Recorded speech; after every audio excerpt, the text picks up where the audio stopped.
Welcome to the NFL Draft, everyone. It is RGR Football. We are live about 8 minutes out from the kickoff of the 2023 NFL Draft. Dan Harms is here with me. I'm Ryan. This is Ryan going rogue. And all the stuff that we do to prepare for this night. Had a couple of technical glitches. Thank you to Midwest for helping us out. We'll shout them out later because the tech this weekend is going to be new and different. You can see RGR Studios East is a little bit different than we normally are, but we're going to have some fun. A little bit of news today we'll start with, and then we'll get into looking at what's coming in. We do have super chats already. If you guys have questions, please hit the super chat, and we'll make sure that we answer those. We're going to have a lot to cover in the meantime. We'll do what we can to answer other questions, but the super chats will get seen. So here we go with Lamar Jackson is still a Raven. He is going to stay. Biggest news of the day. Takes some of the volatility out of the first round of the draft for me, I think. I think it's more likely that the Ravens want to move down and get more help for him now rather than trying to move up to replace him. Does that track for you?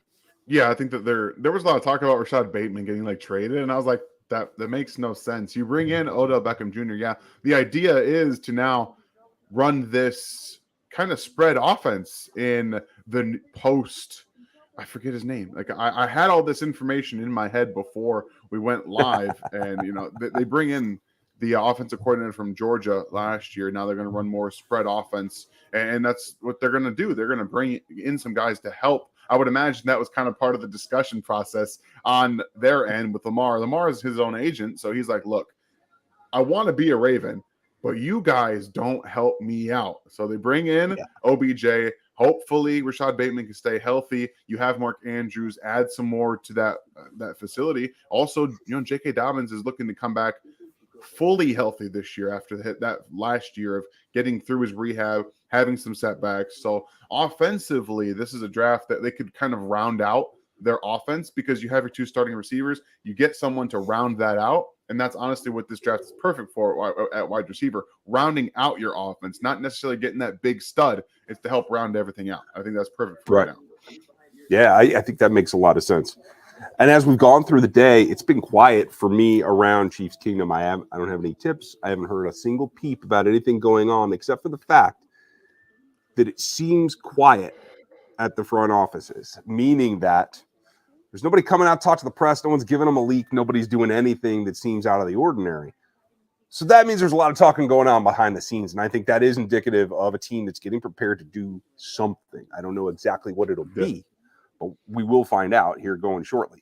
So we are going to get in, but something just happened that you saw that I haven't even caught up on. Can you fill us in on the trade? Yeah, so there was an issue with the hiring of Jonathan Gannon from the Eagles to the Cardinals. So, and this is the statement that was released by both the teams, the Arizona Cardinals and Philadelphia Eagles, have agreed on the settlement of an issue concerning an instance of impermissible contact by Arizona during its head coaching search this past January.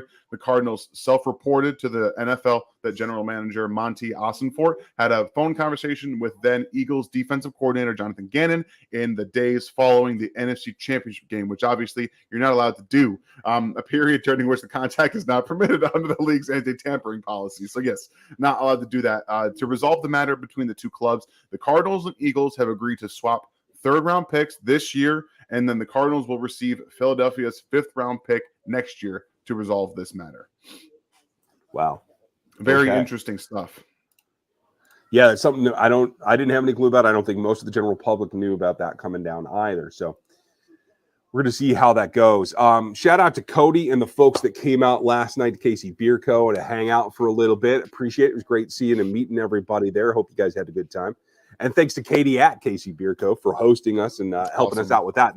We'll try to make that something going on in the future as well. So everybody keep an eye peeled for updates on that as the time goes forward. Peeled? Oh, yeah, there you go. Yeah, I like that. Sorry, when I have to talk to you, I have you over here, and on the big monitor, you're up over there. So, folks, we're getting used to this new studio setup, so bear with me a little bit as I learn how to move around with it. But we do have some questions. We're going to get started here. And one is really important, and Matt Gage, I do believe that's who I'm talking to. We're not going to be spoiling anything with Twitter. I probably won't be on Twitter the majority of this draft unless I'm hunting for something to corroborate any information. So My phone is on. I will be taking calls. We're going to have some guests depending on time. Could be Matt Dirk, could be Chris Clark, could be Seth, could be Gary. We'll see. But you'll have Dan and I on and off all night long here for the first round of the NFL draft. And we're both going to be making appearances elsewise as well. So you may just see one of us at any given time. There could be 5 guys on the screen. We will find out. But we won't be giving things away on Twitter. I can guarantee you that. Yeah, definitely not. Whiskey Bravo, great question here. What would you think would be the biggest surprise pick for the Chiefs? Just out of left field. Well, is there any position they haven't spoken about yet? I think that we haven't really heard so much about tight end on their part. That's a position that I think that would be a surprise. Someone like Darnell Washington, who starting to get a little more buzz back this today, kind of would be a surprise, or another offensive guard. I think that would be the biggest 2 surprises for me. Like a guy like Osiris Torrance out of Florida, something like that, where they don't need to take one of these guys in the first round would be where I would go to if that would be a surprise. But like realistic surprises is a cornerbacks, because this cornerback group is really, really strong. It's really good. And somebody like Deonte Banks, if he falls, I know that he's getting a lot of buzz right now.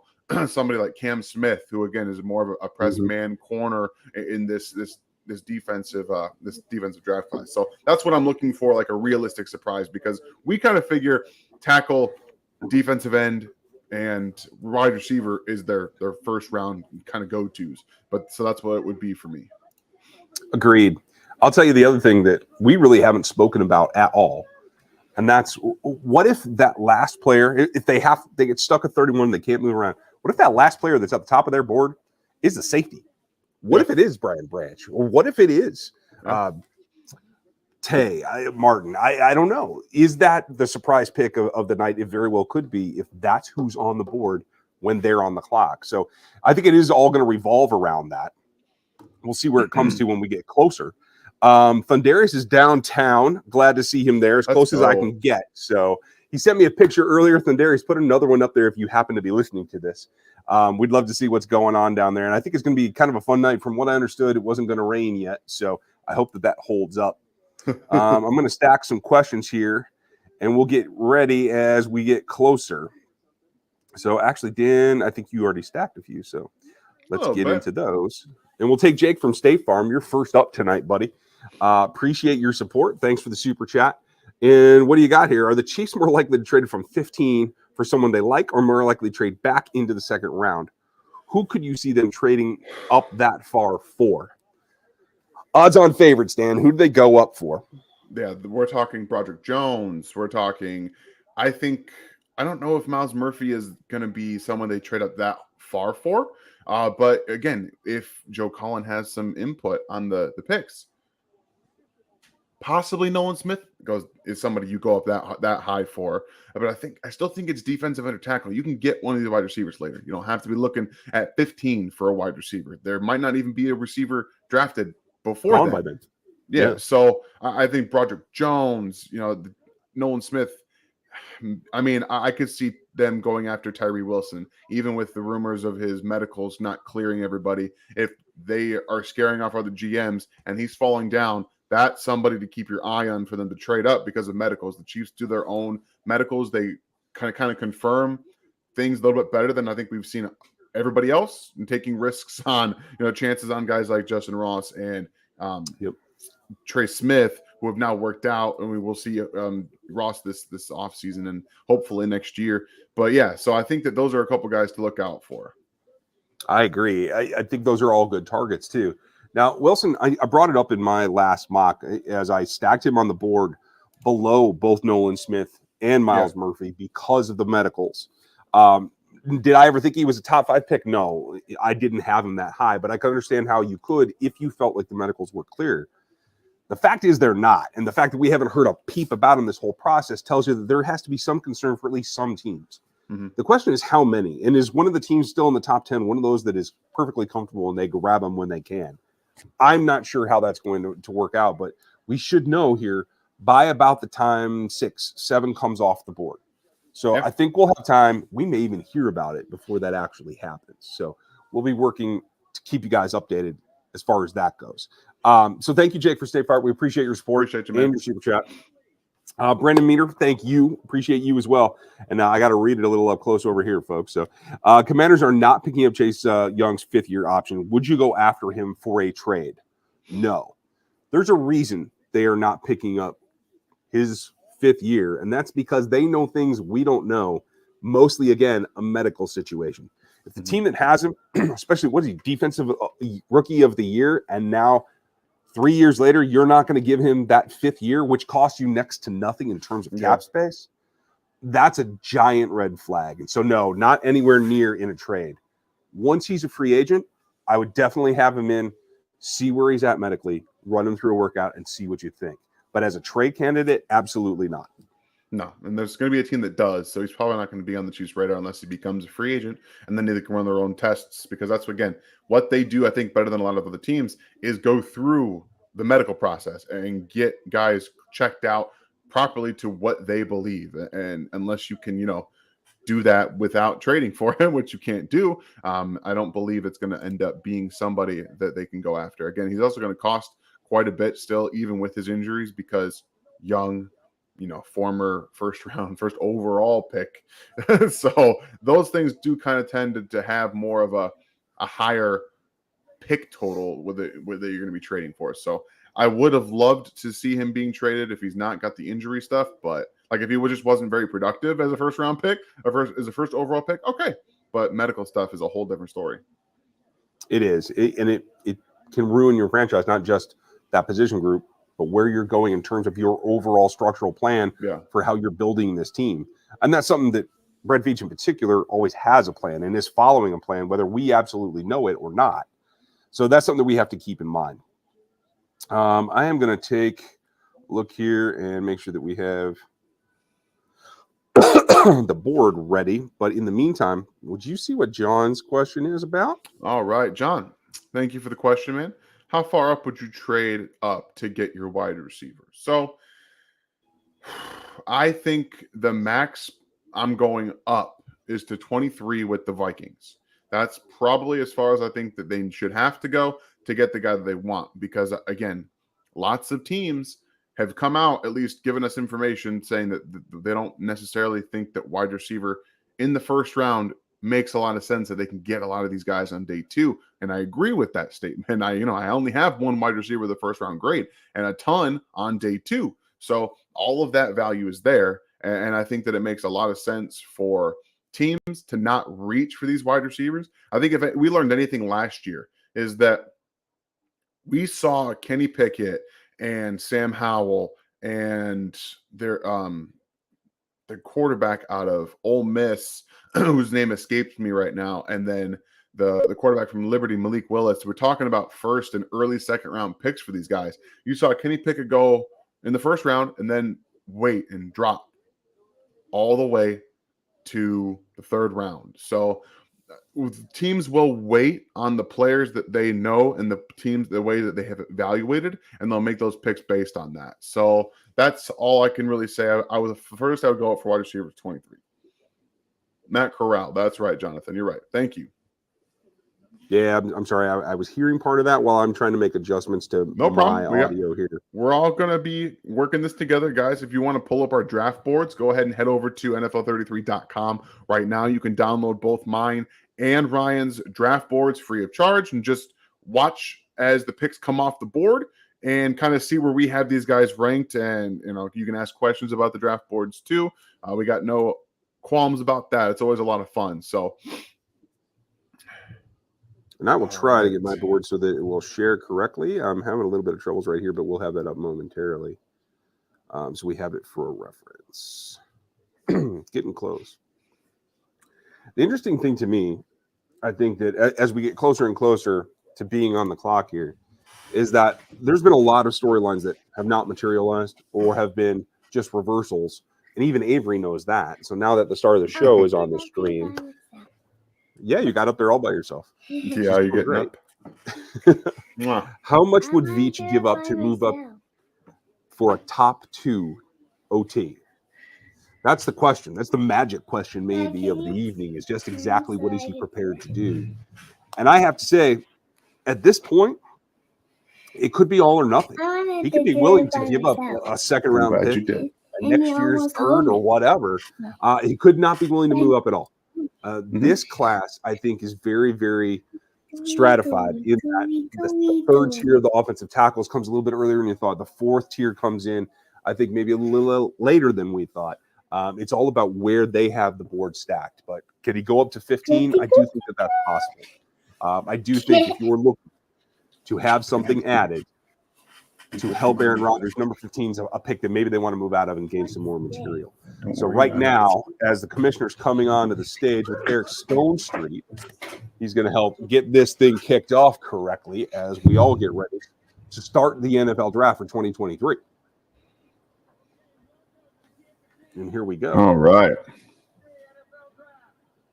We hope that you guys have us on in parallel to the actual broadcast when you're enjoying the show. Yeah, so I'm going to say this one more time for everybody. If you are leaking picks in the chat, that's a one-way ticket to getting, like, I don't know, muted for a little while, putting time out for a little while. We want to keep everybody as engaged in it as possible. So don't come in here and spoil all the picks because you're on Twitter. We all want to kind of enjoy this at the same time and react the same. So we definitely don't want that to happen all the time. We would appreciate that. Keep it to yourself if you are early and in the Twitter crowd. As we get started here, we're going to take another question, and I'm going to make sure that we can get all our visuals up and running. And this is from Matt. Thank you again, Matt. Thank you. For the support, buddy. Very much appreciated. And thanks for all the content and hard work. It makes working nights alone bearable. Well, I'm sorry you get to work alone, although maybe that's an advantage. Sometimes it is for me. But cheers. Thank you for supporting us, and we're happy to provide you everything we know. As looks like the X Factor is now on the stage. Maybe Eric can get this thing open, and we can actually get to making selections. Yeah. I see Eric Stonestreet talking right now, so let's hope. Let's hope it shows up. But again, thank you so much for the support, Matt. It's very much appreciated. It's still really just a great feeling being able to do this and have the fans that we do. You guys are great. So again, thank you very much. Well, Batman and Robin are now on the stage. For those of you who don't have the live feed on, Patrick and Kels are walking out with the Lombardi. I do like that. It's a unique thing to win a championship and just a couple months later be live on the stage to open the NFL draft with the Lombardi in your hand. How many times does that happen? Do you think that's ever happened? How about never? This is how about being the first to accomplish that? That's saying something. I do enjoy that, I have to admit. If you don't know us, for those of you that are joining the stream, getting a lot of folks in here. I'm Ryan Tracy. This is Dan Harms. This is RGR Football. And this is Patrick's favorite channel. I have that on good authority from someone who just spoke to him recently. Nice. I have no idea if that's legitimate. I just thought I'd throw it out there. But do you want to give a shout out while we're waiting for this to get going? And Kels is doing his thing. I hope you guys enjoyed the summit last night. Shout out to the guys over at KCSN. We had a good time. We have a great time every time we get together, and it's a lot of work that's gone into this draft. And Kels is talking trade to number 1 already. So he's a unique individual, folks. Looks like we're about to kick.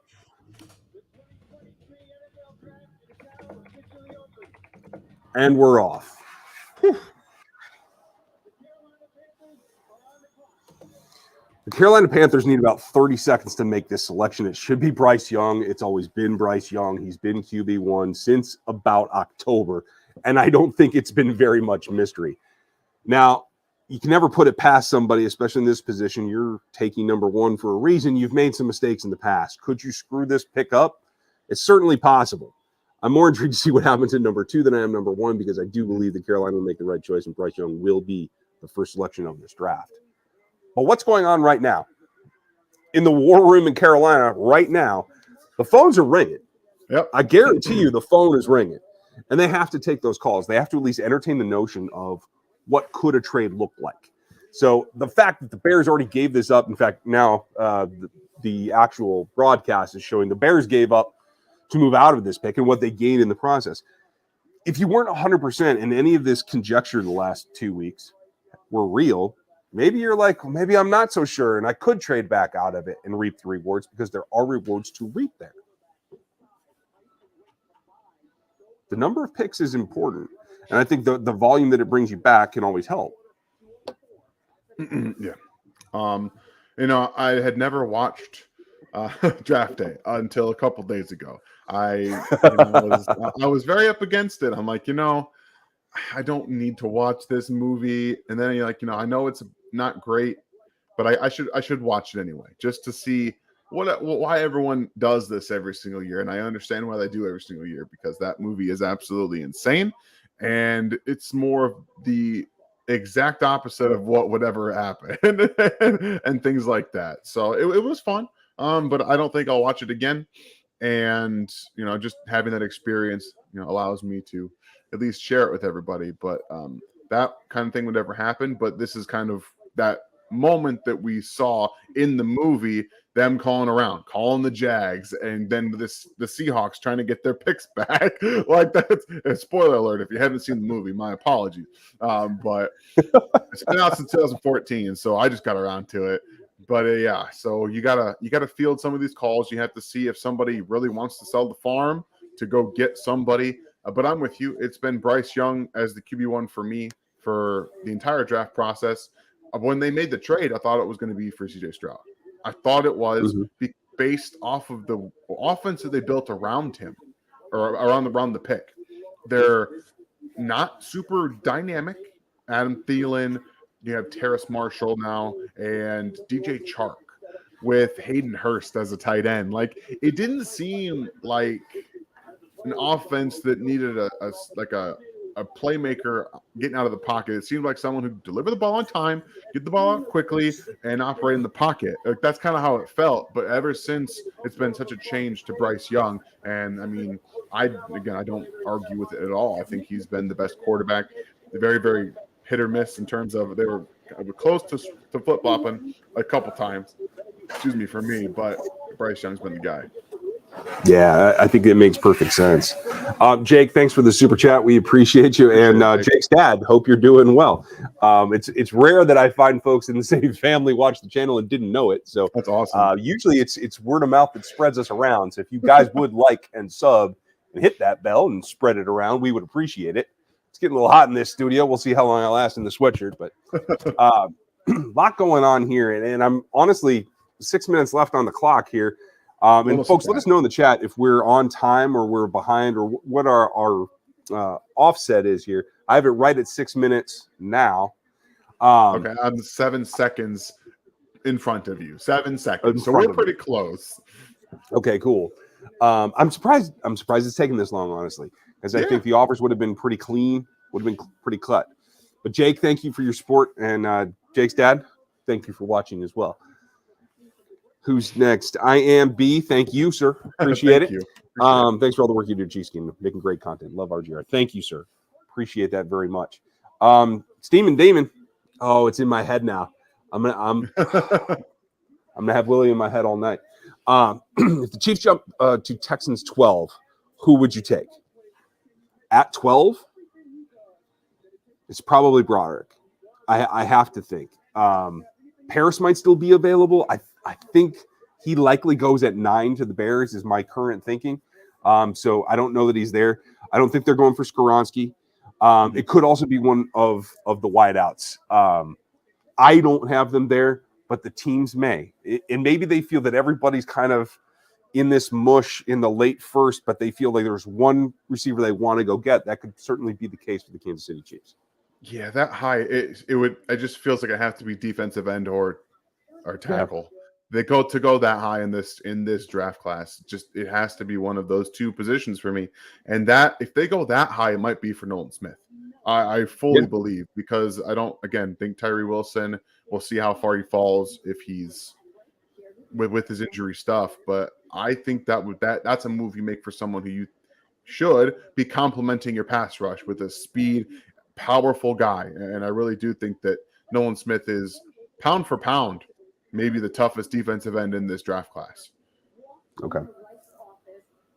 Thank you, Jeremy. Thank you, Steeman. Okay, so it looks like we're in pretty good shape. Pretty close. Dan and I are both on the stream. We're tight together, and we're about 30 seconds behind you guys. So I love that, actually. You'll know, and we'll react to it live, and you'll be able to get our immediate takes. And Richard said that ABC is a minute behind us. Okay. Well, we're not going to rush through things. We'll try to take our time a little bit, but okay, we're going to get to some questions here while we're waiting for the first selection to come in. And hey, shout out to Chris Mortensen. To see him on camera right now is a big deal. I know he's been severely ill, and I'm glad to see him out there and working. Enjoy what you see of Mort, because at some point it's going to be a Twitter feed, and his on-camera days will end. Yeah. So enjoy this moment. One of the true legends that still does it. So yeah, hats off. Absolutely. Man. Question from Metal Rocker: do you see the Chiefs trading to get Johnson if he falls far enough, or sitting still and waiting? I don't have Johnson as a guy going up for myself. The Chiefs had him in. They've had good long looks at him at the combine. His pro day was well attended as well. They had the visit. He could certainly be one. They've also done this in the past where they have the same kind of contact with prospects and they don't go near him. Yeah. So we just don't know where their evaluation is. I would tend to think that they're looking for him, but I can't really say that. I had a couple of people in the last 48 hours let me know that there is interest in Jordan Addison. We both talked about that as well. And I do think he's the smoothest route runner in this class, and I think that makes sense. I don't think you have to worry about either of those guys until 18 to 20. I don't think it's a top 10 selection for either. Maybe not even – it might be a lark to even take a wide receiver in the top half, in the top 16 at all. Yeah. I agree with you. Again, we're going to see GMs put their foot down. They did it last year with the quarterbacks. They're going to do it this year with the wide receivers. We have heard nothing but they don't believe that they're as high as the media is with these players, and that's how we're going to end up seeing it. So I really think that they're going to get to that 20 pick, and then we're going to end up seeing what they go for. But we got good old Roger Goodell here to announce the pick. Oh, there we go. Did you say good old? You know what I mean. I do.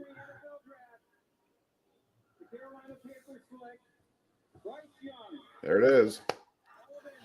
And so our mutual QB1 goes first to the Carolina Panthers, Bryce Young from Alabama. Quite frankly, the clear number one QB for me since October.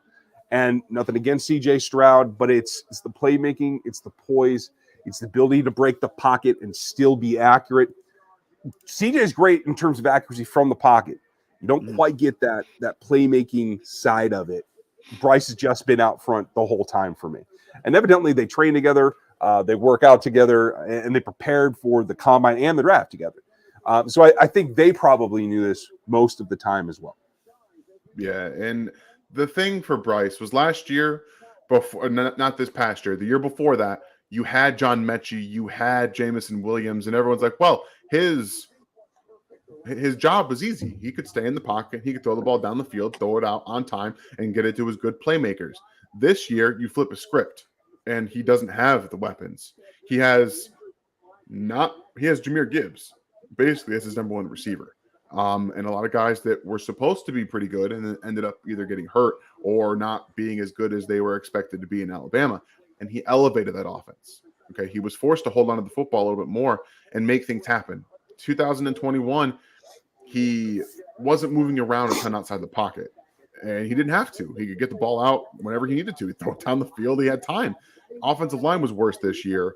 He had to hold on to the football a little bit more. He had to go through his reads a little bit more. And again, I think he's the best pre and post snap adjuster and mentally speaking quarterback in this draft class. I think he is. And I think that we kind of saw the S2 on him.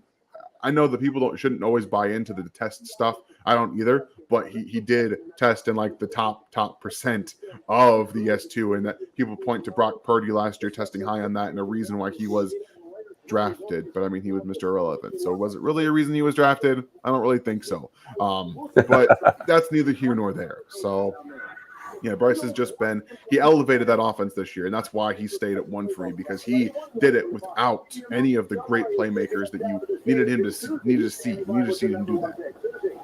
Yeah, I agree with you. And now he's got the ability to step in, be in a similar situation with what will not be as coherent a group at the NFL level as it was at the college level. That's just the nature of going from Alabama to an NFL team. Unless you're coming to Kansas City or you're coming to Philadelphia right now, you're not getting a team that's as put together and as tight. But I think in particular, his impromptu ability to make plays, the Texas game stands out to me in a way that when he had to raise his level, get creative, and make things happen, he was able to do it.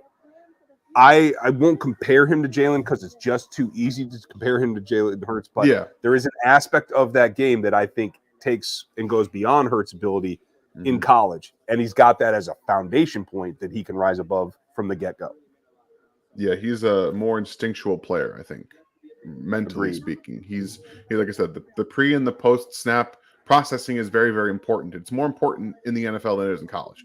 And yeah, he doesn't have the arm strength on the move. I will say his arm is more average, and he does tend to play on his toes. Bryce does. He'll have to kind of teach himself out of that at the NFL level. He'll be late on more throws and probably throw a little more picks. But that first year, that's all about learning that. I think it's a really good spot with Frank Reich and Josh McCown. Josh McCown is going to be a huge benefit for a young quarterback. That was one of the reasons he stuck around so long in the NFL. Like, he was an excellent teacher, and that's why he's doing what he is now as a quarterback's coach. He's a very, very good person to have in those rooms, very smart, knows what he's talking about. He's going to be able to help Bryce just teach out some of those little imperfections and get him, again, I think he's going to be a lot of RPO-based offense early because, one, that's what he does best, and the NFL is tending to go that way. So you'll see a lot of that early, and then hopefully his game continues to mold and get better, and he doesn't have to do it as much as his career goes on. I agree. I think it's foundational at that point and allows you to make that change. Jesus, what was Jackson's contract guaranteed? And the Texans pick is in. It's coming up here in a second. But from what I read, the report was 185 guaranteed for Lamar. Is that correct? Yeah, it was like 200 and something total, but 185 million guaranteed. Yeah. Okay. His APY puts him at 52, well above Patrick's 45. I believe Patrick's 9 now at that point, and this is another situation that just makes it that much more affordable, makes Patrick that much more sustainable in Kansas City. And the fact that the Lombardi Trophy is in this area near this stage right now tonight is the reason why. So I think that will continue. Ryan, thank you for the support, buddy. You always have been just showing some love. Thanks for everything you've done for the entire draft season and what you guys do year-round for the Chiefs Kingdom and Rogue Nation. Thank you for being Rogue Nation. You guys are all part of it, so thank you. Exactly. We have some fun stuff coming up tomorrow. You're going to see Dan and I together in this studio tomorrow, so make sure you tune in for that. I know it's kind of weird to have side-by-side screens. I hope that you're enjoying it. We're going to continue, and we're going to expand what we do as well. For those of you who haven't seen it yet, this is the draft board. You can get this for free over at NFL 33 right now. Let me get that overlay done. And this outlines everything that I have. Dan's is on 33 as well. I just happen to have mine up in front of me. And this is our guy right now, Bryce Young, off the board as of now. In a minute, I'm going to switch over to the actual master document here and start checking guys off of this board. And we're going to go through that all weekend long as the Texans pick comes in.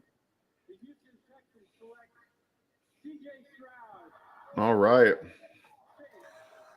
And since we're looking at it, you now see that my number 2 player overall is now off the board in the number 2 slot. No, weird. You and me are the exact same right now. Both of ours. And I'm sorry, that's not my number 2 overall. That's my number 2 quarterback. Will Anderson is my number 1 overall. Yeah, but the quarterback so far. Yes, go ahead. I was just saying, both Ryan and I had CJ Stroud as the number 2 quarterback in this draft class. It was, for me, it was very minute differences because, again, that Georgia game, if you could guarantee me that CJ Stroud plays like the quarterback that played against Georgia, I would probably talk myself into him being the number 1 quarterback in this draft class because that was the improvisational skills that Bryce Young had been showing all season, and we got to see it from CJ Stroud in that game. And you probably could talk yourself into him being your number one quarterback just based off that game alone, projecting it, saying he played in the biggest game, and that's going to be the NFL. Every game is the biggest game. So yeah, you can easily do that. For me, they're so close. They were both so good. The accuracy that CJ Stroud has is Joe Burrow-esque. That kind of anywhere on the field accuracy. There was a throw against Georgia where he threw it in between everybody in the end zone to Marvin Harrison Jr. Anticipatory as well, like for a touchdown in front of a guy leaping in front of it. That's the kind of anticipation and accuracy that Joe Burrow has succeeded with in the NFL. So it's not hard to see a very easy, real path for CJ Stroud to become an excellent NFL quarterback. And I'm very excited to see him in Houston, even though they have a defensive-minded head coach. I would like to see how they're going to adapt to this league with the defensive-minded head coach. Now you draft a quarterback for him. Yeah, I have to say that's going to be the problem. You got to make sure that you have the right staff in order to develop a player. Now, CJ Stroud, I think, is in a position that this is a franchise in transition all the way around. There's rumors their GM will not be there after this draft. Could be as early as Monday that there could be a change at the very top of the organization. That is a difficult situation to go into. But I do feel that his personality, while different from Bryce Young's, does tell me that he's sustainable. He's a guy that can weather the storm. And I think he's someone who believes in his own ability more than anything. And that's the key for a quarterback of this style. His accuracy, they're showing it on the broadcast right now, is just uber available to him no matter what. Does he use his off platform enough? Maybe not. Maybe he'll have to do that in the NFL. Does he scramble enough? Maybe not. But he has the arm talent and the arm efficiency that he can believe in, and I think that can turn that franchise in the right direction. Yeah, I think that one of the things that he talked about specifically during this offseason cycle is that there were times he was going back to the film and he was like, yeah, I could have taken off and ran a bit more there, and I probably should have. I think that already being in that mindset, because again, we did see it. We saw it against Georgia. He does have good legs. He can run, and that's something that really will open things up for you. And that's why people are going to be so drawn to Anthony Richardson. He is a huge human being that can run as a running quarterback, probably already going to be a top 5 rushing quarterback as soon as he starts in the NFL. That's how good he is. And I think CJ Stroud's legs are much better than Bryce Young's, and that's going to help him early on in his career, making those split-second decisions. Maybe I shouldn't throw this ball. Maybe I shouldn't try to fit this in the window. And you saw even Joe Burrow. Joe Burrow is not the fleetest of foot quarterback in the NFL. He's not. He's not the fastest guy. But he is taking off because teams are so scared of him throwing the football accurately. He has lanes, and he has taken a lot of those understandings and run down the field and learning to slide. I think CJ Stroud will be able to take that a step further next year in the NFL and start to really take advantage of those things that he didn't do all the time in college. Yeah, I certainly hope so. I mean, that's going to be the formula for him. We're going to update the board here, everybody. And I will be doing this through the weekend. I want you guys to make sure that you have a good view of it. So this is sometimes my favorite part that I don't share with everybody because I just get to click the strike through, and we know that they've been taken off the board. Both of these players no longer available. I just enjoy doing that. I hope that you guys enjoy it as well. Because there's a lot that comes from going through this process and evaluating where everything stands and being justified in what you've seen. Now, Dan and I don't always agree, and I certainly don't always agree with analysts across the spectrum in draft Twitter. Not even on the Locked On Network do I agree with everyone. So when you get to that point and you're able to get back to what you do believe, I enjoy that part of it. And that's not to call anyone out or to say anything disparaging about other people that have other opinions, but this is the way that we saw the first 2 picks going. The big question is here. I expected to see a trade out by the Arizona Cardinals by now, and I haven't seen it. Maybe it's going to come down to the wire, but I have it at 1 minute, 5 seconds right now. We have not seen movement. I'm going to go ahead, and people are already saying it in the chat. It has happened. The Texans are trading back up to 3. To 3. Wow. Well done. If you're going to pull that trigger, pull it. That's impressive. That's impressive. That is impressive. So, Will Anderson, we're going to be friends in Texas now. It seems like that's – I mean, would you go up for Jalen Carter? I don't think in this current situation you can, myself. I think that's risk that probably they're not able to put on. So, for me, it's got to be Will Anderson. Yeah, I think it has to be Will Anderson. Please, guys, stop announcing picks in the chat. Please don't announce the picks in the chat. Ryan and I will do it. Just on the stream. Just another fair warning. I know there's 630 of you in here. Try to work with us here. We're trying to host this so everybody can get in on the same page. We can all talk about it. So if a pick comes in on your end and you see it or you're on Twitter, try to hold off until we acknowledge it on the platform, please. Please do, because there's folks that are on cable. There's folks on satellite. There's those of us that are streaming on different platforms. Nobody's exactly synced. We don't want to ruin it for people that are waiting for that announcement. So please let us get to it as we get to it. In years past, I've been able to put the screen on, so we were all kind of in sync. Yeah. Streaming laws now that YouTube owns the NFL, stream package are going to be a little bit different going forward. So we'll go to Josh's question here while we wait for the second consecutive pick.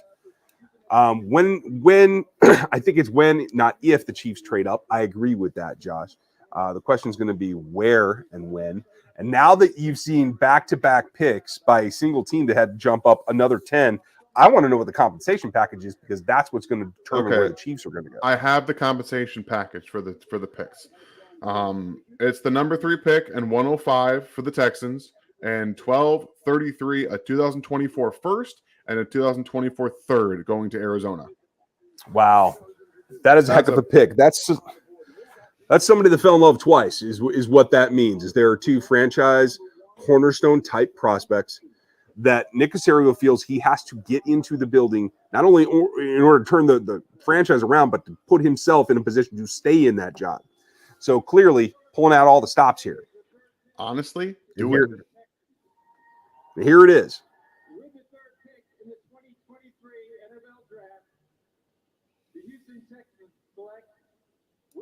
And Will Anderson is a Houston Texan as well. So, top 3 players on both of our boards go off in the top 3 positions. Pretty much exactly how we expected it to be. I had Will Anderson as the best prospect. Quarterbacks are always going to get a little bit of a premium. Yep. So, to have 1, 2, and 3 go 2, 3, 1 works just fine for me. How do you feel about it?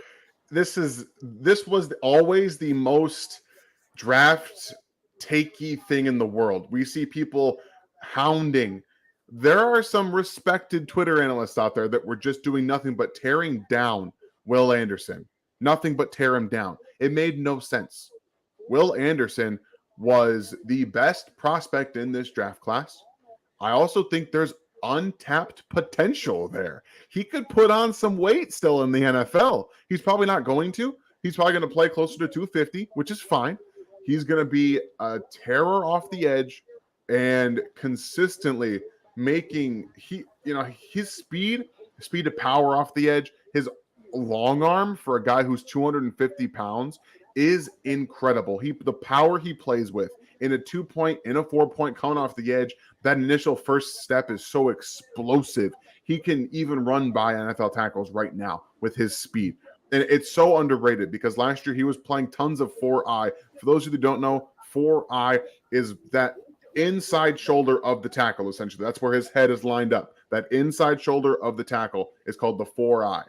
That's pretty much where he was asked to play last year, almost like a 3-4 defensive end. Okay, essentially, you're playing inside. You're being asked to take on more doubles. You're being asked to be more of a run defender and power through tackles who have leverage space against you. And Will Anderson was still doing it. He still had a ton of tackles for loss. And people were in here on Twitter trying to degrade this man. I just can't get with it, man. So how do you feel? How do you feel now that we're here?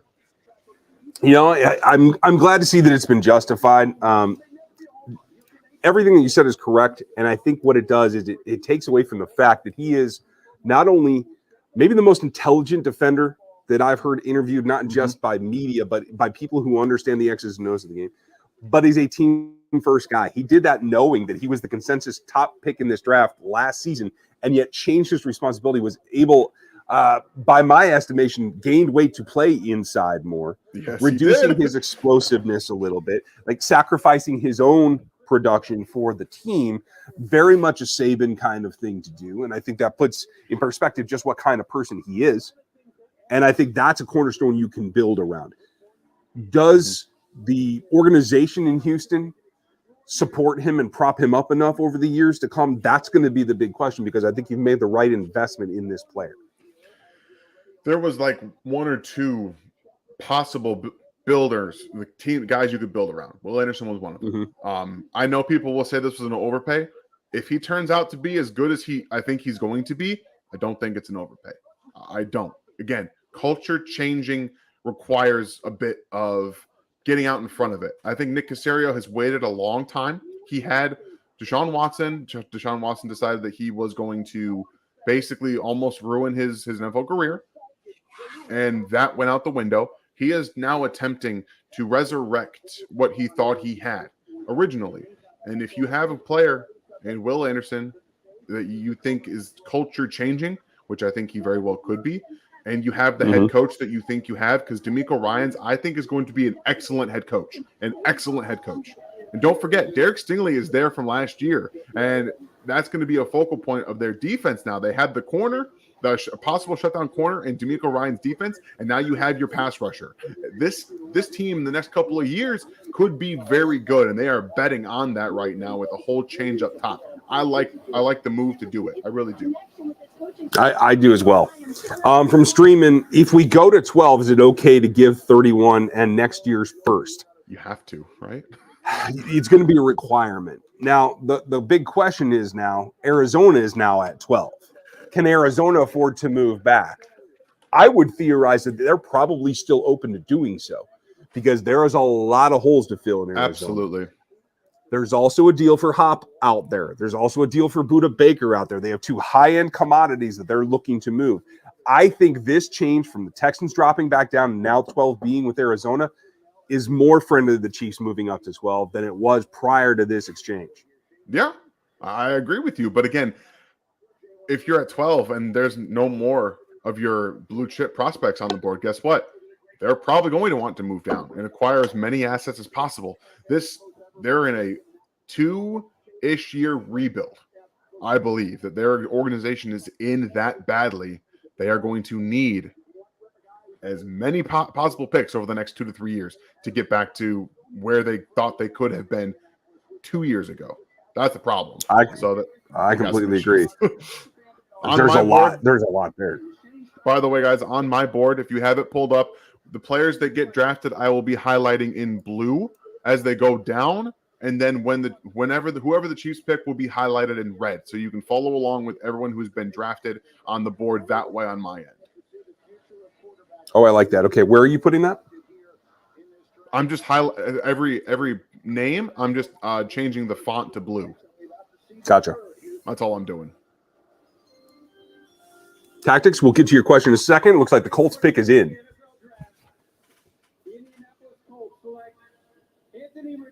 And there it is.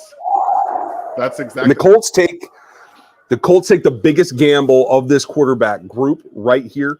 The first two selections were obviously straight ahead and straightforward by evaluation. Anthony Richardson is an evaluation that always contains risk, no matter what team you are. The Colts and old friend Chris Ballard have decided that he is worth the gamble and the risk right now at number 4. Much bigger than I had him at. Did you see this coming, and how do you feel about it functionally? I did. I didn't know if it was going to be the Colts. I thought someone was going to trade up for him. I didn't think he'd get past the Seattle Seahawks at 6. I thought he was going to be gone at some point there. I thought really Detroit and Seattle were two great landing spots for him.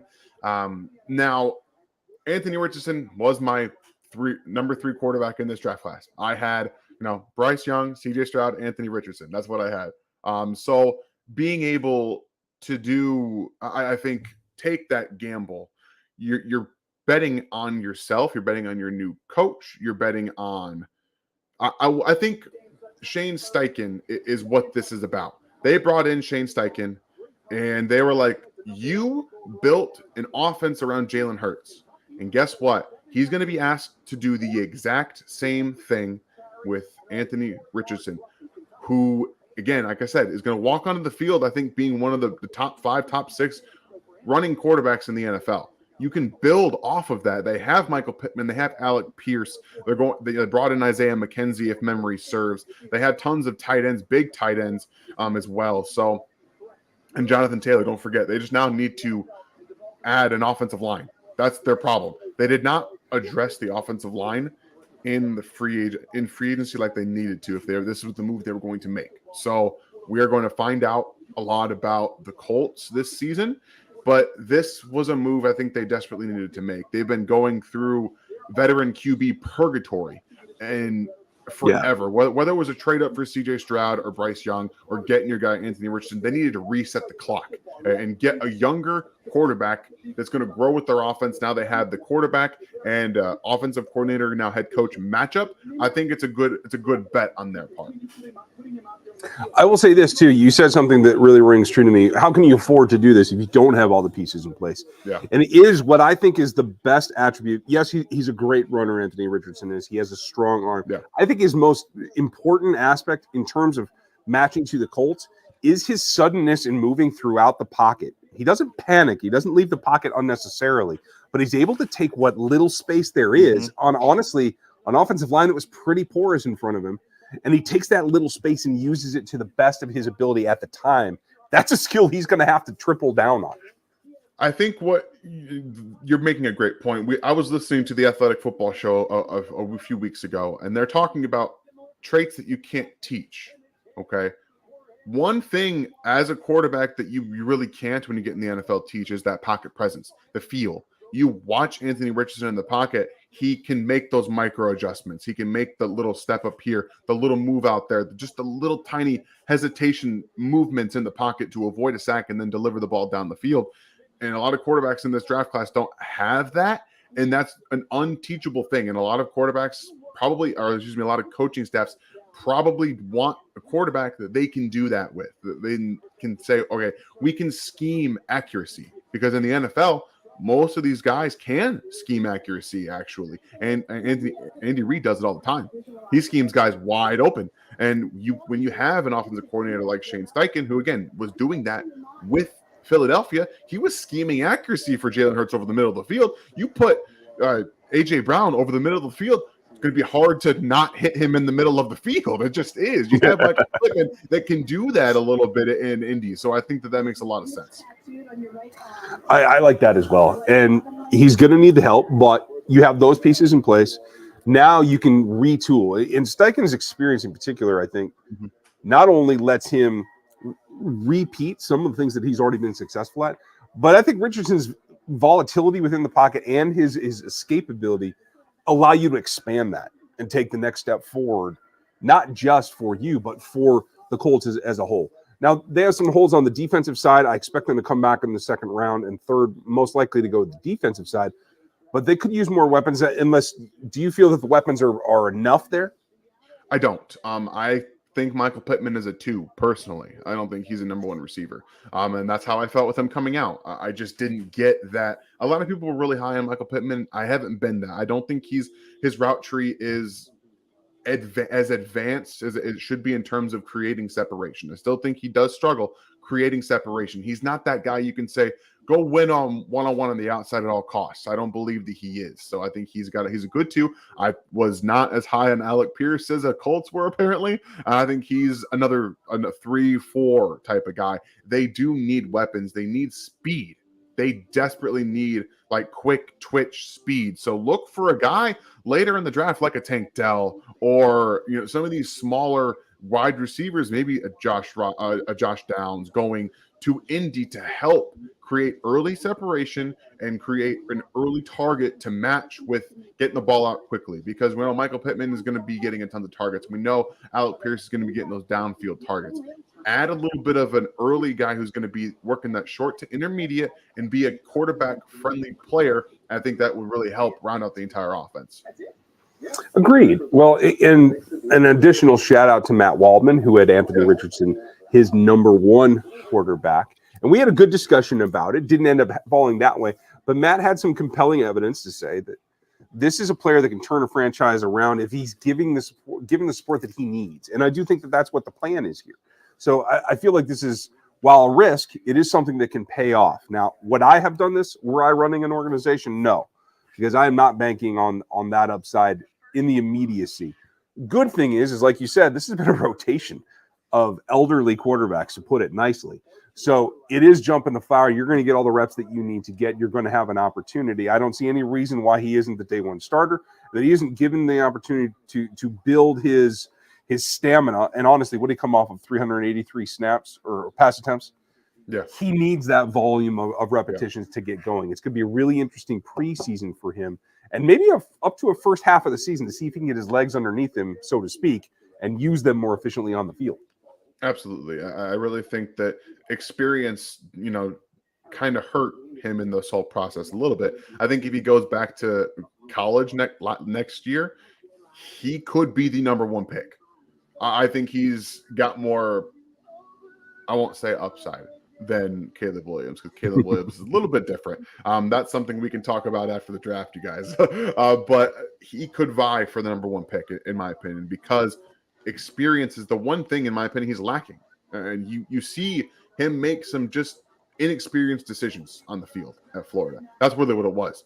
I don't necessarily think that he's a bad processor. I think, or just like a guy who doesn't care about throw. And we heard a lot about his work ethic too this offseason. He is a guy who's going to work and work and work. That also bonds with Shane Steichen, who just worked with Jalen Hurts, who has the exact same mentality. So it made a lot of sense for the team to go with a guy who might not be mentally fully ready to go right now and inexperienced, but I mean, you can really do a lot of things with what Anthony Richardson offers in that offense. I agreed. It looks like the Seahawks pick is in. That's coming up. But Tactics was asking, when are we going to draft a running back, Dan? No, he said we are going to draft a running back. He thinks we're doing it. Oh, I put the when in there because I wasn't sure. Oh, man, please don't. Tactics, I agree with you. I do agree with you. I think it's probably going to be the draft 6th round. Too. But I do think it's going to happen. What I'm not sure is what the Seahawks are going to do. Do you have a feeling for this one, Dan? I have a feeling, but we're going to find out in a few minutes, so I'm not going to spoil it. Okay, all right. He's at the podium now.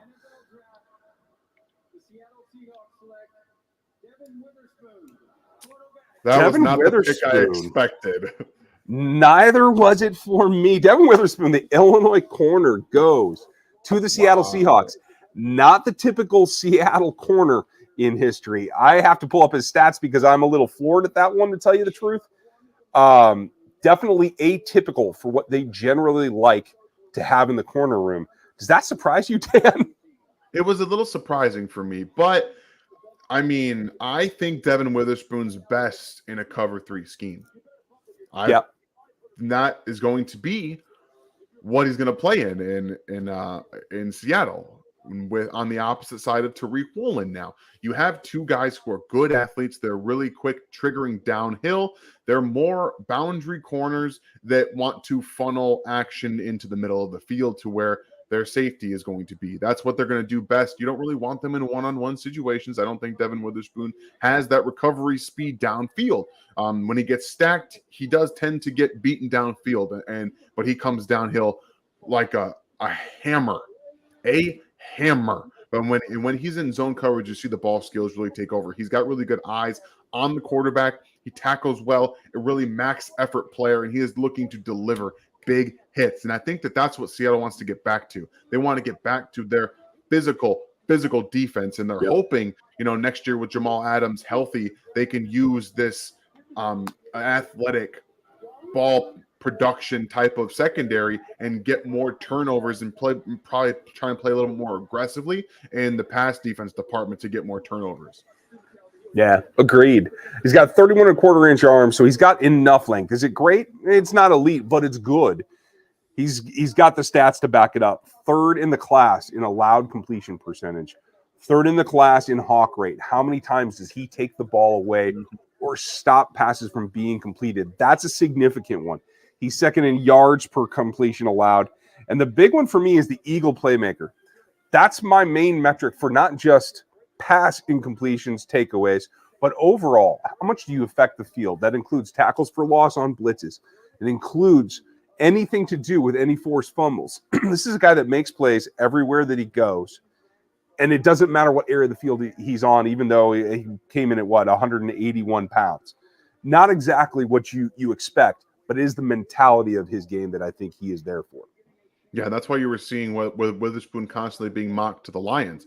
He has that mentality that Dan Campbell loves.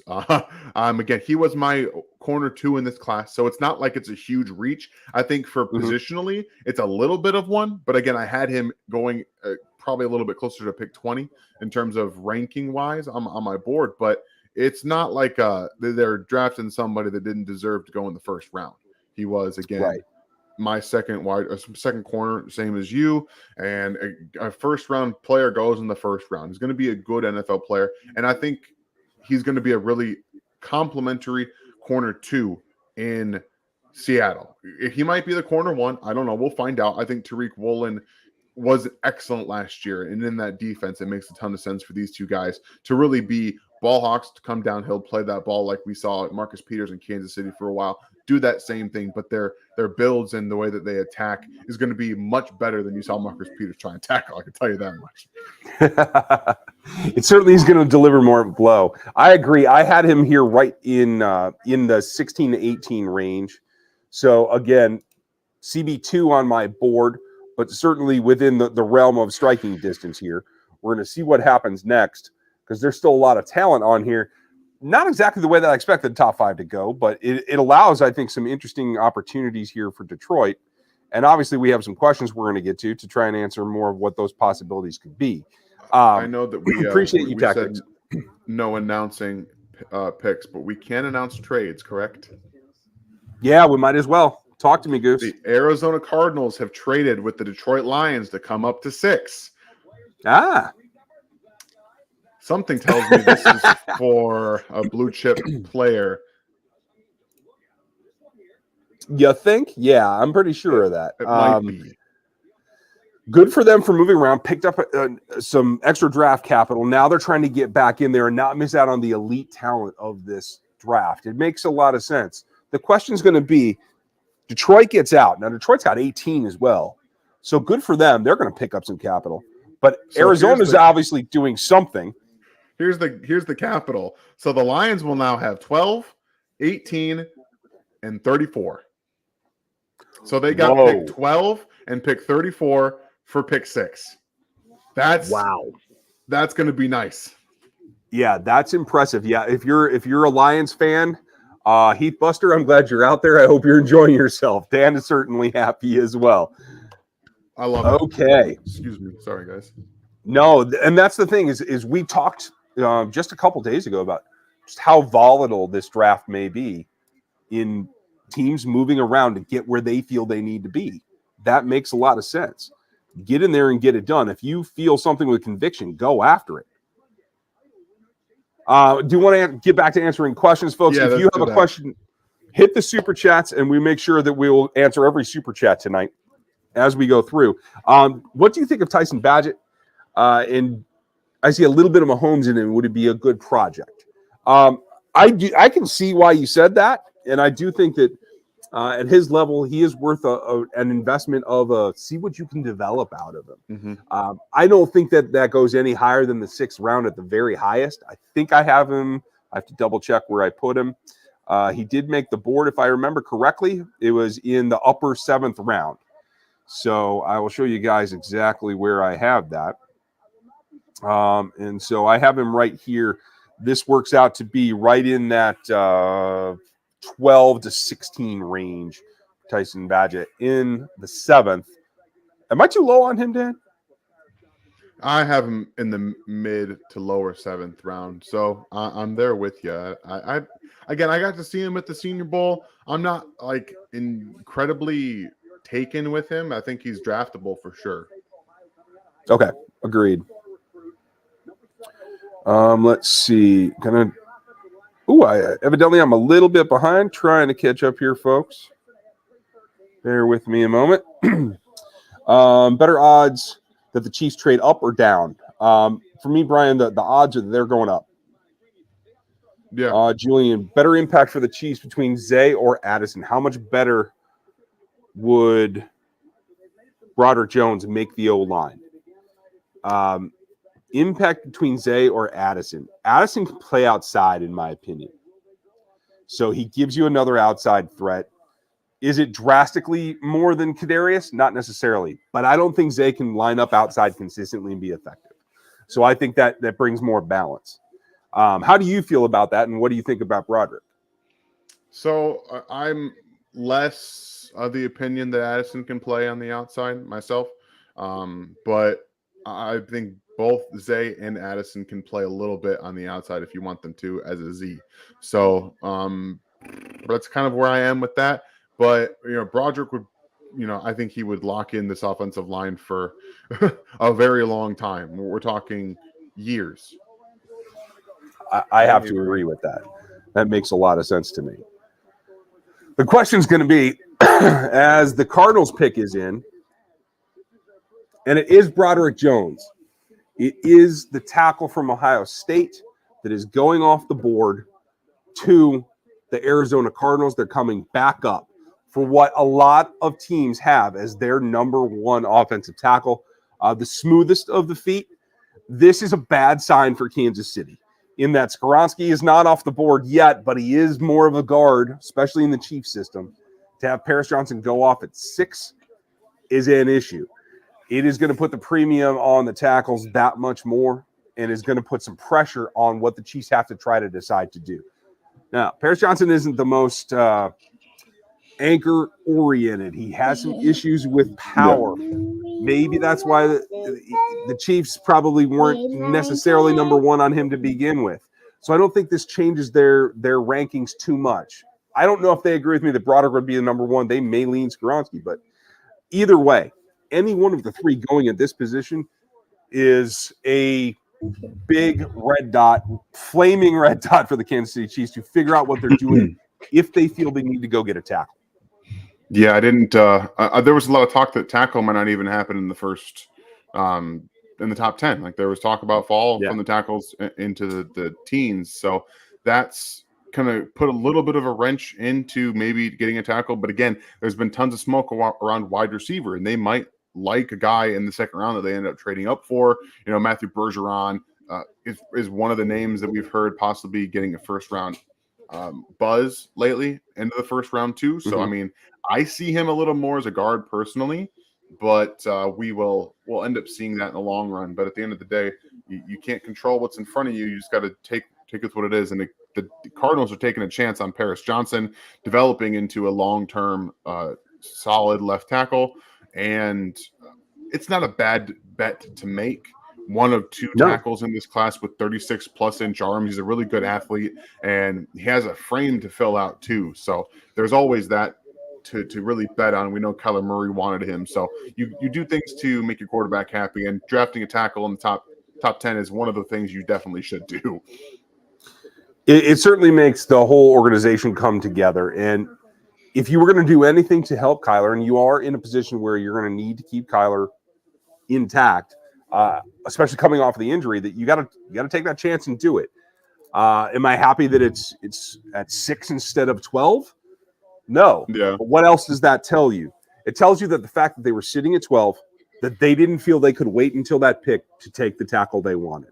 And so that does tell me there's going to be more pressure here to go get the tackles now. So is this a run at the beginning? I'm not necessarily sure that's going to happen, but it is moving things up. The next half dozen picks are likely to include another offensive tackle. There's just no way around it. So how do you then take the next step? Let's go back and take another look at the board here, because we want to see where's the rest of that talent coming. So Paris goes off the board, and we know that Jalen Carter's still going to be out there. He's likely to be in this. Christian Gonzalez should likely to be in this. Then it gets real thin. And then we have the questions that we've been talking about. Is it offensive tackle? Is it wide receiver? Those are the guys that are next off the board in terms of the value that not only I see, but I think, Dan, you see as well, and most of the draft analysts out there are seeing as well. Sorry, I got a little bit of a thing on my ear here. That is all right. Greg, if Roderick falls to 19, what it would cost to trade up? It's going to be at least your third round pick and likely a fourth as well. You're hoping it doesn't have to turn into a second. That's the big border there. If it has to, it has to. And honestly, the way this has gone right now, we'll see what the Raiders do here on the clock at 7. But just getting to this point, you got to worry. Yeah. Is getting to 19 anywhere near enough? Because right now it seems like it likely is not enough.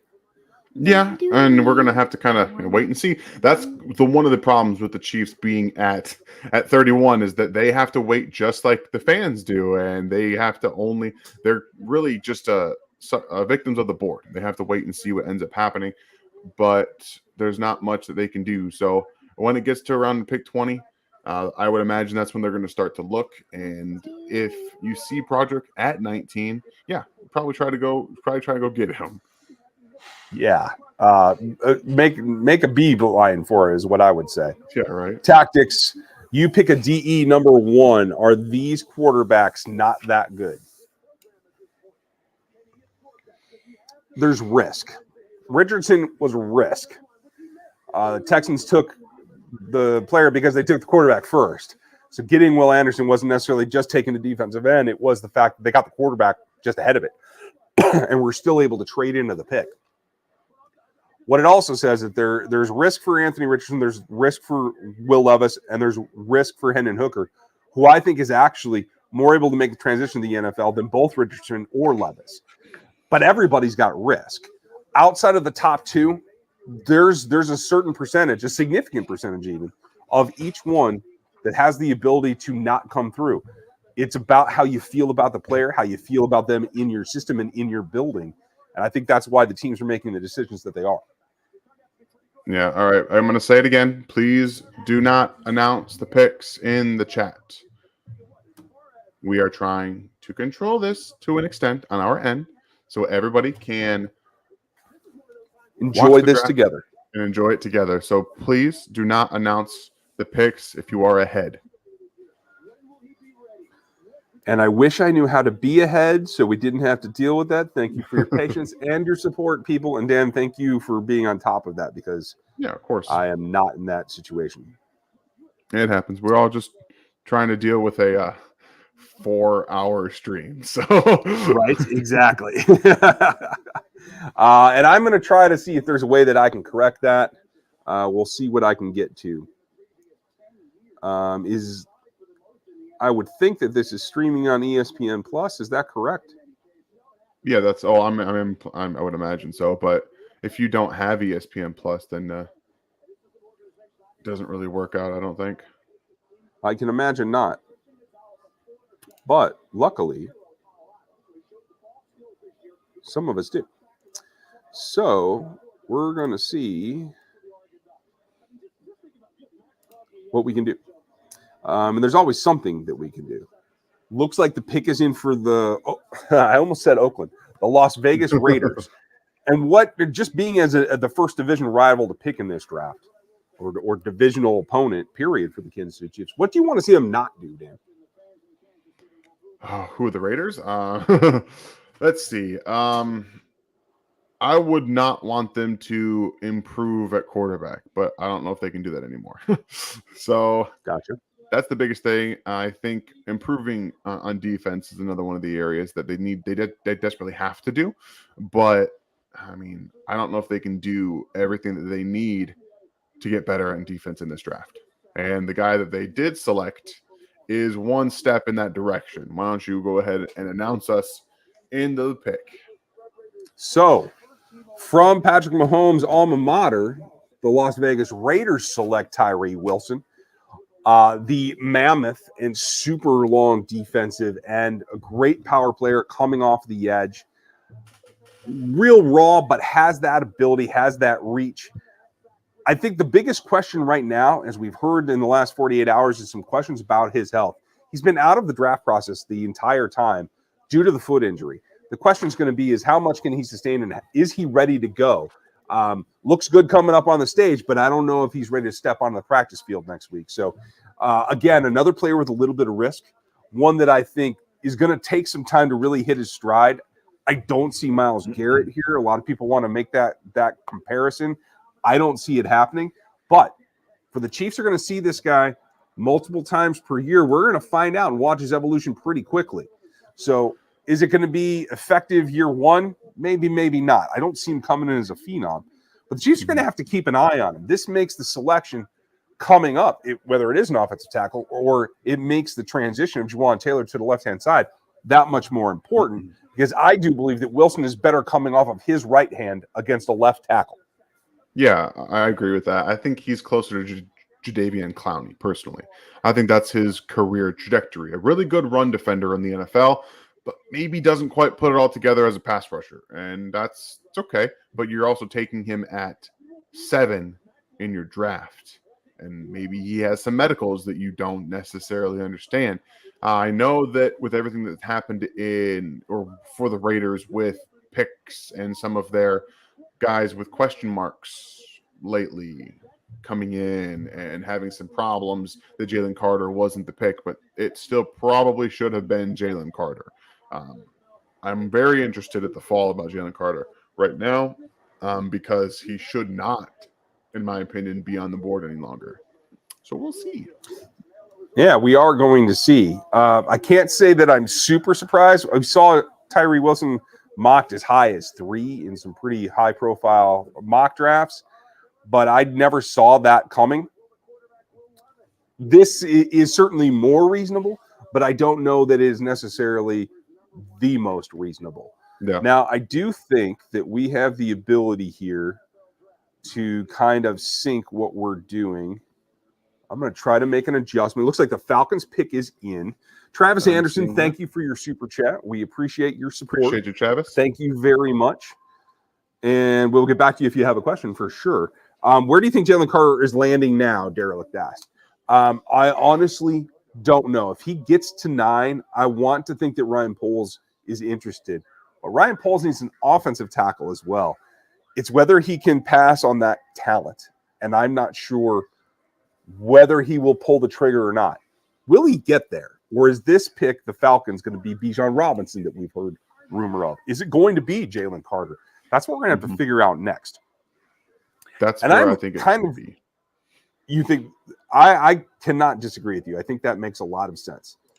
But as we're coming up on it, it looks like the stream that we're able to sync to is going to be the one that we're synced to right now, so we won't be able to change that in any way. I don't know if that's going to help our situation with the leakers, etc. So I don't know if it's worth even trying there, Dan. It's all right. We'll keep it on. We got it figured out for the most part. There's just been a couple. Again, there's 917 of you in here. Thank you all so much for being here with us tonight for the draft. I just try to keep it all chill. We're all just here to have fun, all right? And we got a couple guys in here who are now dedicated to saying, don't announce the pick. So we should have some fun here. Appreciate it, Kev. Just spamming it away, holding the fort down, loving it. That's Rogue Nation at work. Thank you, thank you, thank you. You guys are great. We are trying to do that. And I am trying to find a way that I can maybe figure this out. And if we can, I will help that sync. Derelict, thank you for your question. And info, we are all thinking it. Jalen Carter better not fall to Philly at 10. Agreed. Trading to 9 with Chicago is something that I've had in the back pocket for a while because of the relationship. It would have to be a giant trade for the Chiefs, though, in order for Poles to move that far down. Do I think it's possible? It's a non-zero chance. Mm-hmm. But I don't see the Chiefs being able to move to 9. And so, yes, if he gets to 9, somebody's likely to trade in there to try to get ahead of the Philadelphia Eagles. I certainly hope so. I don't think it can be the Chiefs, but I hope it's somebody. Yeah, that's really what it comes down to. That defensive pairing in there that we saw 2 years ago at Georgia is not something I want to see in the NFL. I'll be very honest with you guys. No. I completely agree with you. Let's see. Dirty Hall. I just got here. What's your prediction for the Chiefs? I don't have one, especially now. I had hoped that the tackles were going to fall. It looks like I am out of my mind and going at 6. I didn't have one coming off at 6. So I'm leaning now at this point towards the end. We just don't know if they're going to fall yet. So we may end up looking at something strange. Do you have a better feeling now, Dan?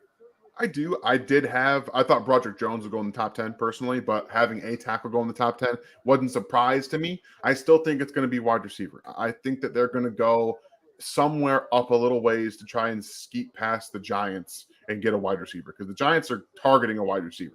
I'm almost positive of it. But I do think that they're going to try to get a receiver. And again, if that plan doesn't work out, defensive end's probably where I go, because I think the tackle run might end up starting a little bit higher than most people expected.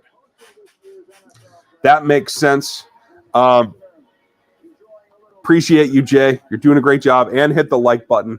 Our fearless mod, Aaron Morrow, is semi-available. He's actually down at the site, so he's monitoring. He's always watching. Be careful now. He's like Santa Claus at this point. But I'm interested to see what the Falcons do here. Do you think it can be a running back? Can Bijan Robinson go right here? I don't want it to be, but I think it's very possible.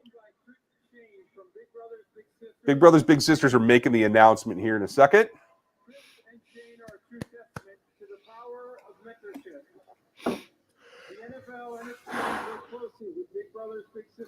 Here we go. As part of our work on social justice through our initiative, Inspire Change. The Falcons are big-time supporters of the organization, and they're thrilled to have Chris and Shane making their pick. All right, come on now. What do we got? Let us see. For those of you who already know, we'll be with you in just a second.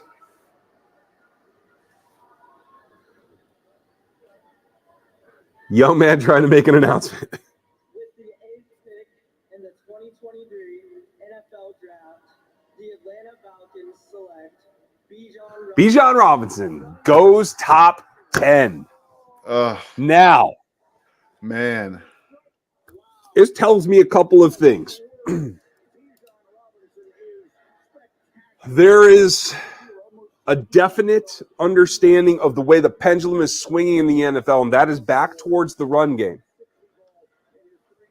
from the front office in Atlanta. Do I agree with taking this? You guys know how I feel about running backs in the first. Yeah, I clearly do not. But the other significant thing that I don't think people have talked about in the pre-draft process enough, what this tells me, Desmond Ridder's ready to go at quarterback. Yeah. And that's how they feel. So I like that aspect. I am a Ridder guy. I had him very high last season. This helps him. This helps take the pressure off of Drake Jackson. This helps take the pressure off of Kyle Pitts. I think this can balance out the offense. The question is just how much and how many different ways can you use Bijan Robinson?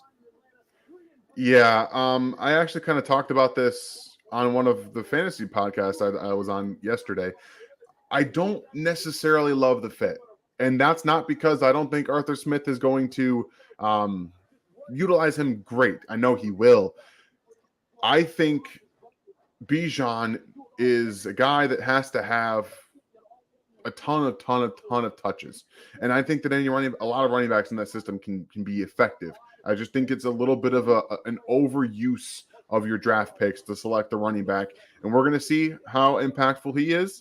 And that's just kind of how it is. But I have on the board here, the Eagles traded their pick traded up with Chicago at 9. So I think what's going to happen is what we all didn't want to happen. And the slide might end right here. I have to think so as well. Their pick is in too, so they went quick. They knew who they were going to get. My guess is this is going to be Jalen Carter. Yep, Ryan Poles is going to make an investment in a trench player on one side of the ball or the other. I feel like it's got to be Carter, to tell you the truth. I agree. But back to Bijan, he was a top 10 player on my board. He was. That's just kind of how it worked out. He is probably a top 5 talent, if not one of the top 2 talents in this entire draft class. Again, positional value and how much is that going to add to everything. But Desmond Ridder was my QB1 last year. So, I mean, I'm hopeful. I love Desmond Ridder. I hope he gets a chance to be the quarterback that I saw at Cincinnati. I really loved what he did there. I thought he was decisive. I thought he was smart. I thought his arm was good to good enough in the NFL. So, I mean, yeah, I'm very hopeful that this comes to fruition and Desmond Ridder gets a real shot to be a very impactful player. I hope so as well. I think that all helps and comes in together. Now, I didn't see the compensation for the Eagles pick trade up back into 9 with the Bears. The Bears are clearly moving back one spot. They should have gotten a 4th rounder out of it or something like that. Allowing polls to add back into the roster overall. I think that's smart for the Bears if they weren't going to take this particular player. That's Question is, how do you get on the phone with them? Yeah, they got a 4th round pick. Okay. I'm glad to know that I got the generalities figured out here, so that's good. Yeah, more than I do. But the question is how did that conversation go? So listen, I want to come up. I got one guy I need to go get. Oh, really? Who is that you're looking for? Well, it's a guy, and I'm going to need to get your pick. What do you want for it? Which guy is it? I'm going to need a 3rd. I'm not going to tell you which guy. I'll give you a 4th. Fine. I mean, that's the way that conversation goes. Probably. So it's not Brad Pitt Moneyball perfect, but like it is a back and forth. And you have to determine, does the guy moving out care that the guy you're moving for is that guy? Clearly not. And in Ryan Pohl's position, what it should be is that you have an A-B choice at the very least, if not a cluster of A, B, C, D, maybe right there at 9, where you're like, you know what? I'll take the extra draft capital. I can get any one of these 3 or 4 guys that I have rated well, and you just take your pick of what's left. The question is going to be, is this going to be Carter? The whole league right now wants it not to be. If it's not, who should it be, Dan?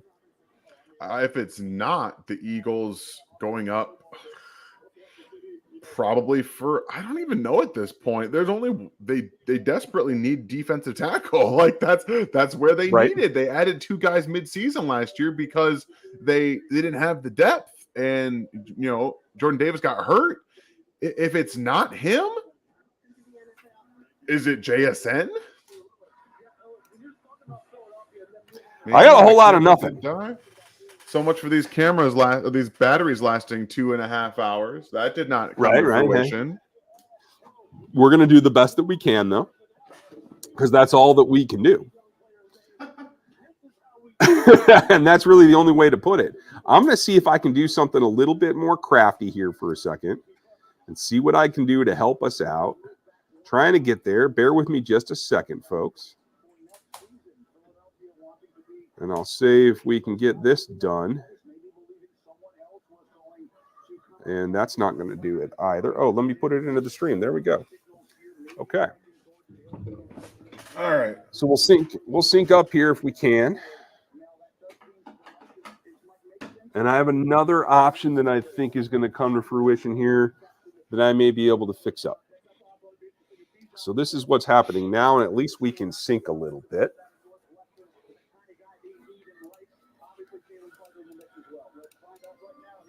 And I don't have the audio for it, so maybe we're not going to go that direction.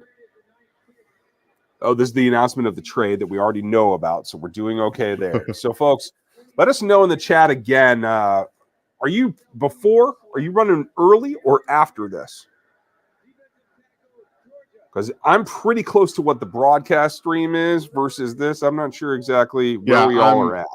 I'm literally like 5 seconds ahead of you. That's it. Okay. Like we're like almost right on.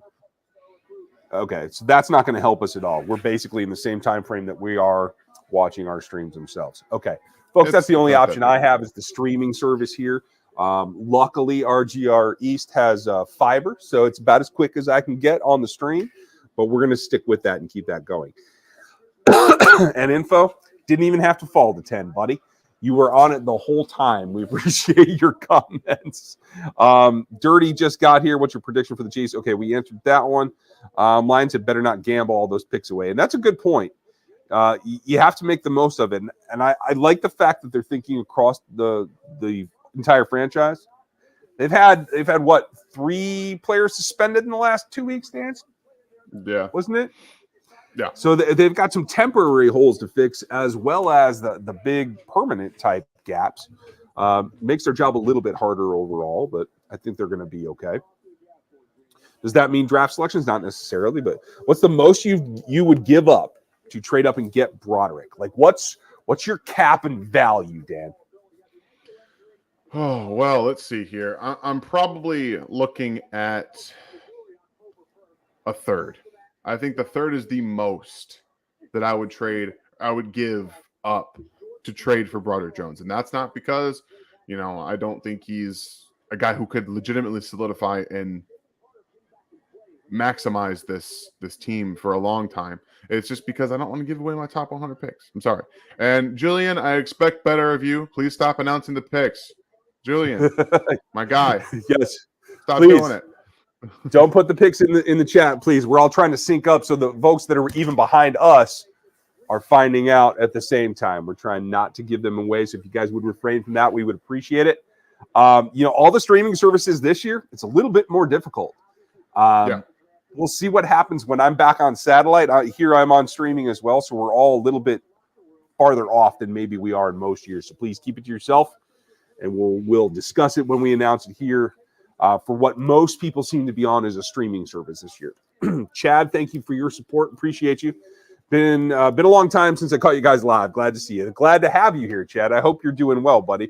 It has been quiet, so I hope everything's going well for you.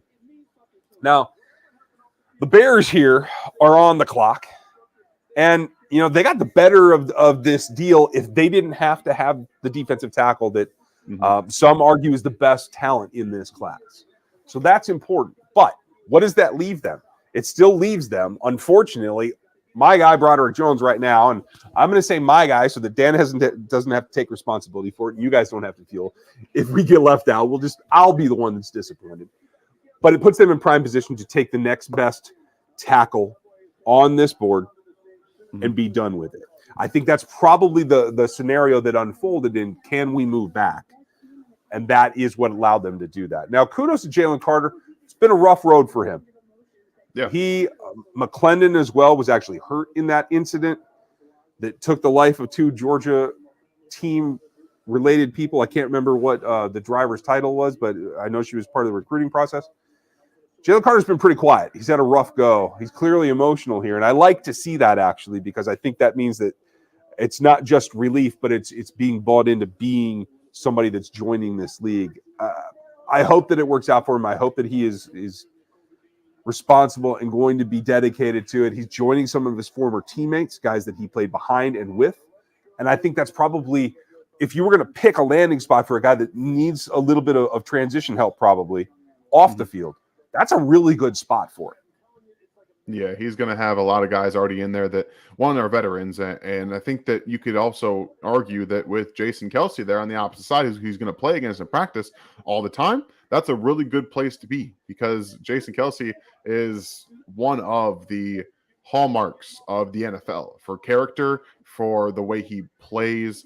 He's going to learn a ton from him. So I think that's a really great spot for him to learn. The organization there is in really good hands. Howie Roseman has done a great job. And I really think that outside of some arrogance on Nick Sirianni's part, he has the coaching staff to also help. So I like the fit for him growing up if that's what he absolutely needs to be the best that he can be. I can get down with that. A good question, Ryan White. Thank you for it. When you watched Jalen Carter, did you guys see him over that ran hot and cold? Yes, absolutely. It honestly reminded me a lot of Chris Jones. That was my number one detraction from Chris when he came out, was that he took plays off. He was not a 100% go 100% of the downs. Chris Jones has turned into a player that's going to come through for you time and again, and you can trust it. There is a maturation process that will happen within the league. And honestly, as heartbreaking as this story is for the University of Georgia football team and the player they lost, as well as the recruiting specialist they lost, it's for some guys that maybe weren't ready for it to mature and grow up a little bit faster. So I do think there is something positive that will come from it, and that is the elongation of what can be a career that really has no ceiling. This kid could be as good as Chris Jones and Aaron Rodgers. I do believe that from the plus snaps on his film. Yeah, he was definitely somebody that I was hard to evaluate also because he never really got into a rhythm a lot. They took him on, brought him off the field a lot when they were up in games. It's hard to do that for for a guy who is extremely as talented as he is. They use so many different players and so many different prospects in their defensive line. It is hard to really get that motor running at hot all the time, but the flashes were just too good. But we do have the number 10 pick, and it is in. And this is my guy. I'm going to announce this one because this is my guy. Please. And I know he's up on the board for you guys right now. Darnell Wright, offensive tackle out of Tennessee, was my offensive tackle to this draft class. I love the pick for Ryan Poles. I think this is a fantastic spot for him to help Justin Fields. And when you trade the number 1 pick, you trade back and you get DJ Moore. Now you get an offensive tackle that's going to plug and play at right tackle for you for years to come. A very good player. I think he plays right or left, but I'm really excited about the fit there and what they're building, what Ryan Poles is building in Chicago, because, it doesn't start off the best. And I know a lot of people have questions about Justin Fields. This is the year that I think people will stop having questions about Justin Fields. They are on the trajectory that Josh Allen was on, that Jalen Hurts was on. They added a legitimate weapon. They are building up the offensive line, and we are going to hopefully, I believe we're going to see the fruits of that labor this season with Justin Fields. I certainly hope so. I don't see Darnell Wright being able to play on the left-hand side. I watched that film, and I did not see anything that made me think he can do that. Doesn't matter to me. He has that in his bag if he had to go to it, right? Yeah. So I see where you're coming from there. And as you can see, as they're showing on the broadcast, like his feet are smoother than, say, the other man of his size in this draft that will be drafted later in DeJuan Jones. I'm a little bit relieved because I didn't expect Darnell to go before Broderick, which makes me feel like what I do like about Broderick, I'm still solid at liking. And if he falls down a little bit, it makes it more plausible. I won't say it's plausible really, but it's more plausible at this point. The Titans are on the clock at number 11. We are a third of the way through this NFL draft. If you're new and you've come in lately, this is RGR Football. He's Dan Harms. I'm Ryan Tracy. This is what we do here. We'll give you reaction. We'll have some guests. In fact, in just a minute, we're going to be joined here by someone you all know and love. And we are going to go over the picks top to bottom as they not only come off the board and what they mean, but how they affect the Kansas City Chiefs in particular. So if you're watching the stream because you found NFL Draft on YouTube, well, you're going to get a little bit of a Chiefs spin on it, a little bit of a league spin on it. Right now, we're going to be joined by none other than the man himself, Matt. Derek is in the house. How you doing, Matt? Hey, I'm doing pretty well, guys. How are you doing tonight? We're keeping up. A couple of surprises so far at the top of this draft. Have you enjoyed them? I've enjoyed the action. I like the activity. I like the trades. I want to keep that up. We need to get a little bit more mojo going for that, though. That's for sure. I like how loose it's been, though, and I do feel like if the Chiefs want to make a move in particular, it certainly set the stage to kind of light it up and let it loose. Do you think that's in the works? Are you concerned that the tackles have gone off the board pretty quickly here in the top 10? Yeah, the tackle movement, I think, if you're a Chiefs fan, is definitely a concern because you were hoping maybe that some of these guys would fall.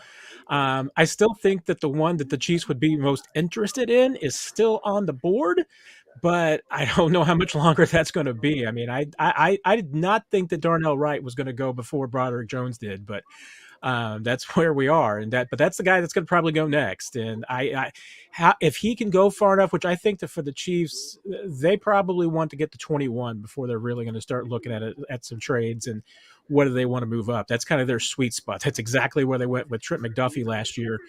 And even though that was 8 spots and this year that would be 10, that's pretty much, where they are. I mean, going up further than that from 31, that would be a pretty steep price because now you're talking instead of maybe a third and a fourth, now you're maybe talking to, if you want to get into the teens, you're probably talking like a third and maybe two of your four. You're both your fourths. Just to recap, Matt was not on us live when the Raiders selected. They went and get Tyree Wilson. How do you feel about that selection coming into the division against what is a team that needs to go find a tackle aspiration here that they feel can plug in and eventually combat this rookie that went higher than I expected? Yeah, that's kind of it to me. I mean, I thought that Tyree may go a little bit around there. Certainly thought they're going a little bit. I did not think that was the direction that the Raiders were going to go. But part of it is that they already went this direction and it didn't work real well. I mean, the entire AFC West last year loaded up on pass rush with the idea that they were going to be able to get some pressure on Patrick Mahomes. And one, the pressure doesn't really seem to matter that much. But two, it still doesn't matter if you can't outscore Patrick Mahomes. So, I mean, now the Raiders have a lot of holes. I don't think that they're a one-year fix. I mean, there's still multiple years, and they're probably even a coaching change away from being fixed. So I don't know that one draft pick was solve their problems. But I don't know if anybody in the AFC West right now has really figured out how they're going to catch up with the Chiefs. That seems to be where it is for me, Dan. Do you see anything that you're super concerned yet for the division? No. And that's going to be the big thing. Like, Andy Reid was scheming up Nick Bosa against the 49ers. Like, he does not care about defensive ends at all. He doesn't really care. The Eagles didn't sack Patrick Mahomes. I mean, this was the frauded. Everyone thought the Eagles were just going to be able to take Patrick Mahomes, who was playing on a bum ankle, down. It didn't happen. And I think when you have this trump card that you can play, not just Patrick Mahomes, but Andy Reid scheming up offensive line and defensive end matchups and moving guys out of the way and constantly making them guess. Putting Tyree Wilson next to Chandler Jones is not going to, and Max Crosby is not really going to help them a ton in that regard. I would imagine that Tyree Wilson is going to replace Chandler Jones as probably their starting guy on early downs, and Chandler Jones mixes in as a pass rusher because Tyree Wilson still has some work to do in that regard. But at the end of the day, the Raiders probably got better on defense. They probably did. They needed to. But in the grand scheme, their secondary is still not good. And Patrick Mahomes is the one throwing the football. So, no, I'm not really worried about that right now. That's what it comes down to. Now, the commissioner's coming to the podium for the Titans selection. Matt, we're on a stream. We've been having some sync issues. I don't know where you're at right currently. Well, I do know who the Titans have selected. I do as well. And now I do. So it is Peter Skoronski, listed as a guard on the broadcast, which I do definitely agree with, from Northwestern. He's going to Tennessee. This is 3 of my top 4 offensive linemen are now off the board, and we're sitting at pick 12 here, folks. For me, if I'm in the front office at Arrowhead Drive, not only am I on the phone, but there's red sirens going off through the building right now, because this, I think, was an imperative that they needed to try to accomplish. I don't know if they agreed, but I think it's nearly impossible then for them to pull this off right now into a spot where they could see that last top tackle fall. They're going to be into tier 2 is most likely at this point, Matt. Is that enough? Is this right now in the facility something that they have to change their plans for? I don't think I have to change the plan because, Brett Veach has multiple plans. And one of the things he'll tell you about the draft is that the importance of it and the way that you succeed in it is that you've got to be able to, one, stick with your plan, but then be able to change your plan when you have to. And you have to keep your head. You can't panic. So I would doubt that there's any red sirens going off. Mm-hmm. Brett Veach will not allow sirens to be going off inside the war room. He wants calm, and so this is certainly a scenario that they've planned for. One was absolutely the dream scenario would obviously be that one of their top 15 players is available at 31, and they can take them there. The other scenarios that they game plan would be if there was a position of need, whether it's receiver or tackle. That falls outside the top 20, that they're ready to go make a move. Is tackle going to be one of those spots now? Probably not, like you said. So what do? Well, you stick with your plan, which would now be looking at just who are your best players on the board. Is there someone at another position, including of need? I mean, if there's a receiver, and I would say that my hunch, based on just what I've heard and people I've talked to, would be that the only receiver that the Chiefs would probably be interested in moving up for would be Quentin Johnston. And if he was available, that's the guy that they would go get.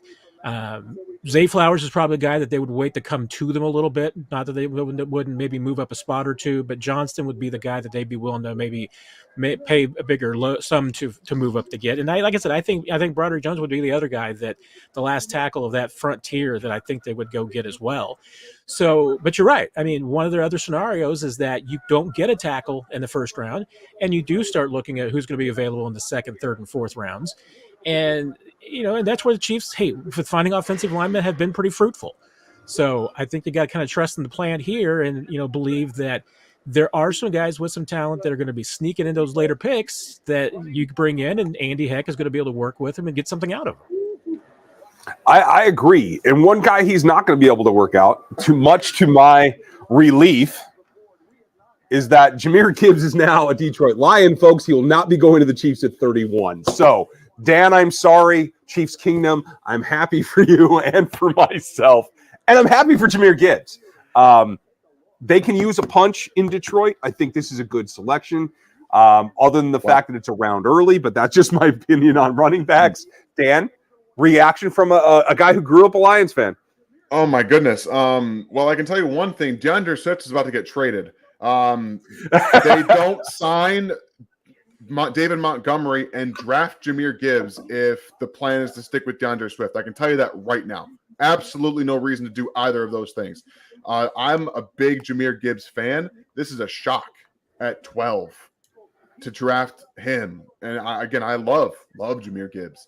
And Detroit, they're getting an excellent player. They traded away Jeff Okudah, their number one cornerback last year, and they should have drafted Christian Gonzalez. They should have. That's who they should have drafted. But again, they went ahead and they consolidated from where they were. They picked 12, 18, and 34. So realistically, they said, all right, maybe Christian isn't our highest rated guy. Jahmyr Gibbs is probably our highest rated guy. We have two shots from now until pick 34 to get guys that we love that are going to be there on the board. So let's get the guy that can probably make the most impact offensively for us right now. And I understand it. I don't think I would have personally done it. But you probably could have gotten Jahmyr Gibbs at 34 or at 18. If you wanted Jahmyr Gibbs at 18, he's probably going to be there. But I don't know. Good player going to a really good offense, and Ben Johnson's going to do a great job with him, scheming him up there. But a bit of a head scratcher. Hey, I'm with you, but Matt, this helps the conversation we were just having about tackle to the Kansas City Chiefs, and that's one more slot that everybody else gets pushed down, correct? Yeah, and frankly, I mean, if you're talking about the two needs for the Chiefs, receiver and offensive tackle, the fact that, another spot where a tackle could have gone, another spot where a receiver could have gone, and no receivers off the board yet. So, I mean, unless there is an absolute run, and there will be a run on receivers, I think, into the 20s, there are certainly some teams with needs there and some interest. So that's where the receiver market should really get interesting. The key here is going to start with the Packers. I mean, I think the funniest thing would be for the Packers to draft a first-round receiver as soon as Aaron's out of town. So that would be pretty amusing to me. But we'll see what happens here. I mean, the teams are going to get a little bit interesting. I mean, once again, I kind of want to see some trades. But I'm to your point, Dan, about Detroit and making the move here. As I have professed many times, I feel like there's 8 teams in the NFL that don't know what they're doing at any particular moment in time. And I'm sorry that your Lions have often been part of that group. Yes, but I tell you what, we're talking between the Lions, the Cardinals, and the Texans, and all these trades back and forth tonight. I think it's a great example of why those 3 teams are typically in that group of 8. Yeah. Because Arizona, I mean, I don't know if they really needed to get C.J. Stroud where they did. I feel like that they could have taken Will Anderson at 2 and probably gotten, Stroud at 6 at the earliest. I mean, and if you didn't think that the Raiders were going to take a quarterback, I mean, they could have even gone later than that to get Stroud. I don't know that the Lions really needed to get Gibbs at 12. I mean, it's once again, it just seems like taking a couple of these guys way too early. And I said about the Cardinals. I mean, I do like the Paris Johnson. I mean, that was good. I think they got great value there. But man, those three teams. I don't really know if I can really endorse what they've done tonight, at least in the way that they've done it. I like the way that you put that. I'm going to update the board here, Matt. And as we take a look, this is my board. Obviously, the quarterbacks here. Couple of running backs into the first round. Like you said, no wide receiver selections at all yet. I still have JSN and Jordan Addison at the top, but as you said, Quentin Johnson is a guy that the Chiefs value more than I do and may be willing to go up for. I don't hear any talk, despite my top tackle being on the table. That is something that's still an option, but I haven't heard anything out of the Chiefs front office in particular, but really about anyone with any inside knowledge in Kansas City about the tight end first round connection. But I heard a couple of things this afternoon that people were starting to intimate about what might be left, quote unquote. Do you feel like Michael Mayer or Dalton Kincaid here would be options for Kansas City? At the right place, yes. Now, I'm with you. I have not heard anything with the Chiefs in connection with the first round tight end, but second round tight end might very well be possible. And, and I certainly would think that both those guys would be off before the Chiefs get to 31. Could be surprised, but, if one of those guys is still available going in, into late in the first round, I mean, I could see the Chiefs maybe doing something. Although there are some other tight ends that they do like, in a couple of the different pockets. One in, Tucker Kraft, a kid from South Dakota State. That's a guy that I know that they've expressed some interest in. There's some other players, that would be later round picks that they've shown some interest in as well. So there's a couple of other tight end pockets where I think that they might be interested. But I thought I would have thought that right now there was a pretty good chance that Mayer would be off the board, and if that's the case, Kincaid would probably be pretty close to follow. But we'll see what happens by the mid-20s. I mean, that's the point where I would have thought that both those guys would be gone. Well, and I know that Packers taking wide receiver would be funny here, but I think this might be a spot for the tight end to try to help out the young quarterback. Dan, do you see that as a possibility? I would like to think that the Packers learned anything over the past decade plus. Something tells me they haven't. And by the looks of the pick on the screen, they haven't quite learned anything. No, they have not. Unfortunately. No love for Jordan Love. This is the Packers in a nutshell. This is one of the most Packers picks ever. This is like them picking. Granted, it's worked out for Rashawn Gary. It has worked out for Rashawn Gary. He's finally developing, but that's what you're doing here. You're hoping that Lucas Van Ness develops like the way Rashawn Gary did, and he's got tons of upside. Ryan is with me on this. He feels more like a 3-tech, like a defensive tackle in the NFL. I'm not entirely sure he's going to get to that point as a pass rusher in the NFL quite yet, but Green Bay doing what they do best and trying to outthink the draft at times. What do you think, Matt? Yeah, I mean, I like the look of Van Ness. I mean, I think there's things to like, but you're right about this. This is just, I mean, absolutely quintessential Packers pick. I mean, Iowa defensive end edge. I mean, that's about most you can get. And I think you're right. I mean, it's what position is he going to play at this level? I mean, can he be a guy that can line up consistently on the outside? Well, I guess we'll find out. We'll see how the Packers are going to use him, but they need to give that quarterback of theirs some help. And and that was true with Aaron, and it's going to be true with the new guy. But they still just seem to be dead set against getting their offense any help whatsoever. All right, and we have another trade. Here you go, Matt. Another trade.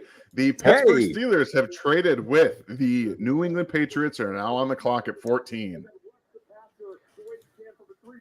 Very, very Patriot-esque. Very, very Patriot-esque to get involved early and start moving down and start moving down. Exactly. Belichick was like, "Where's my opportunity? Give me those picks, guys." So the question becomes, what does that do for what we're about to see? Steelers are looking for, I think, more weapons, could be more protection for Kenny Pickett as well. So in both situations, I have to think, unless they've fallen for one of the corners, particularly Gonzalez, I have to think that this is another selection that could be getting in the way of Kansas City getting what they need. Absolutely. Yeah, I had both these teams, the Steelers and the Patriots, both taking offensive line in my mock first round draft. So certainly could just be a case where the Steelers want to make sure that they get their guy. Absolutely. The question's going to be, who is that guy? It does, doesn't it? And folks, kind of know who it is. if you are new in the stream, please hold off on the comments until we talk about the pick. There are a number of people on a number of services, and we're not all quite synced on when these announcements are being made. We're telling you as they come live off of the I'm on the ESPN streaming app, so the official feed from there. That's what we're timing to. We do have a couple of questions we can answer in the meantime, though. And if you guys do want to get in those super chats, we will make sure that we get you an answer. I want you guys to get that. We appreciate your support. Will Tennessee quarterbacks still be there at 31? That's a great question, Jesus. And only Chris Collinsworth knows because he's not coming to Kansas City. I'll tell you that.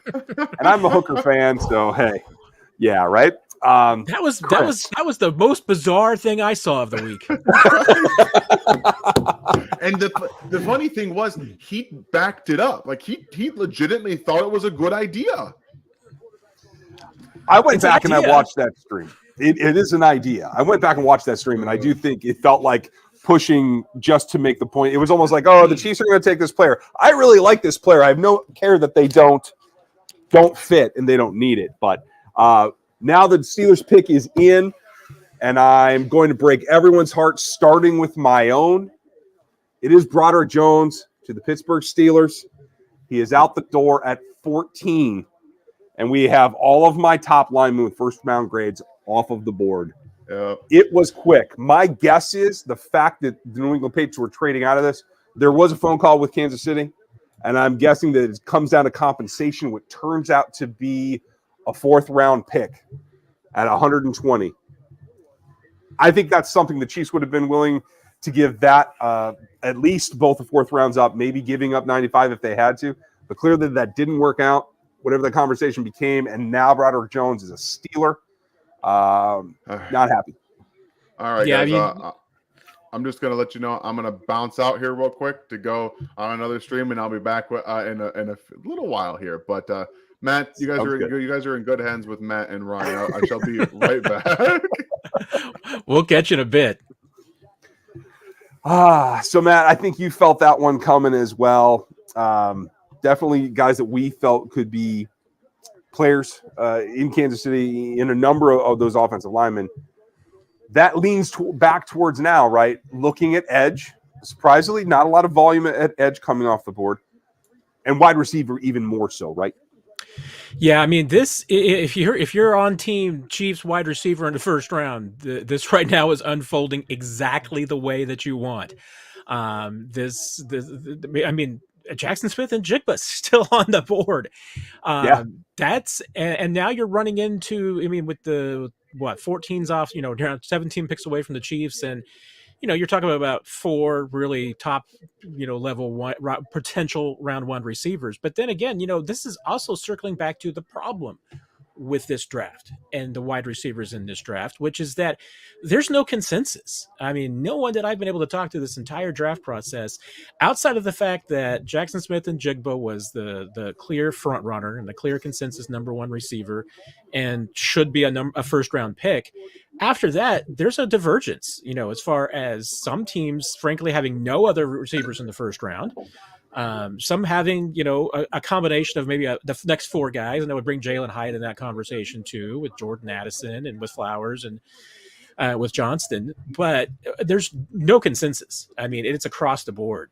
So, that's the catch, is that, even if the Chiefs do get a wide receiver in this draft, it's not necessarily the same as in a past draft. I mean, you get the third best receiver in this draft, it might not be anywhere close to being the third best receiver in a normal draft year. That group is just weak and this season and a little bit unpredictable, and nobody feels comfortable with it.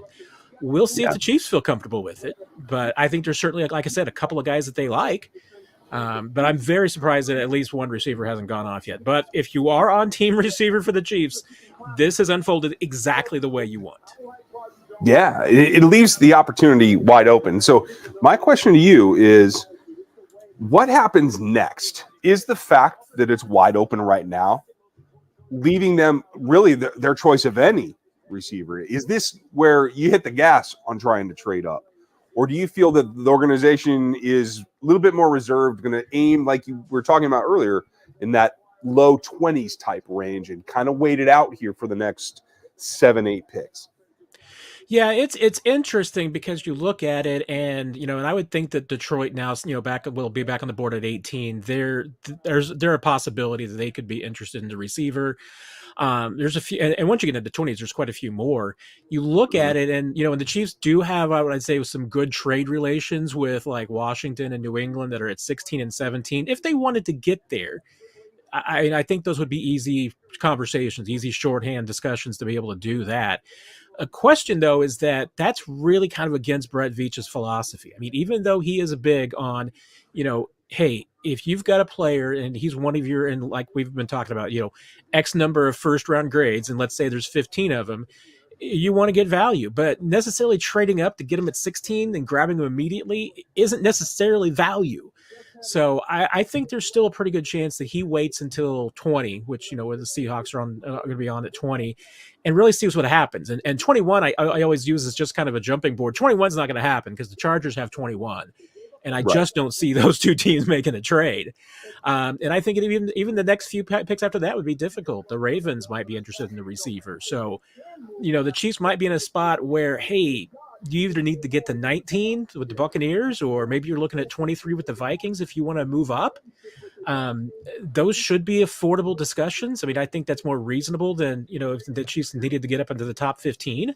Like I said, I think that would have cost them 3 draft picks to get that done. Yeah. This, moving up to maybe, 19 to 23 could probably get it done with just giving away 2 picks.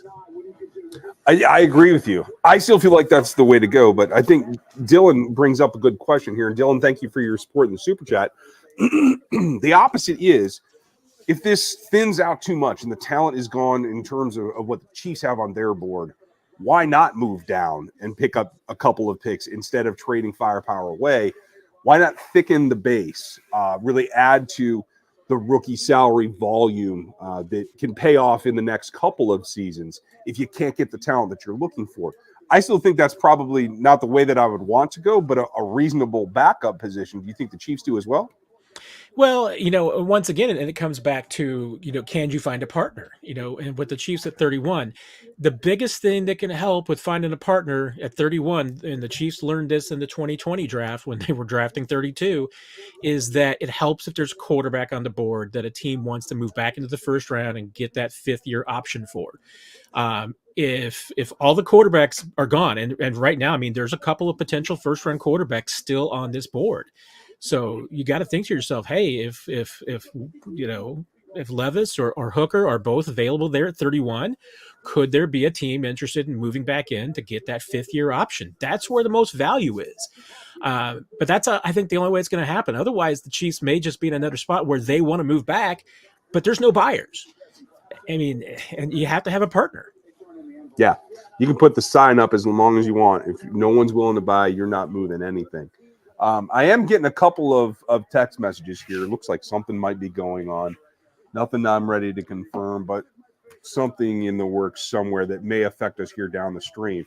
We're going to take some more questions, though, as we wait for the Jets pick to come in at 15. And Jake, thank you for your support as well. Do you see them adding an unexpected cherry on the deal to move up, like Willie Gay? Now, Jake, you must listen to Locked On Chiefs because Matt and I discussed this shortly a week ago. Willie Gay's at a position that has been fortified, what I called it at the time, with another player that has a very similar skill set and a lot more experience. What does that do to Willie Gay's value right now tonight as we talk about moving pieces around the draft board? Yeah, that's really interesting. I mean, because we have discussed the fact that the Chiefs have reinforced that linebacker room, that there is some depth, and it's only natural. I mean, you're going to look at players on every team and around the league who are going into the last year of their rookie contract that don't have new deals in place as being potentially available. That's when deals get done. So you're looking at really 2 players, and Willie Gay and L'Jarius Sneed would be the most likely possibilities. I mean, I would hate to see L'Jarius Sneed go because I just think that he's too good for what the Chiefs do. And I'm not sure that you could get the value because I'm just not sure that around the league there's as much appreciation for L'Jarius Sneed as the Chiefs and Chiefs fans have for him. And I think there's a lot of concern that around the league that his style of play is going to lead to injuries. That's, and there's, probably some hesitance to give value there. I mean, to me, I wouldn't give up L'Jarius Sneed for much less than a first or an early second round pick. And I'm just not sure that most teams around the league view him that way. And Gay is kind of the same way. I mean, as much as Chiefs fans and you value your own guys, Willie Gay doesn't have that reputation around the league. He's got the reputation as an underperformer because he has missed games. He's had some off the field issues and he hasn't been consistent. So he's more of a throw-in. I would almost say than a sweetener. I mean, that would be somebody that a team's looking to pick up on the cheap to try and see if they can salvage. Would save you a pick, certainly, but I don't know that Willie Gay would be, getting you top value. Not like, say a trade last year with AJ Brown, or if there was there's a couple of receivers who are also in that, fourth year of their rookie contracts that might be available this year. If that's the case, those guys might get value, but I don't know if Willie Gay is going to be able to do that for you. I have to agree with that too. I think there's a question of, is any player really going to move the needle given that where the Chiefs are? Yes, it's a championship roster you're coming off of, but anyone who is really contributing in a significant way is not going to be available. It is going to be role player type roles. And I don't know if that carries the weight across the league as it does for the guys that are in Kansas City for that reason. Folks, if you want to ask a question and you hit the super chats, I'm just stacking them up here. Make sure that I get them all. Go ahead and leave them in there. We'll try to get to everybody's questions as they come through, or at least the topics. But if you leave the super chat, we'll definitely get to you. I want to make sure that we hit the rest here before the Jets pick is announced, because it is in. ESPN on Comcast is 1.5 minutes ahead. Okay. You Comcast folks, keep the picks to yourselves until the rest of us that are streaming get to it. We will announce the picks here in the stream. If you happen to see it early, rejoice or frown or do whatever you're doing. Just don't tell everybody else in the chat, please.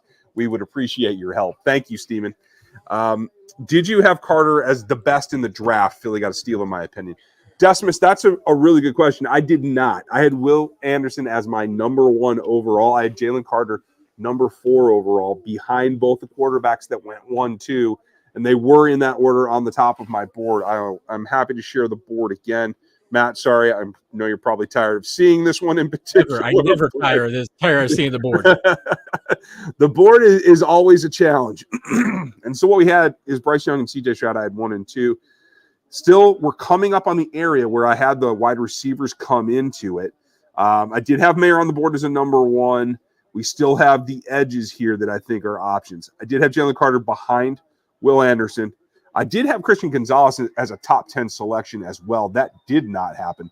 We're going to see if that comes to fruition here as the Jets are on the clock. Now, they took Sauce Gardner last year. I think with the acquisition of Aaron Rodgers, you might want to look tight end here. You might want to look protection here. But there's an off chance they could go corner. Put a tandem there that locks down the other side of the ball for them as well. We're going to find out here in a second as the commissioner is on the board. And if you've seen it already, folks, please keep it to yourself. I'll announce it here as it comes off live for me. There's going to be, I think, some back and forth about where we're at and what we want the Chiefs to do as we see some of these prospects come off the board. There's still several players that I think are good fits that are going to be available. And we're going to see what happens trade-wise as they move through and maybe have to move once, twice. Maybe they don't move at all, and we see them in the last selection of the evening. Looks like a youngin is going to make this selection as he comes up to the podium. Matt, you're smiling already, so evidently he's doing a good job. I just saw the young kid at the podium. I was just curious who it was. Kind of looks like my next door neighbor, and I know it's not him.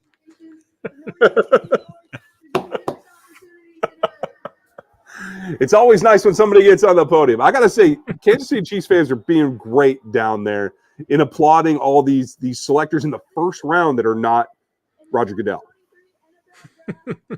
It's been a lot of fun to watch. I mean, and seeing the crowd get involved. So it has been a lot of fun. Wow. And in a shocker, the Jets go someplace they shouldn't have gone. I'm just going to say it out loud. Will McDonald, Iowa State outside linebacker that played more of an inside 3 and 4-eye technique, goes off the board ahead of Nolan Smith. This is a beautiful thing for Kansas City. I don't know what the Jets are trying to get. Robert Saleh is a defensive-minded coach that knows what he's doing. I am shocked by this selection. Does this surprise you as much as me, Matt? It's a shocker. Yeah, I mean, this is a guy, this would be the, from the consensus boards I've looked at, this would be the lowest pick so far that somebody's gone to get up on. This is a reach to me. I mean, at least they traded. I mean, well, I get no idea. Did they trade back? I can't remember if they traded that back from that spot. This is part of the Aaron Rodgers switch. There right? you go. Yeah. Well, I go back to my earlier reference of the 8 teams that don't know what you're doing, and the Jets are firmly in that group, and this, to me, firmly puts them back in it. You're right.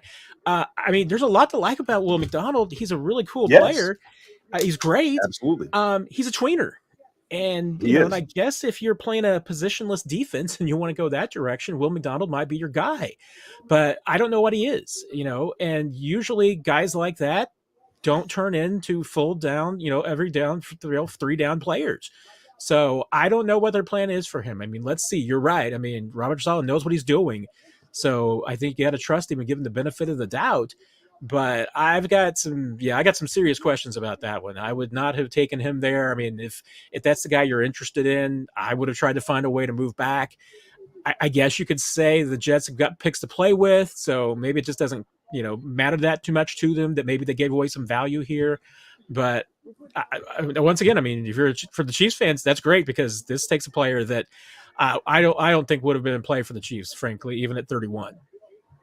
I think he's got 2 roles that he can play in this league. And you guys can see here on my board, Nolan Smith, Miles Murphy were not only above Will McDonald here, so was B.J. Ojulari, and Tyree Wilson has already gone off the board.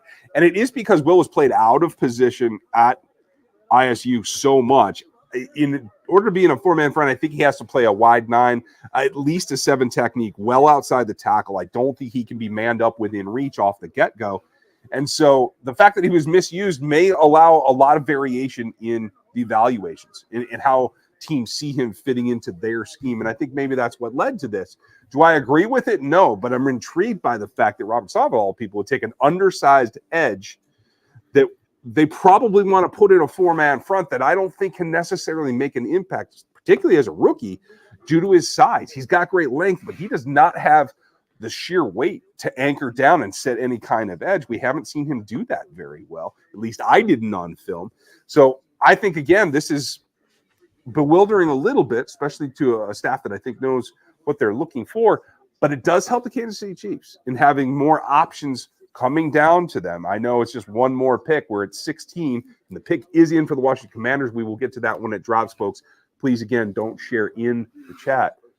But I'll take this because I do think that there's a couple of quality prospects that are coming a little bit farther down than I expected them to, Matt.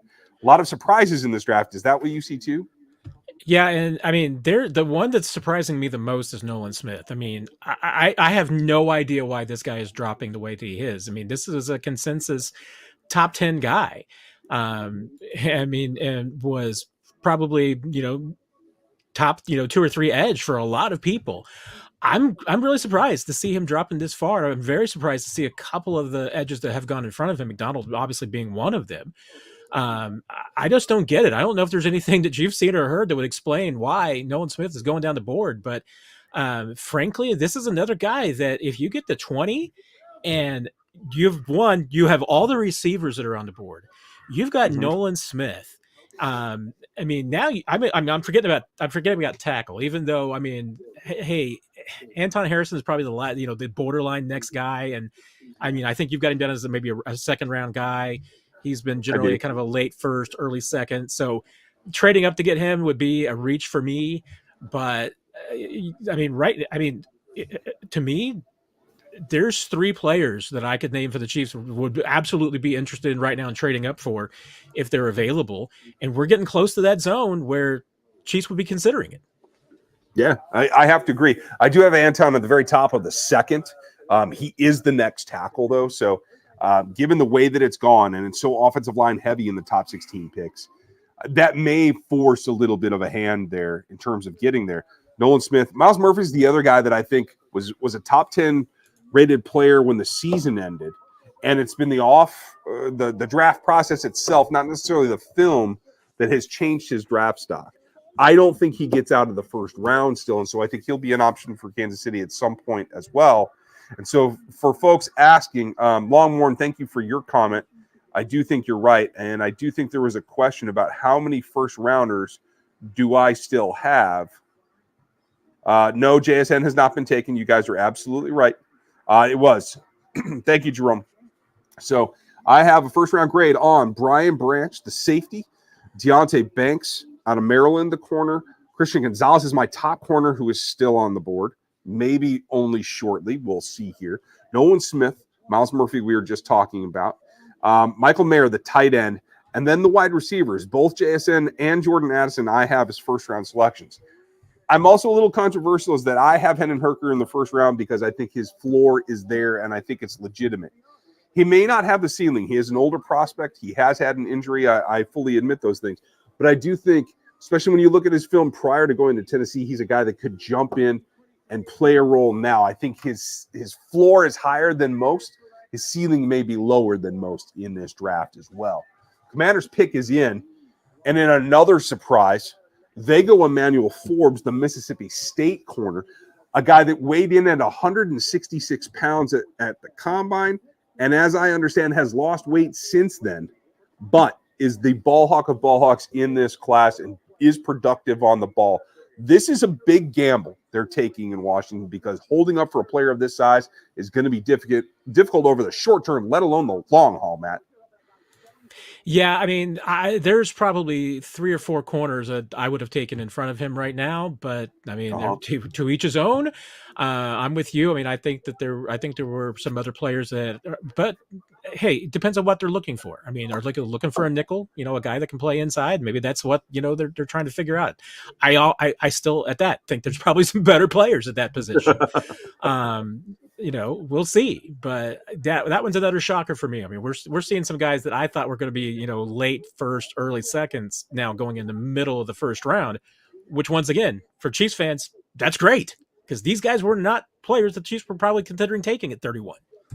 Exactly. It is by my count. He is going to be the 4th second round grade on my board to go. And we all know that when I only have 19, and I was pretty generous compared to most analysts that I know. And I had 19 first round grades, and now there's 4 so far second rounders in there.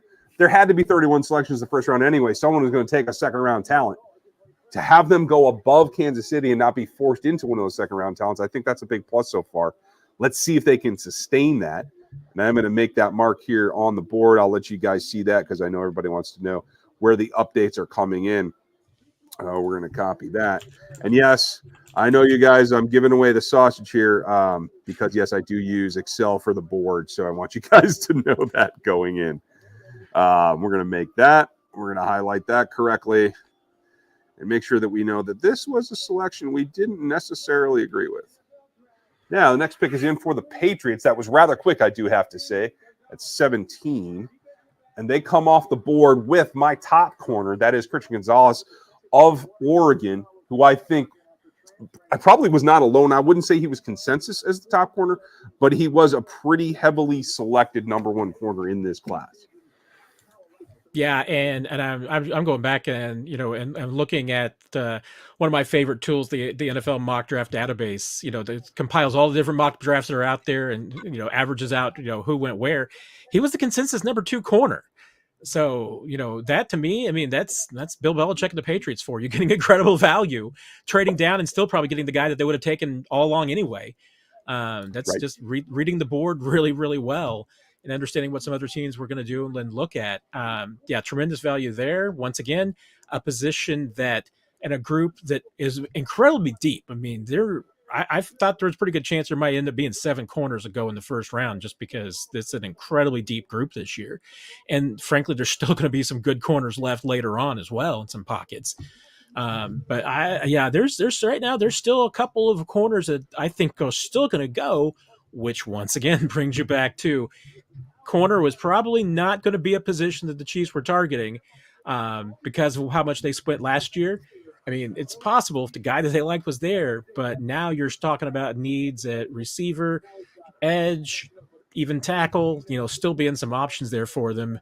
they're just being left on the board as all these corners are going. Well, I hope you can still hear me, Matt. I'm going to have to make a change, and I'd hope that Dan would be around for this one. But in the meantime, I'll put the board up, and we'll try to keep that rolling. You won't be able to see me, but I'll try to talk through this because everything is an advantage if it helps. And I think the big question, and folks in the chat are talking about this too, is what is now? Is this at 18 on the clock with Detroit? Is it something that we have to see them pull out more of the stops to go make the trade up right now? Is it that critical at this moment? To me, unless it is simply there is one player only that the Chiefs want that is like one of their top first round grades that's left. That's to me the only reason why you would push the button and go for it now is just, and partly because you are entering an area where I think it would be difficult to get a trade done. The Lions on the clock now. You got the Buccaneers up next. I don't know, how willing they are to be interested in moving down and would be swapping places and, ended up moving down 12 spots. Seattle, you never can predict what Seattle is going to do. Chargers, no, I don't think you can get a deal done there. Ravens, probably not. Minnesota is probably where you start to really get back into a conversation where maybe you could make a trade, and that's where you'd have to go because I think that between Jacksonville, the Giants, the Cowboys, and Buffalo, I mean, it wouldn't surprise me if every player drafted there was a tight end and a wide receiver. I mean, those are some teams that need some pass catchers. So, I think there's going to be some receivers starting to come off the board in the 20s. And if you're the Chiefs and you want the best wide receiver that you think is the best wide receiver, 19 or 20 would probably be where you want to get to. I agree. And I don't know if Jason Light has an affinity for trading with Brett Veach. We haven't seen that before. I feel like the prime spot that probably needs to be moved out of is Minnesota at 23. So I think that might be just a touch late, but we're now to the point where we've 4 picks in front of 23. Is that enough for the Chiefs to still get, with the talent that's left, someone that can affect them, come in and be a viable candidate to start as a rookie? That's my big question right now. Yeah, and when it comes to the receivers, I mean, I think there's a pretty good chance that, Jackson Smith-Njigba might be the only guy that was truly ready to come in and I would say be maybe a number 3 receiver for the Chiefs. And I talk about that in the rotation of being a guy that could start fairly regularly, wouldn't necessarily be your top target, but a guy who, could be in the rotation, get 60% of the snaps, and you feel pretty good about. The other guys, I mean, I think they're all fitting into the category that they're more, and I hate to use the word developmental receivers, but they're guys that need some more polish, particularly for playing in an Andy Reid offense. I mean, you saw it last year. Sky Moore was a second-round receiver and was not, ready to just be plugged in to play on every single down. I mean, they had to work him in slowly. That's just how difficult it is to work into Andy Reid's offense. And I think that would still even be true for a Zay Flowers or a Quentin Johnston. I mean, I think they would need smaller workloads, probably larger workloads than Sky Moore saw as a rookie. But as far as truly being, able to, say, hey, this is going to be our number 2 starter, like I said, JSN's probably the only one I could fit into that conversation. And I would say that I could comfortably plug him as the number 3 guy. But everybody else, I mean, you're probably talking about being a number 4 or number 5. And you need those guys. That's not a problem. Chiefs are probably going to carry 6 receivers, so that's not an issue. But it's just how much can you ask of those guys? That's the big question. And I don't think it's necessarily here as the pick is in for the Lions. We'll get to that in a second, folks. Again, please don't announce those. Dan, was it your childhood team that Lions was? Yeah. I mean, I was always a fan of the Chiefs growing up, but I lived in Michigan, so I mean, I always knew about what was going on with the Lions, and I still root for them because they've been so bad for so long. Well, yeah, they need the help, right? Like, root for them. Why not? The question is, while you were gone, I'm sure you've been keeping tabs here. Broderick Jones went. Will McDonald, the shock of the draft so far for me, although Emmanuel Forrest is probably right there with them. Your thoughts on those two before we get to what the Lions have done here? I'm at a loss for words. I really am. And I can talk myself into the Forbes pick. I can. because I think if he were like 190, he might have been the first corner taken. I do think that you can talk yourself into the way he plays, the ball skills, the natural ability to just read the offense. I think he has a natural instinct to playing corner that you don't see a lot. So I can talk myself into that. Will McDonald is a designated pass rusher that you're taking in the top half of the first round. Will he get to be able to stop the run? Maybe, possibly. But I get the significance of rushing the passer. He probably has some of the best tools in the entire draft class. But again, do you draft a designated pass rusher in the in top half of the first round a year after you drafted overdrafted, maybe by many standards, Jermaine Johnson in the first round? Right. So you're investing a ton in the first round with two players that you might have to physically combine them together to make them one defensive end. If you're playing Jermaine Johnson maybe against the run and then having Will McDonald play in the pass rush, you have two players now that you've used first round picks on almost playing one position. And that's a little concerning. So we'll see the development on Will McDonald, but it's tough to really take him there justifiably, in my opinion. Well, and I'm pulling for him because I do like his skill set, and I do think he did the dirty work on that Iowa State defense. He deserves a chance. I'm just a little surprised at the pick because I agree it was a little bit early, but it's another player that helps the Chiefs get somebody down lower to them. Obviously, we're out of the tackle business at this point. Unless Anton Harrison is available at 31, I don't think it can be offensive tackle anymore. I think that's off the board in the first round right now. So we're coming back to what happens now at 18. Haven't heard any announcement of a trade here, so it looks like the Lions are making a selection right now, according to the commissioner. Let's see what it is. And in a very Lions pick to go with Malcolm Rodriguez, they have added Jack Campbell, the Iowa linebacker. That's two Iowa players taken in the first round, folks, both on defense. Not an offensive lineman with the legacy that Iowa has, not a tight end that the Iowa program has a legacy for, but two defensive players from Iowa in the first round. Now, Jack Campbell's a good linebacker, is one of my top three. Didn't expect him to go here. I think this is a reach at this point. Do you disagree in any way, Matt? I don't. Once again, looking at the consensus big board, you're talking about a guy that was number 43.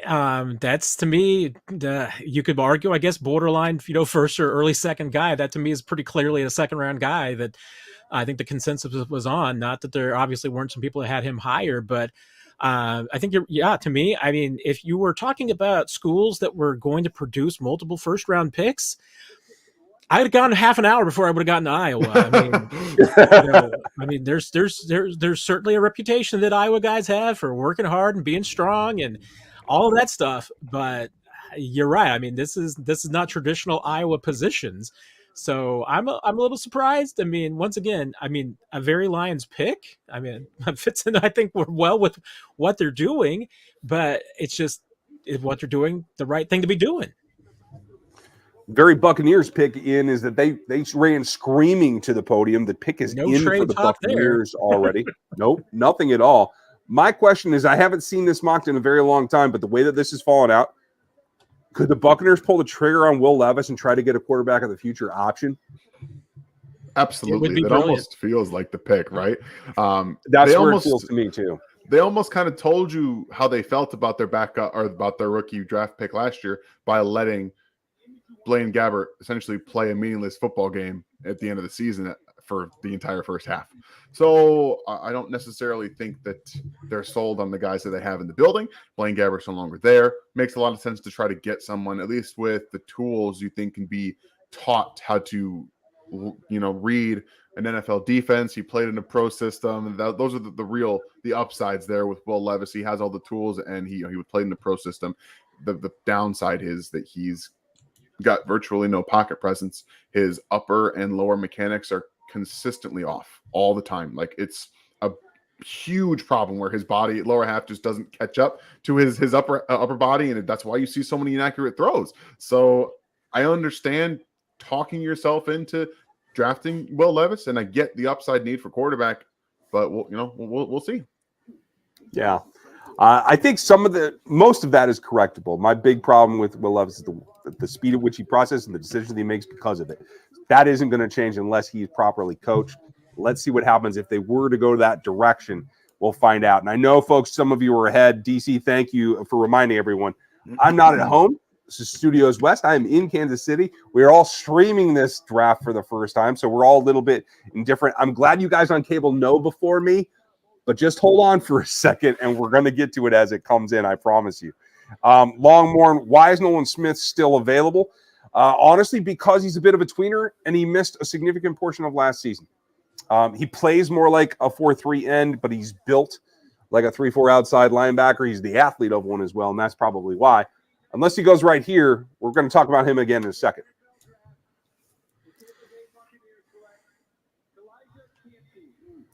And in another shock of the first round, Elijah Cansey goes off the board. Man.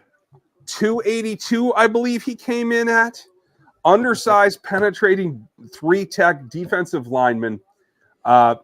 Maybe the antithesis of Warren Sapp in Tampa Bay. I don't know if there's anything different for a defensive tackle that I could choose, but a guy that has upside, certainly, but you can run on this team now. Their linebacker situation, now the defensive tackle situation, you can run on Tampa Bay. Go prove it. And I'm the only one who cares. No, like I'm still trying to figure out. I love what he does. And this is the problem here we're seeing on ESPN. You cannot compare him to Aaron Donald. You can't do it. No. They are completely different players in terms of all-around ability. Aaron Donald can still play the run. He can.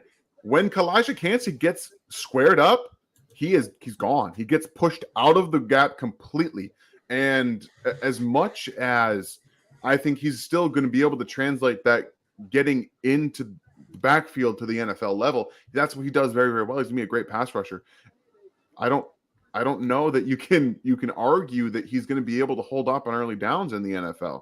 And obviously we talk about progression and getting better and getting hitting that upside. I don't know where his upside is.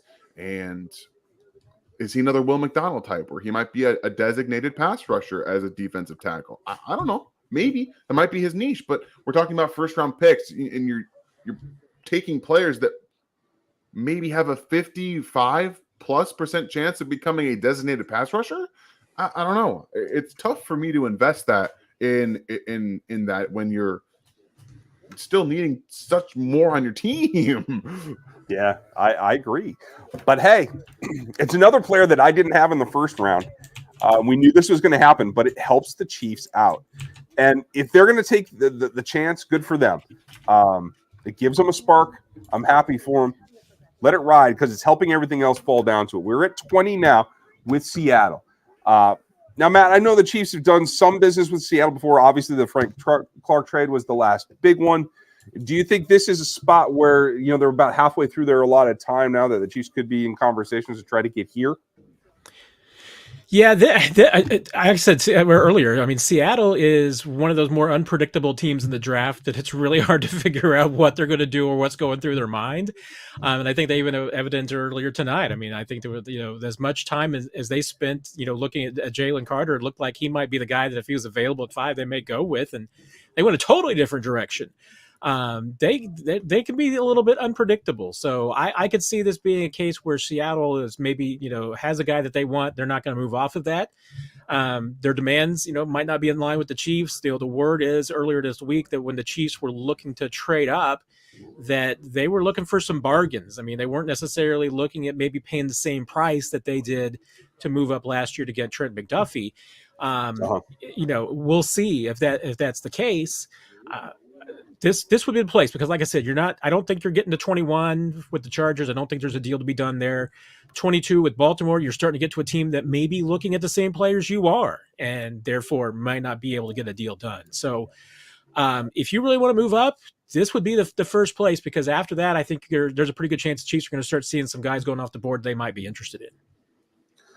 I have to agree. And hey, at this point, folks, you never know what's going to happen. So if you're seeing prospects that you don't recognize the names of, if you want more information, go to Rogue APC right now, tonight, and grab the draft guide. It'll give you information on all these players, not just the summary of what their skill sets are. It'll give you their film grades, their production grades, and all of our athleticism matrices. You want to have that information so you can see the way that it goes around.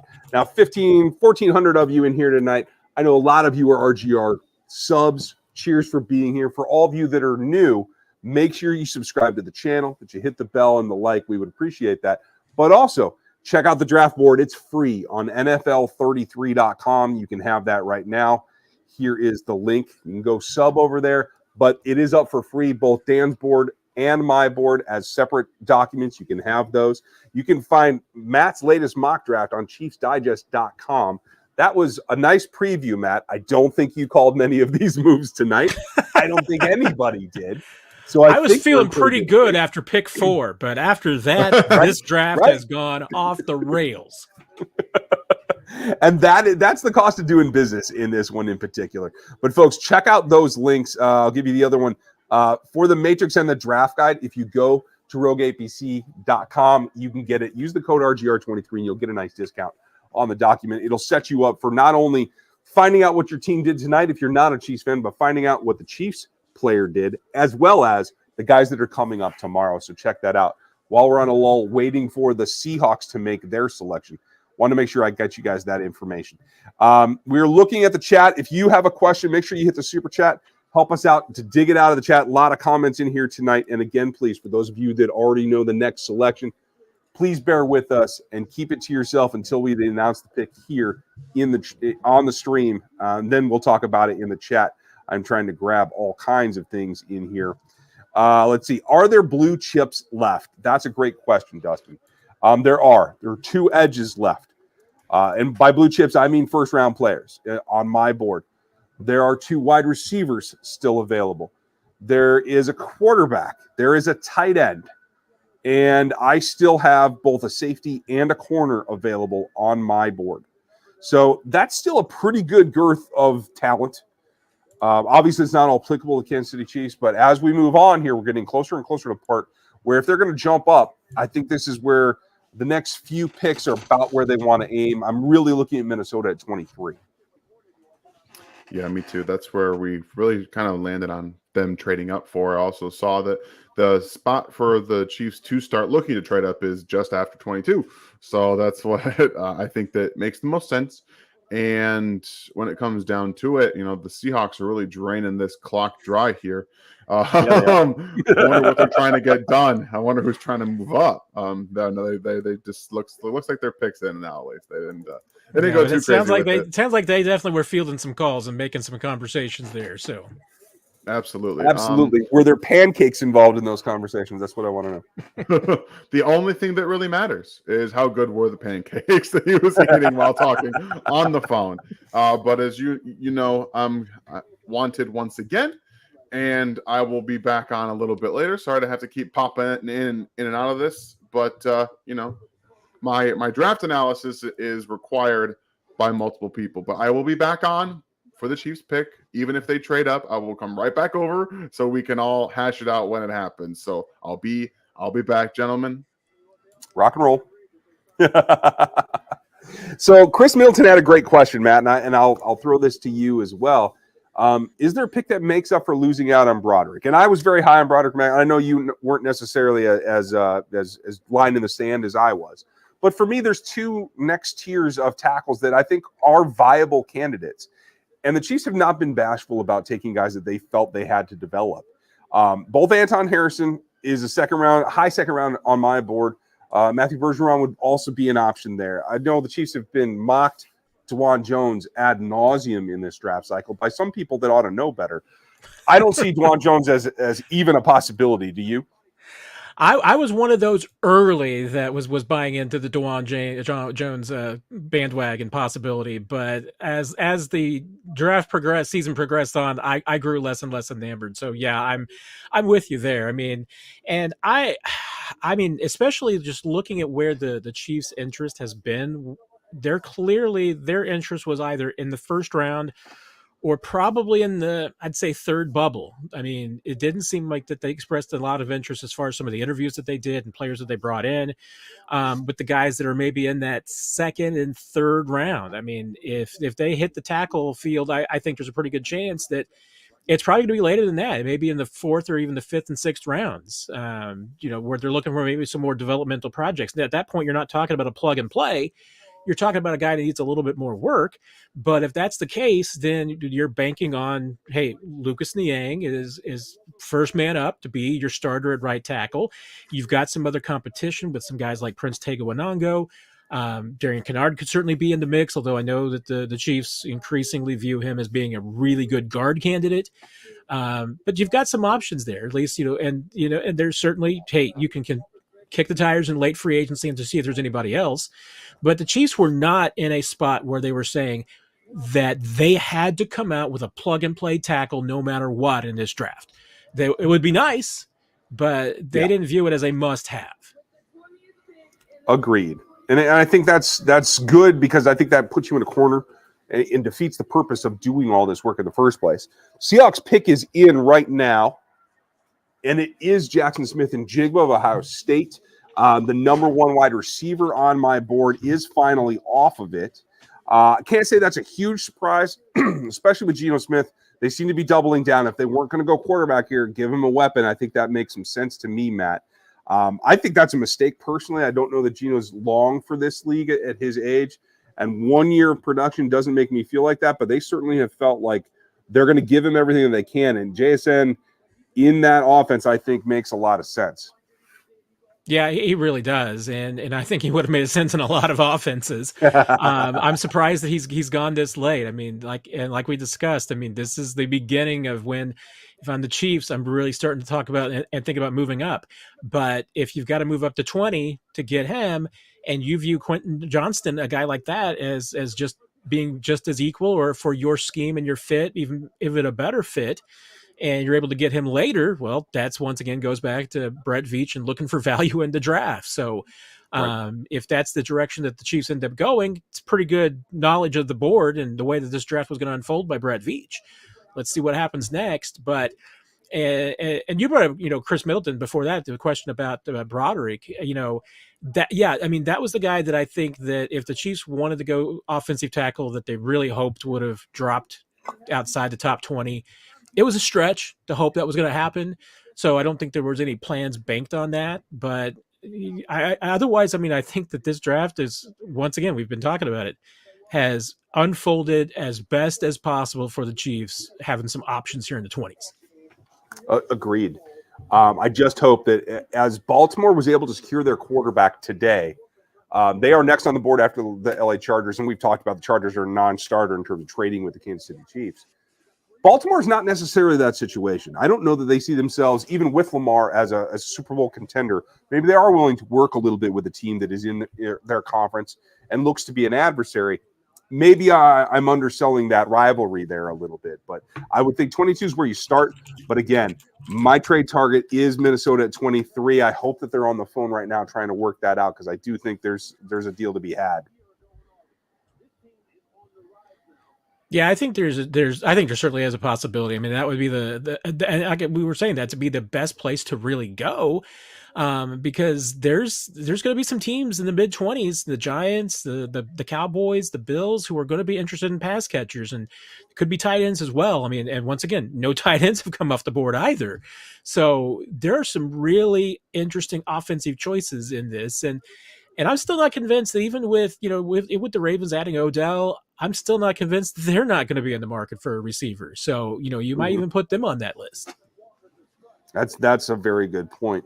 KC21, appreciate you. I'm glad that you're having a good time. It's my favorite event of the year. I know the Super Bowl is great, especially when the Chiefs win it, but this is what I spend months preparing for. So I'm glad that you're enjoying it. Thank you for being here, and thank you to everyone who is here tonight. We're going to be doing this all weekend. Don't forget that. We have other guests coming in and out with us tomorrow. Don't forget that part of the stream as well. The Chiefs have a couple of selections tomorrow as it stands right now, so don't forget. If you are not a subscriber, please consider. What my brother said today, smash that like and the sub, please. I don't know if that's the way you're supposed to say it, but I just did. don't really care. But thank you guys for being here. So let's review. JSN is off the board. I still see not only Quentin Johnston as an option that the Chiefs might like. Obviously, they had Zay Flowers in working with Patrick down in Texas as well. Both of them are at the top of the second round for me. The other guy that is in the first is Jordan Addison, who I had as the number one receiver in this class right up until March. So in terms of coming off the season, film, etc., production, he was there. It was just the fact that I thought he was markedly faster than JSN. JSN was not. So in March, JSN took over number one. That makes sense. There's still the number two receiver on this board right now, and I think he's a viable option. But Chiefs haven't had much traction, or at least public traction, in pursuing him at all. Yet the last 3 days, I've heard more and more talk about it, Matt. Anything that sheds light on for you? Yeah, that would be very Brett Veach-like and Chiefs-like for there to be so much smoke around Quentin Johnston and Zay Flowers, and it ends up being Jordan Addison becomes the receiver that they really wanted all along. Would not be the first time that Brett Veach has played that smoke card before. So, it would not surprise me if that came about. And we may be very well be talking about three players that the Chiefs would be fine with at any spot. Clearly, I think there's definitely been interest in Flowers. I think there's definitely been interest in Johnston. That neither one of those were just latecomers. I mean, those were names that were linked to the Chiefs pretty early on. So I definitely think that there's a pretty good chance that Chiefs will be interested. I got to think so as well. Whiskey Bravo, thank you for your support as always, friend. Nice to see you back. Appreciate all the hard work you guys make happen. 1990, because that's where I want Kansas City to trade to. I'm sorry I missed you there. I'll run just a little bit behind him. I'm expecting Beach to go up and get his guy, wide receiver, perhaps. Whiskey, you're right on top of it, as we are too. Chargers are picking now at 21. I think the Chiefs could be making a move here in the next couple of picks. I know they're trying. It's about value and whether they pull the trigger or not. But thank you for your support, buddy. And I love the 1919 reference. Appreciate you. But yet another one, too, and I want to ask that. It's not a question. 1,000 people watching, 1,400 in here right now. If you guys could hit the thumbs up icon for me, that would be great. We really appreciate it. And if you're not a sub, click on over there because we talk a lot of Chiefs, but we talk about the whole league. The Chargers pick is in. We are coming up to it right now, and then we're going to get back to Scott's question here. Quentin Johnston goes to the Chargers. Now it's Mike Williams and Quentin Johnston. So you have Jalen, you have Josh, you have L'Jarius. All have the length to deal with it. And quite frankly, I think Trent McDuffie can compete as well. Quentin Johnston is a second-round talent on my board because I think there are some significant gaps in his game. This does not scare me other than the fact he might grow into the next Mike Williams. This is an attack on Kansas City, but one that I think they're prepared for, Matt. Yeah, and this was my secret fear that this is where Quentin Johnston might go to because we were talking earlier about the strategy of teams in the AFC West and how do you go to try and keep up with the Chiefs, and obviously the Raiders are apparently still sticking with the get after the quarterback strategy.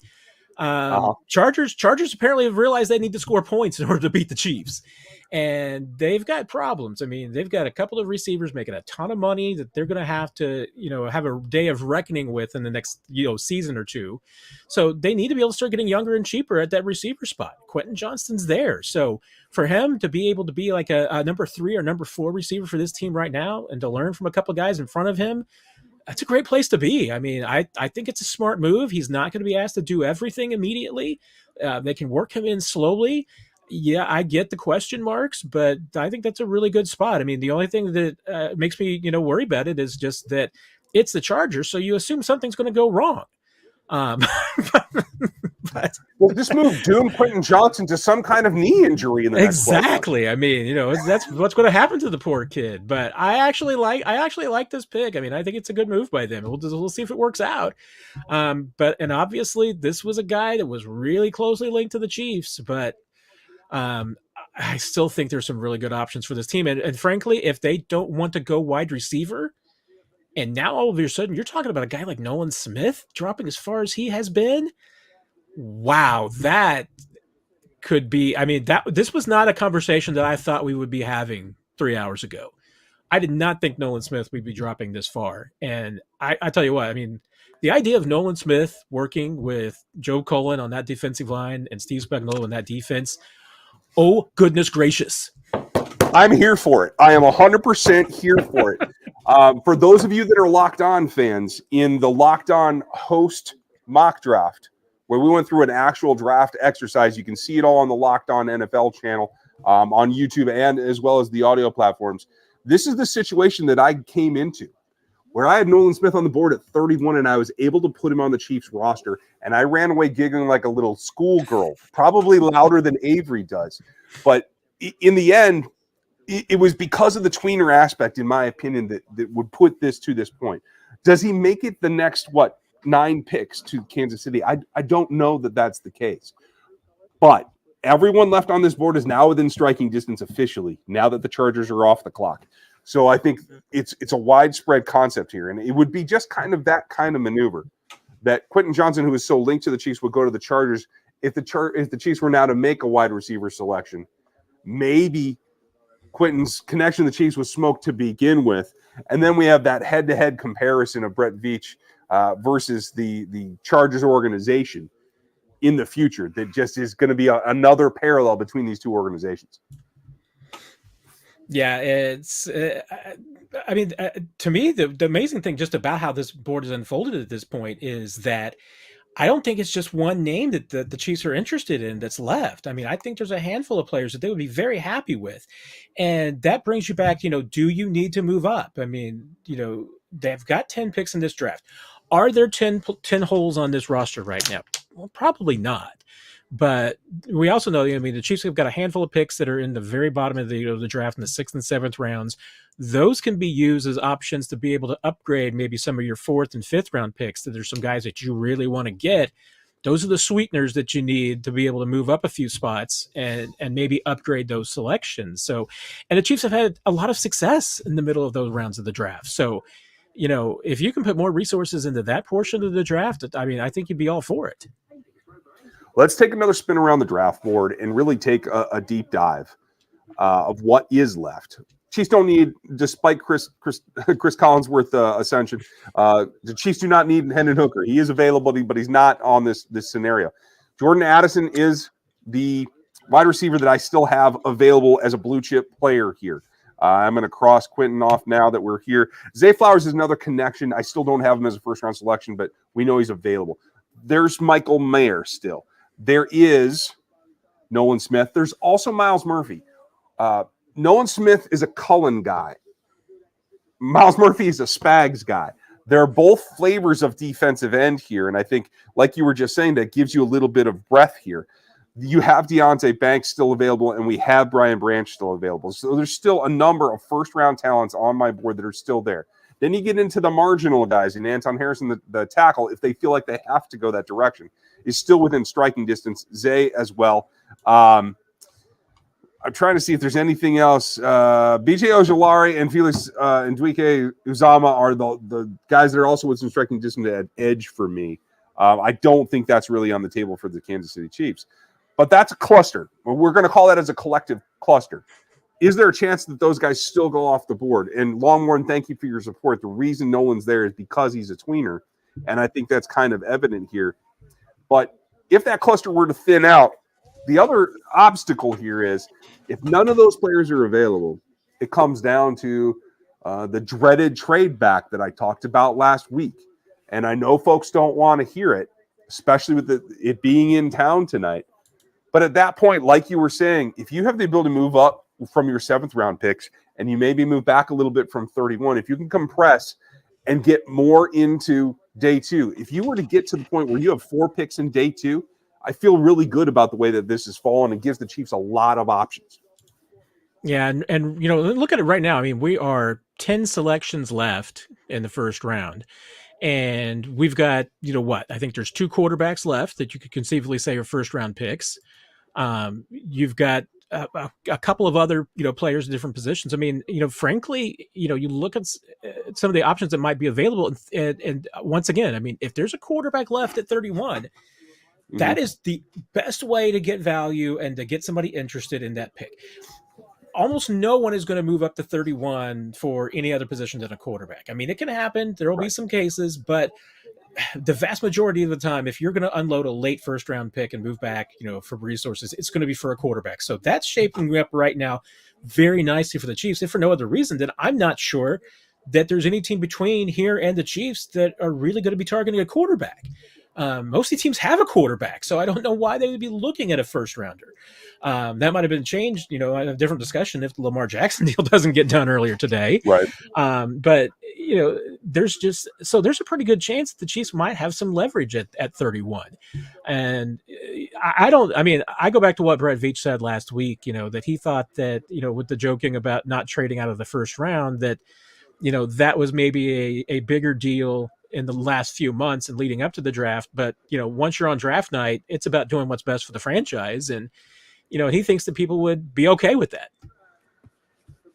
Matt, there's been 21 selections, 22 is coming off the board. We've had 11 trades. And amazingly, we have not had a trade for players yet, which has surprised me. I thought at this point we might have a kind of an AJ Brown kind of deal like last year, that we may have some players involved. But so far we have not had that. And my preferred options look like they're coming a little bit closer to fruition. The pick is in for the Ravens. It is Zay Flowers going to Baltimore. Try to help Lamar out. Paired with Odell Beckham, it gives them, together with a wide receiver group that has been injured, hasn't been quite as productive. But this is now a formidable passing possibility of a game in Baltimore. And it takes another guy tied to Kansas City and to Patrick Mahomes off the table. Were all these wide receiver visits all smoke? Was it always about the defensive ends? Because that's what's left.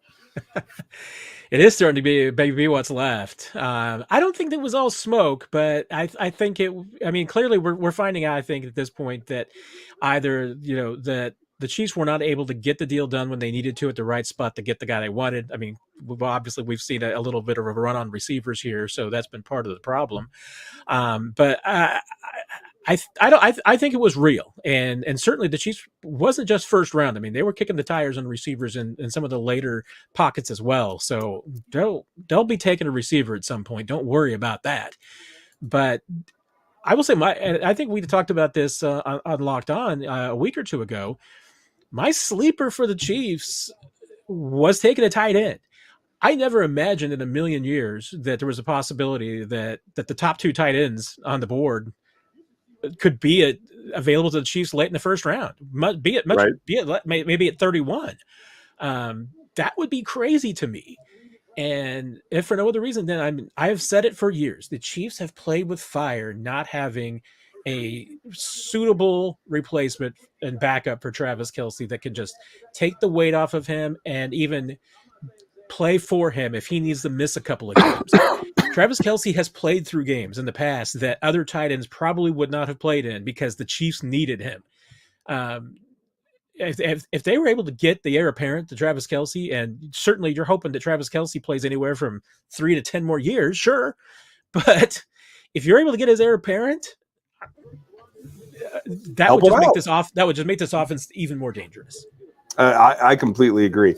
And ESPN just did it and we made the comparison of Zay Flowers to Tyreek Hill. And I think that's doing Zay Flowers a disservice because he is not that elite of an athlete. And I think that's going to be a comparison he has trouble living up to. And I'm even more happy that they didn't do that had Kansas City selected him. So I just wanted to point that out. Metal Rocker, Johnson off the board, but is Felix a possibility? Yes. But there's two guys significantly rated above him that are still on the board, so we're going to come back to that if it does get to that point. Scott Show had a question earlier about, can't believe they took two halfbacks so high, and I believe this is as crazy as I do. Absolutely. You guys know how I feel about the running backs.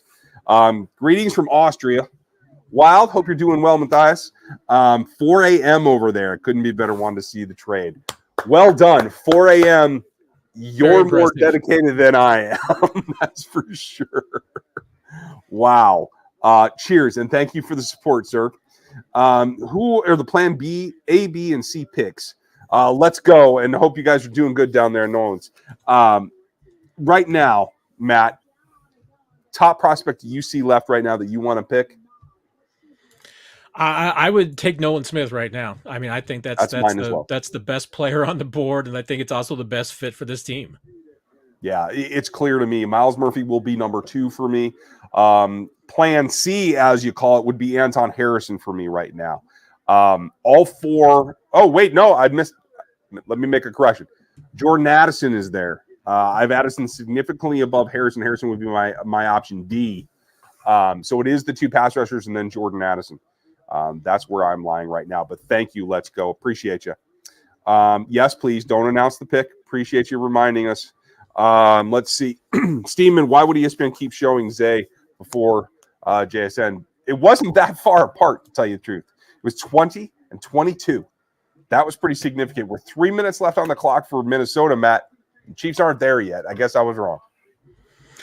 Yeah, I mean, they could obviously be making the Kevin conversations, but I mean, I once again, I mean, I went back to, I thought it was most likely that if the Chiefs moved up before the draft, I thought it'd be moving up for a tackle. There's not a tackle that I would be moving up for at this point. Even Anton Harrison, I think you're better off waiting to see if he falls to you, especially with what you've got in front of you and some of the teams that are selecting in front of you. There seemed like some momentum that the Chiefs might be interested in moving up for a receiver, but those receivers that I think they would have been interested in moving up with are gone now. So I'm not sure that I see the move up scenario that Brett Veach has to make, because I think if one of his top 15 players was on the board and available, I think this is the latest he would let them slide. Now, I could still be surprised. Maybe they do make a move up, but I would think at this point we are probably in sit back for 31 mode. But I circle back to what's going to happen with a quarterback, because I don't need to see a quarterback going off unless there is a trade. I don't see a quarterback going off before 31, which could make 31 very interesting. Oh, see, we're not trying to speak it into existence, folks. We're just trying to prepare you for the possibility of what 31 could become and what it might mean for a selection this evening. I know people will be frustrated with that, but let's go. You got that right as well, buddy.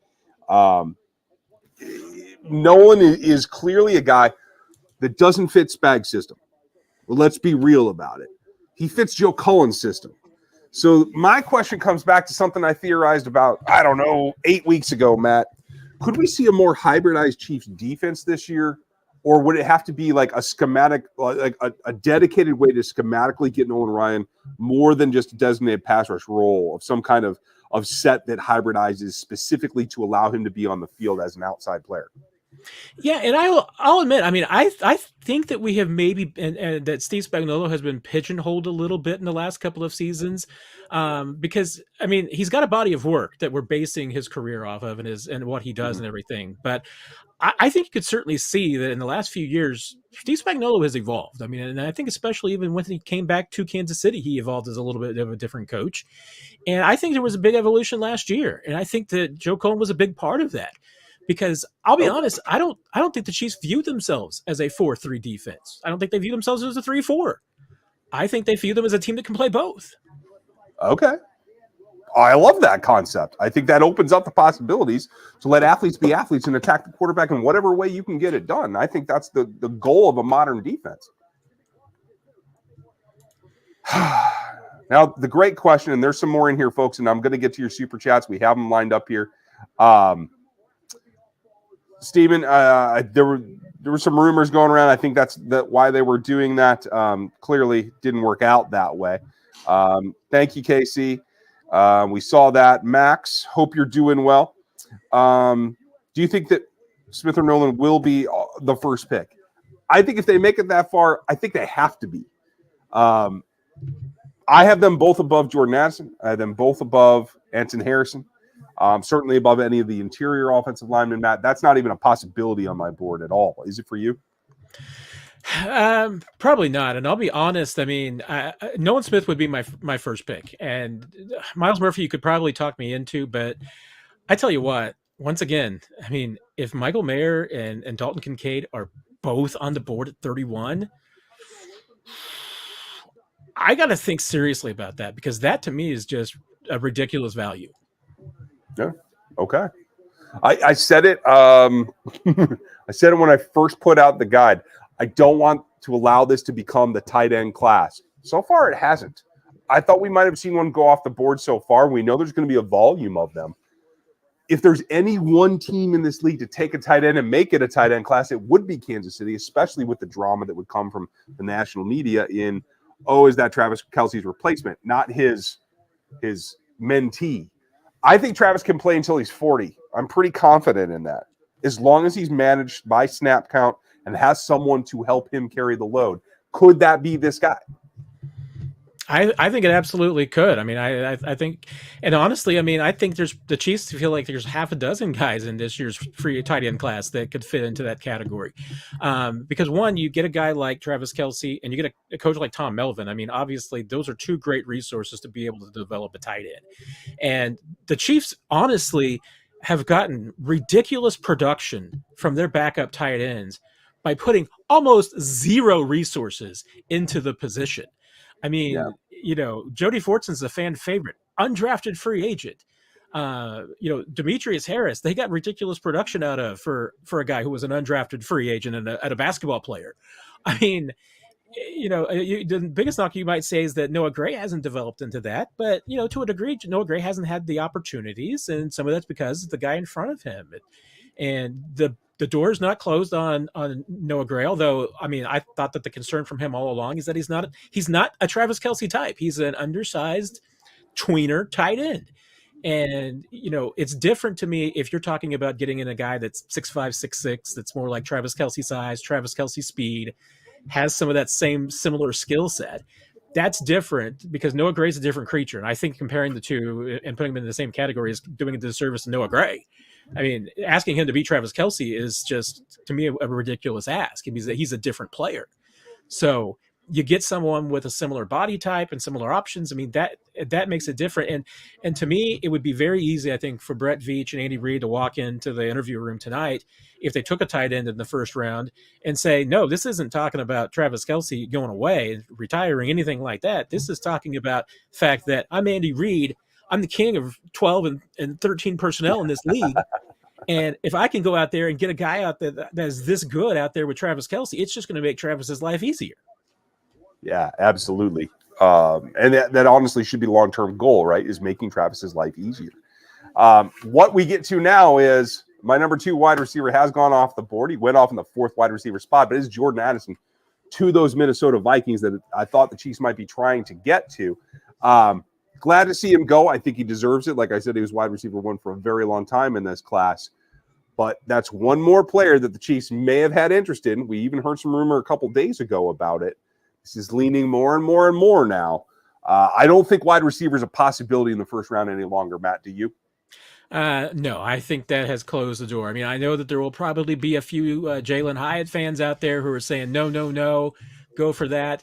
I think, and I know you've got him as a second round guy, I think he's definitely in that next group.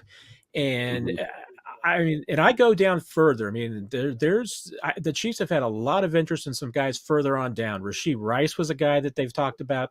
A.T. Perry from Wake Forest. I think Jonathan Mingo is definitely a guy that they've been interested in, would be very interesting. So there's a pocket there in the second and third round that they've kicked the tires on. And even later, I mean, Ronnie Bell was a guy they brought in for a top 30 visit. That's a different receiver to me. I mean, I've compared him to the Cadillac of Albert Wilson's because I think he's a glue guy. He's just one of those guys that, you can put in any position. He can do just about anything.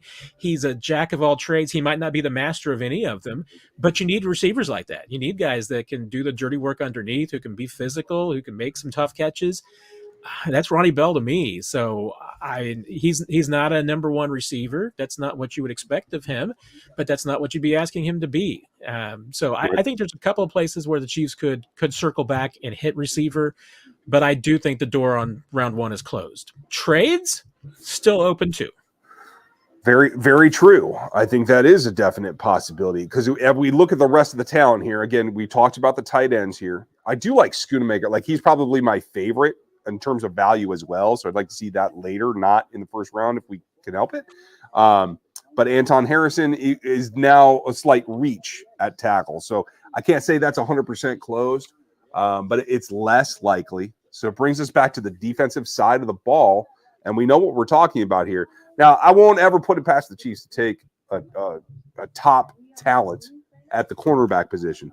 I don't care how many corners they have. I think Brett Veach will take them. He's been so good at identifying them, and this entire staff has been for the last several years. Not just last season, but before it as well. Remember, folks, L'Jarius Sneed was a 4th-round pick that they identified. It was me, Pat Sperduto, and I think we're maybe 2 other guys in this country that said LJ can go play for Kansas City, and it worked. But I can't see that happening in this class. I like Deonte Banks. I like Joey Porter. I just don't see it happening. In fact, I was so shocked I didn't even click off Emmanuel Forbes. So we're going to take care of that right now. There we go. Sometimes I miss a few things, but this is narrowing down. If we see Nolan Smith and Myles Murphy go off in the next couple of picks, Matt, is that sold? The door's wide open for business, if not already, for the Chiefs to trade out? Yeah, to me it is. I mean, I think ideally your scenario right now would be 3 players, and 2 of them would be those defensive ends, those edges. So I think that's definitely what you're thinking about right now. Now, if those 2 guys are gone in the next handful of picks, then yeah, I mean, if I'm Brett Veach, I'm making as many calls as I can to see if anybody wants that pick 31. We'll see, but I certainly think that the Chiefs, based on where this board's going right now and what they're wanting to do, I think they could certainly trade out of 31, pick up some more assets, and still get a guy that they want early in the second. We have a trade now. Giants are moving out. They're flipping 24 for 25 with Jacksonville. They're picking up, it looks like, a 5th and a 7th to do so. They're clearly happy about it on camera here. What are the Jags going to do here in making this switch? That's going to be the question. For Jacksonville, I think it might be attractive in running that 3-4 base defense down there that has Trayvon on it. Nolan Smith could be their target. Yeah, he would be a really good fit for them. I had them going corner in my mock first round. I'd certainly think that's maybe a bit of a possibility, but you're right. I mean, I think honestly, both those edges I think would be really good fits for Jacksonville, and they are building with defense. So that would be a problem for the Chiefs if they take one of those 2 guys. It definitely would be, and I hate to I'm not predicting it, but it would make sense to me. We're going to see what happens here rather shortly. Tactics, thank you for your super chat. Veach is a good dad who has to smack Reed and Spag's hands away from their favorite toys. DeMarcus Robinson, C.H. Fenton, and Dan Sorensen are examples. Fair enough, but let's be real. In no situation with either of those guys is Veach the dad. I'm just going to tell you. Andy's the dad pretty much all the way around. It doesn't really change much. Matt, am I crazy? No, and sometimes maybe you have to knock, Brett Veach away from his favorite toys, which are some of those, first round picks that aren't mint in box anymore. Right? Yeah. Ooh, fair. Ooh, I like that. I like the trading card analogy there. Looks like the trade's done. The Giants are making this selection. Sorry, I had it backwards a second ago, folks.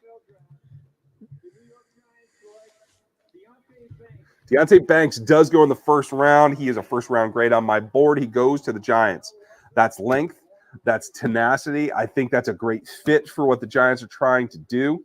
I wish him luck there, and I look forward to his second contract when he becomes a Chief. Happens a lot with Giants, doesn't it? It does. I think the Giants got bailed out because I'd heard earlier today that they were maybe one of the teams that was really interested in Jahmyr Gibbs falling to them and maybe going a different direction in their backfield. So I think this is definitely no knock against Gibbs, but this probably saved the Giants from themselves if that was the case, because I think that's a really good pick, really good value right there. Yeah, I have to agree. I like that maneuver.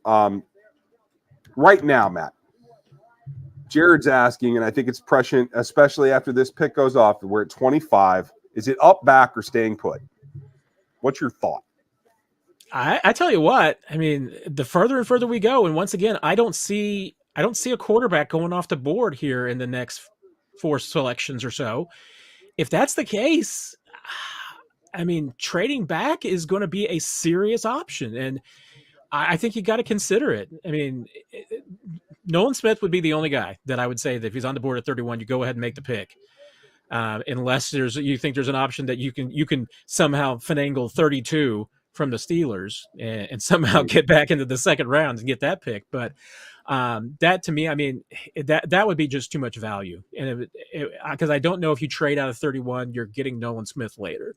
And to a degree, I mean, it's maybe a very similar situation to what the Chiefs did when they got Chris Jones. I mean, they traded back and they still got Chris Jones, who's the guy that I think they would have taken in that trade in 2016 with the 49ers. So, but is it the same spot? I mean, how far can you trade down and still get Nolan Smith? I mean, I think there's a pretty good chance if he's on the board going into Friday night, he's the first guy off the board.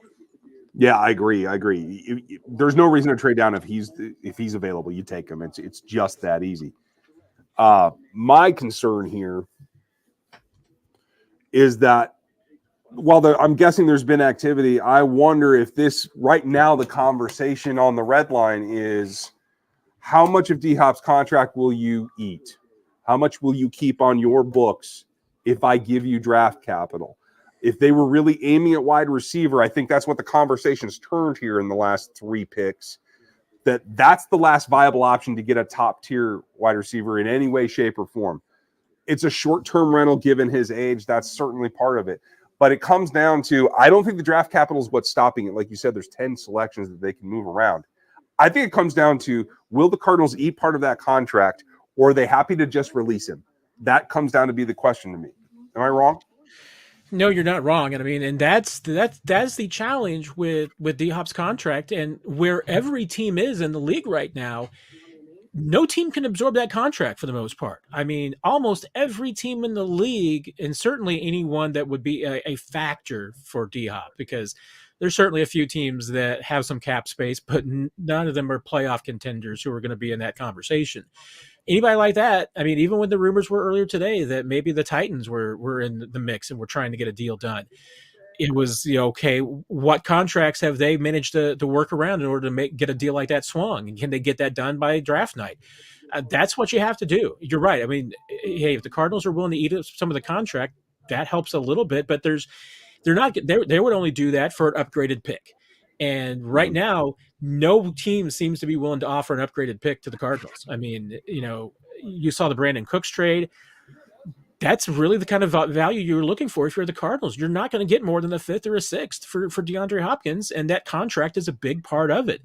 And a lot of teams, I think, are still willing to play chicken with the Cardinals, that they're going to feel like that they need to go ahead and cut him, and then you can cut your own deal with D-Hop rather than having to work around the parameters of the deal he has with the Cardinals. Yeah, that makes sense. And I'm sure all the stops are being pulled out in Baltimore. Info was saying that that's going around on Twitter. I've seen that here on and off for the last couple of days, that might be a possibility. They're trying to put a crew together in Baltimore. However short-lived it is between Odell Beckham Jr. and D-Hop. Certainly a formidable group if they're back at full strength. Both have had injuries in the last couple of years, obviously, Odell Beckham being pretty significant. Moreau was asking, what do you think of Jalen Hyatt as the pick for the Chiefs? Completely overblown if they take him at 31 myself. That's a mistake. You can trade back and get him in the mid-second if that's what you're going to do. I'm not sure if Will Levis is the last guy left in the green room, but just as we see the shot on ESPN, this is a great green room. And I think this really paints Kansas City in this event in a really nice light, the way that they did that. Just a side note from me. What do you think, Matt? Oh, no, I mean, it's fantastic. I mean, and being able to see everything. I mean, especially if you're from Kansas City and these are familiar sights to you. If you've been to Union Station and you've been able to see everything.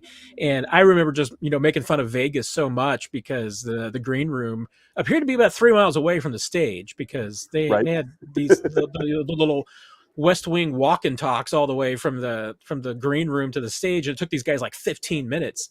The green room is literally inside the front door of Union Station. So these guys are just walking out the front door into the parking lot, get a hat, go up on the stage. They're there.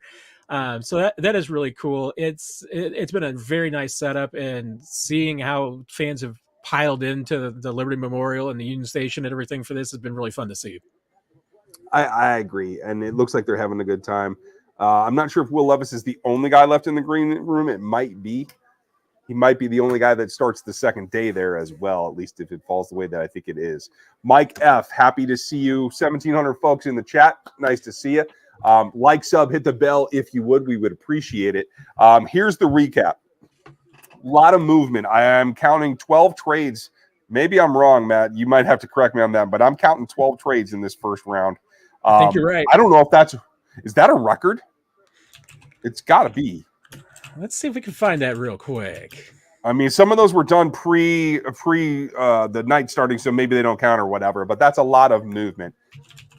Offensive tackles went early, even earlier than I thought they would. All of the top selections, wide receivers, all top 4 are now off the board. For Kansas City, it is looking like defense right now, unless they want to go to a tight end.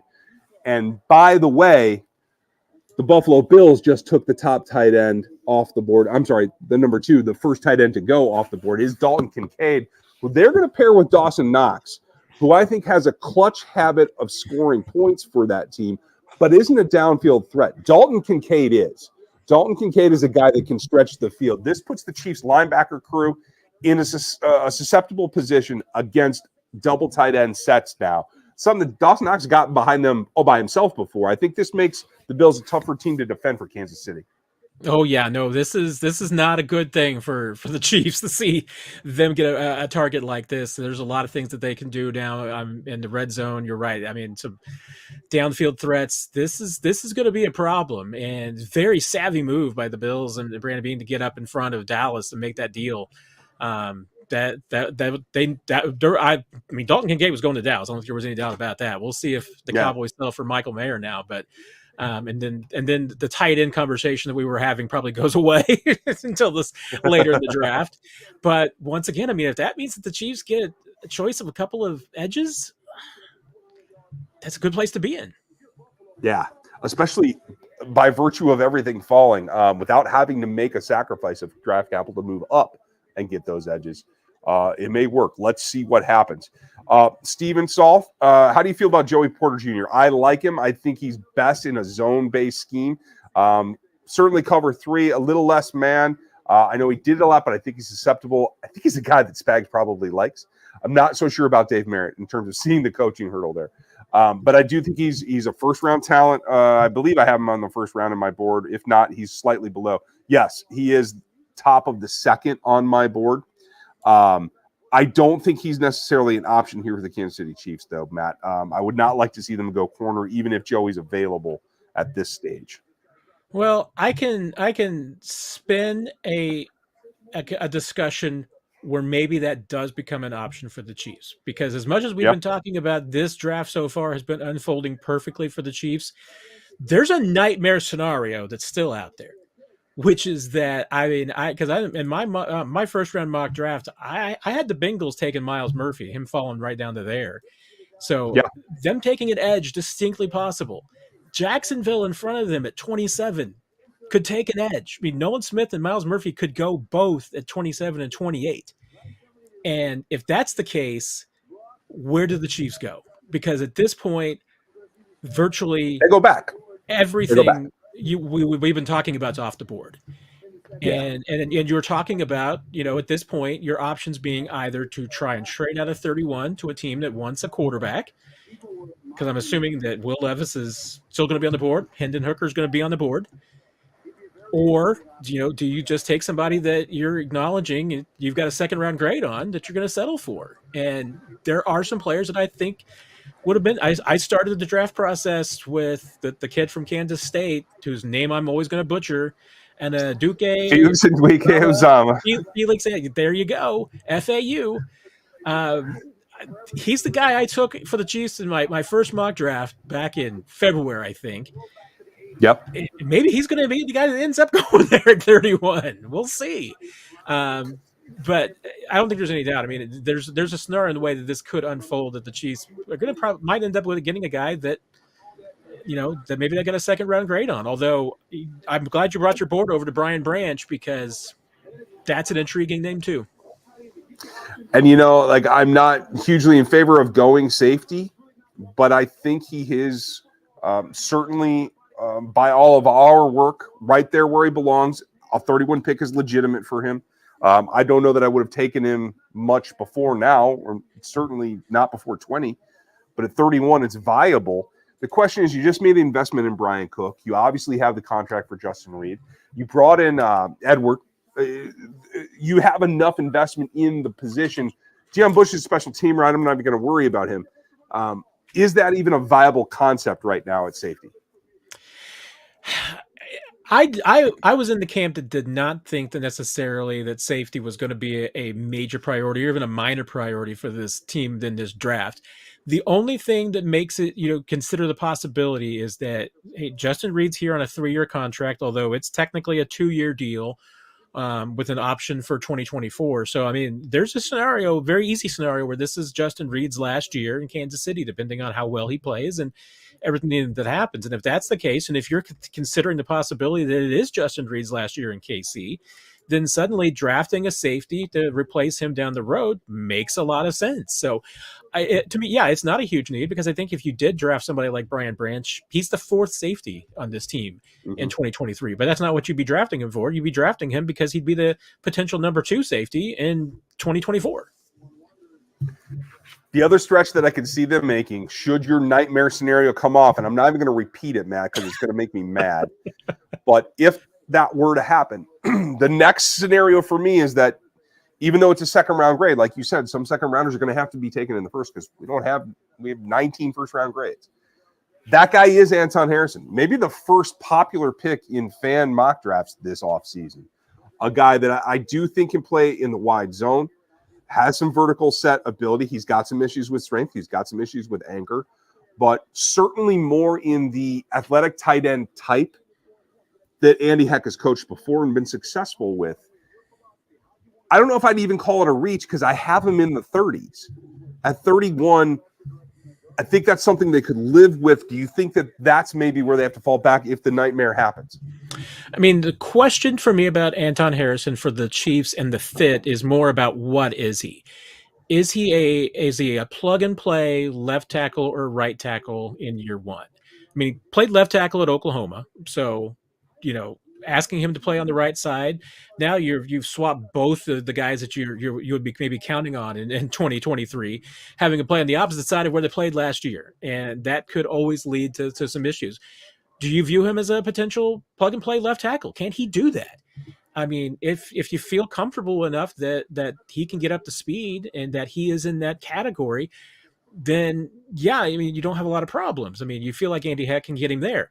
I just don't know if he is in that category. To me, he is really quite on the line between, being a potential plug and play guy or a guy that you would say needs a year of seasoning. And if you need a year of seasoning, then are you just going to go ahead and prepare for him to be a right tackle in the future and go ahead and have Jawan Taylor on the left side? It's a messy fix, because I almost would think that if the Chiefs were looking for a plug and play right tackle, honestly, the other option would be to just trade back and maybe later go after the other Oklahoma tackle, Wanya Morris, and maybe he's your guy, because he's the exact opposite. He's a guy who's played every position. He's played left tackle. He can play them all, but he played right tackle last year. Maybe he's a plug and play right tackle, and you've got a plan there. I mean, there's a lot of different options there. I assume you just not to interrupt you. Yes, I'm not to interrupt you, but the Dallas Cowboys went a direction. I was prepared for them to take Zach Charbonnet. I got a call this morning that might have been something that they wanted to go big back again, much like a throwback, right? They didn't. They went big. Mozzie Smith is the pick, the defensive tackle from Michigan. A guy that I do not have a first-round grade on. In fact, I have to go double-check, because I think I have a 3rd-round grade on him. He has not only off-field concerns, but he has an injury concern as well. I thought this was a significant risk. I would be mad if the Chiefs had done this just from a fan base. I think this is a significant risk. I have Keanu Benton over him. I have Brian Bresee over him. I think this is the Cowboys doing Cowboys things. Does this surprise you at all? A little bit, just because I think it was just because everybody had tied into Cowboys to going tight end no matter what. So that's a little bit of a surprise. And you're right. I mean, I'm with you. I mean, the consensus that I've seen on Smith is that he is a little bit of a reach there at that spot. Bresee, if you're taking a defensive tackle, I would have gone Bresee at this point. I mean, I think that's maybe they're just going with what they feel like their fit is. That's an interesting pick. I don't know if I would. I can't say that I saw that one coming. I certainly didn't. Brzee, Benton above him. Cansey already gone, obviously. Everybody's All-American that thought might fall to Kansas City was Tommy Adewale. He was hot earlier in the process. I have him in the third as well. I don't think he's an option, but he is there just as we're looking at the defensive tackle ranks here, folks.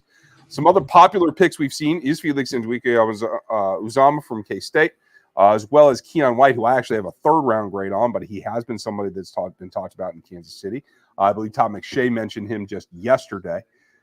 We still have the Brian Branch scenario. We still have, right now, with the Jags on the board, 5 minutes left at their 27th pick, we have both Myles Murphy and Nolan Smith on the board. I'm trying not to say their names so I don't jinx this. And we'll go from there. So really, really interesting. I did not expect to be on the clock at 27 and have more than an option that I felt was going to fit the Chiefs. Yeah, no, I mean, I'm not going to repeat it either. I still worry about the nightmare scenario, especially because you've got, particularly in the Saints and the Eagles, you got two sneaky little drafting teams in front of you.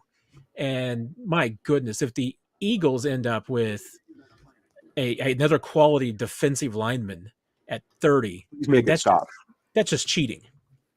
Yeah. Have to agree. Jason, is it lining up for the Chiefs to trade a fourth for D-Hop? I know the Cardinals are still asking for a first. I think it can get done for a third. I'd love it if it was for a fourth, but it's all encompassing about that contract money. How much will the Cardinals eat of his current salary in order to get the deal done? If not, he's going to be released and be a free agent. Kingdom, appreciate you for your support. Thanks for all that you do being here as one of the 1,750 folks in the chat. It's a pretty good number. Spread the word. Get more of your friends on here, too. We'd like to hit 2K tonight. I would appreciate it. Make sure you like, sub, and hit the bell here. And if you have not, go get the draft guide. For the love of all that's holy, go get the draft guide. It's over here. It's not to cover up Matt. Sorry, buddy. The draft guide is available at roguepc.com. And you can get a discount if you use the code RGR23. I'd like to get you that. I really, really would. The draft guide is better looking and better than me. So cover me up with the draft guide anytime. Not better. It did get shaved recently, though. So there's one upgrade there. That's the way that it works for me. But go check that out. And if you guys want a copy of this board, if you're not able to join us in the next couple of days, this board that I've been editing here tonight as we go is available for free on NFL33.com. It's one of our top posts. Dan's and mine are both available right now. You can download a PDF and follow along at home, especially if you're not going to be in front of a machine here that you can watch us on. And while you're over there, consider getting subbed there as well. It's where all of our team building and league-wide content comes out. So we're doing some work over there as well. Thank you, Chiefs Kingdom, for supporting us. We very much do appreciate it. Alex, thank you. This is smelling like Chiefs plan for a trade for D-Hop. Still a possibility. Jags pick is in, so we don't know what that is yet. Seems like Lamar's – okay, this is what info was saying before that Lamar's Twitter is going off on D-Hop. Okay. Staying put and getting Murphy is a win, right? Wink, I don't know how to say that that's any more of a understatement. Staying at 31 and getting one of the top three edges in this draft is definitely a win. I will pinch myself, and I'm not going to talk about the scenario here as we're going to get the first pick here in a second. I just want to see the amount of joy that's going on in Jacksonville, and then I'll have a better feeling about it. Anita, sorry. Did anyone ever mock Nolan Smith to the Chiefs? I have 3 times. I felt I was overly optimistic every single one of those times. I thought you were crazy optimistic. I know. In fact, I was able to make the last selection of the network-wide Locked On mock draft in which I selected one Nolan Smith to come to Kansas City and play for Joe Cullen. As I understand from reports around the Pro Day circuit, Joe Cullen was the only defensive coordinator at the Georgia Pro Day. He is, in fact, the man that was running the drills that sent Jalen Carter to the sidelines and done for the day. And that, I think, is significant in the fact that he's seen up and close this Georgia squad that has had so much talent on it on the defensive side for the last couple of seasons. And that's something that I also think is maybe driving some of this down. Nolan Smith didn't have the greatest 2022. His 2021 where he was a cog inside the wheel that was the Georgia defense, I think was a much more productive and a much more representative of what he can be on film. And I do think that plays into the evaluation here. The Jags are making the pick right now. Let's find out what they did. Anton Harrison goes off the board as the next tackle. 5 tackles in this first round. And the Chiefs are all the way out of the tackle business until tier 3, as far as I'm concerned. It will not happen tonight. There is not another tackle worth taking tonight. That includes Bergeron. That includes DeJuan Jones. Folks, the tackle thing is over. And I feel like it's election night. I mean, I think you also can call it that Jawan Taylor is going to be the left tackle for the Kansas City Chiefs. There's not a scenario that I can picture that the Chiefs in this draft pick up a guy who's going to start at left tackle in 2023. They could pick up someone who starts at right tackle, but I think you can completely close the door on that. The only truly option would be, once again, I mean, if there's a trade or if there's a free agency pickup, but I don't see the names out there right now that would make sense and be something doable for the Chiefs. So I've seen enough. I think I am going to have to not pencil, Jawan Taylor in as your starter at left tackle. I think you may be right. And as we talk about, let me throw the board back up here because I do want folks to actually see this. Anita, thank you for your comment. I do want to see the tiers as I've laid them out. And remember, this board is not Chiefs specific. This is a board for the league, just in terms of talent. Bergeron and Jones are there. Then you get into tier 3. That's where Blake Freeland, a BYU prospect that happens to be the most athletic offensive tackle in this class, belongs. The last time that happened was an Eric Fisher that the Chiefs took. Then you get into Braden Daniels, also of the state of Utah, but out at a University of. Another athletic tackle with super length that the Chiefs are going to like. Tyler Steen is not a Chiefs fit, but he is a good tackle, and he does deserve the 3rd-round grade. That's the 3rd tier. The 4th tier is really intriguing. The guys that we talked about, that you brought up, Wanya Morris. The other guy's Warren McClendon, who is Broderick Jones' counterpart on the right-hand side, that I do believe can grow into a starting right tackle. He might be able to compete with Lucas Niang right now. Jalen Carter is a guy that's super athletic, doesn't know what the heck he's doing. And Nick Saldivari is coming from Old Dominion. He's been kind of the talk of the town the last couple of weeks about his improvement. That's going to be, in my opinion, kind of last chance for offensive tackle in this draft, because you get very iffy after that. Carter Warren's got an injury history. John Ojukwu, I think I'm saying that right, from Boise, has some questions. Then you get into the big 3 risks. Earl Bostic from right down the street in Lawrence. Rock Chalk, let's hope that happens. Trevor Reed, Jake Witt, athletic guys, underperforming, underpowered developmental projects. Think Prince Tegawanagu style, could become something if you have the time. But that's what offensive tackle looks like at this point. And Matt, that makes me cringe a little bit. Well, I completely agree. I mean, I think you're talking about that pocket in the 3rd and 4th round are the players that you would most likely think the Chiefs would be interested in this point. And that's assuming that they are interested. I mean, they may very well after tonight be of the philosophy that Lucas Niang is their best option at right tackle. We will see. I still expect that they will take a tackle. The question will be, is it going to be someone in that 3rd and 4th round area? Those guys that you mentioned, all of them I think are absolutely targets for the Chiefs, and they would most likely be right tackle prospects. Or are they going to wait and take one of those developmental projects later in the draft? And there goes the selection to the Cincinnati Bengals. Miles Murphy is now off the board, one of the last edges. The Bengals didn't get their guy in Darnell Wright, who I do think that they were aiming for, and I thought Miles could fit here. I thought DeJuan Jones might be an option for them as well. Little frustrated to see this happen to the Bengals, who have now added another pass rusher that can get to Patrick Mahomes. This is a problem, and I think this is a guy that can grow into maybe not a Garrett-type talent, but he's certainly got the upside to get there. And I think Dan probably has an opinion on it as well. Dan's back. Murph goes to Cincy. It's been a night. I was actually hoping while I was over there that they wouldn't pick Miles Murphy, but that puts a damper on my hopes and dreams in this draft. I have two more players left in my first round. That's it. First round grades. I have 2 players left: Michael Mayer and Nolan Smith. That's it. This is This is looking a little interesting right Is there now anyone at this for- point who does not think that Nolan Smith is going to the Philadelphia Eagles? No. No, it's a done deal. Feels like it's almost etched in stone unless New Orleans just decides to abandon Exactly. everything that they usually do and pick a good player here. Wow. So how you guys doing? How's it been?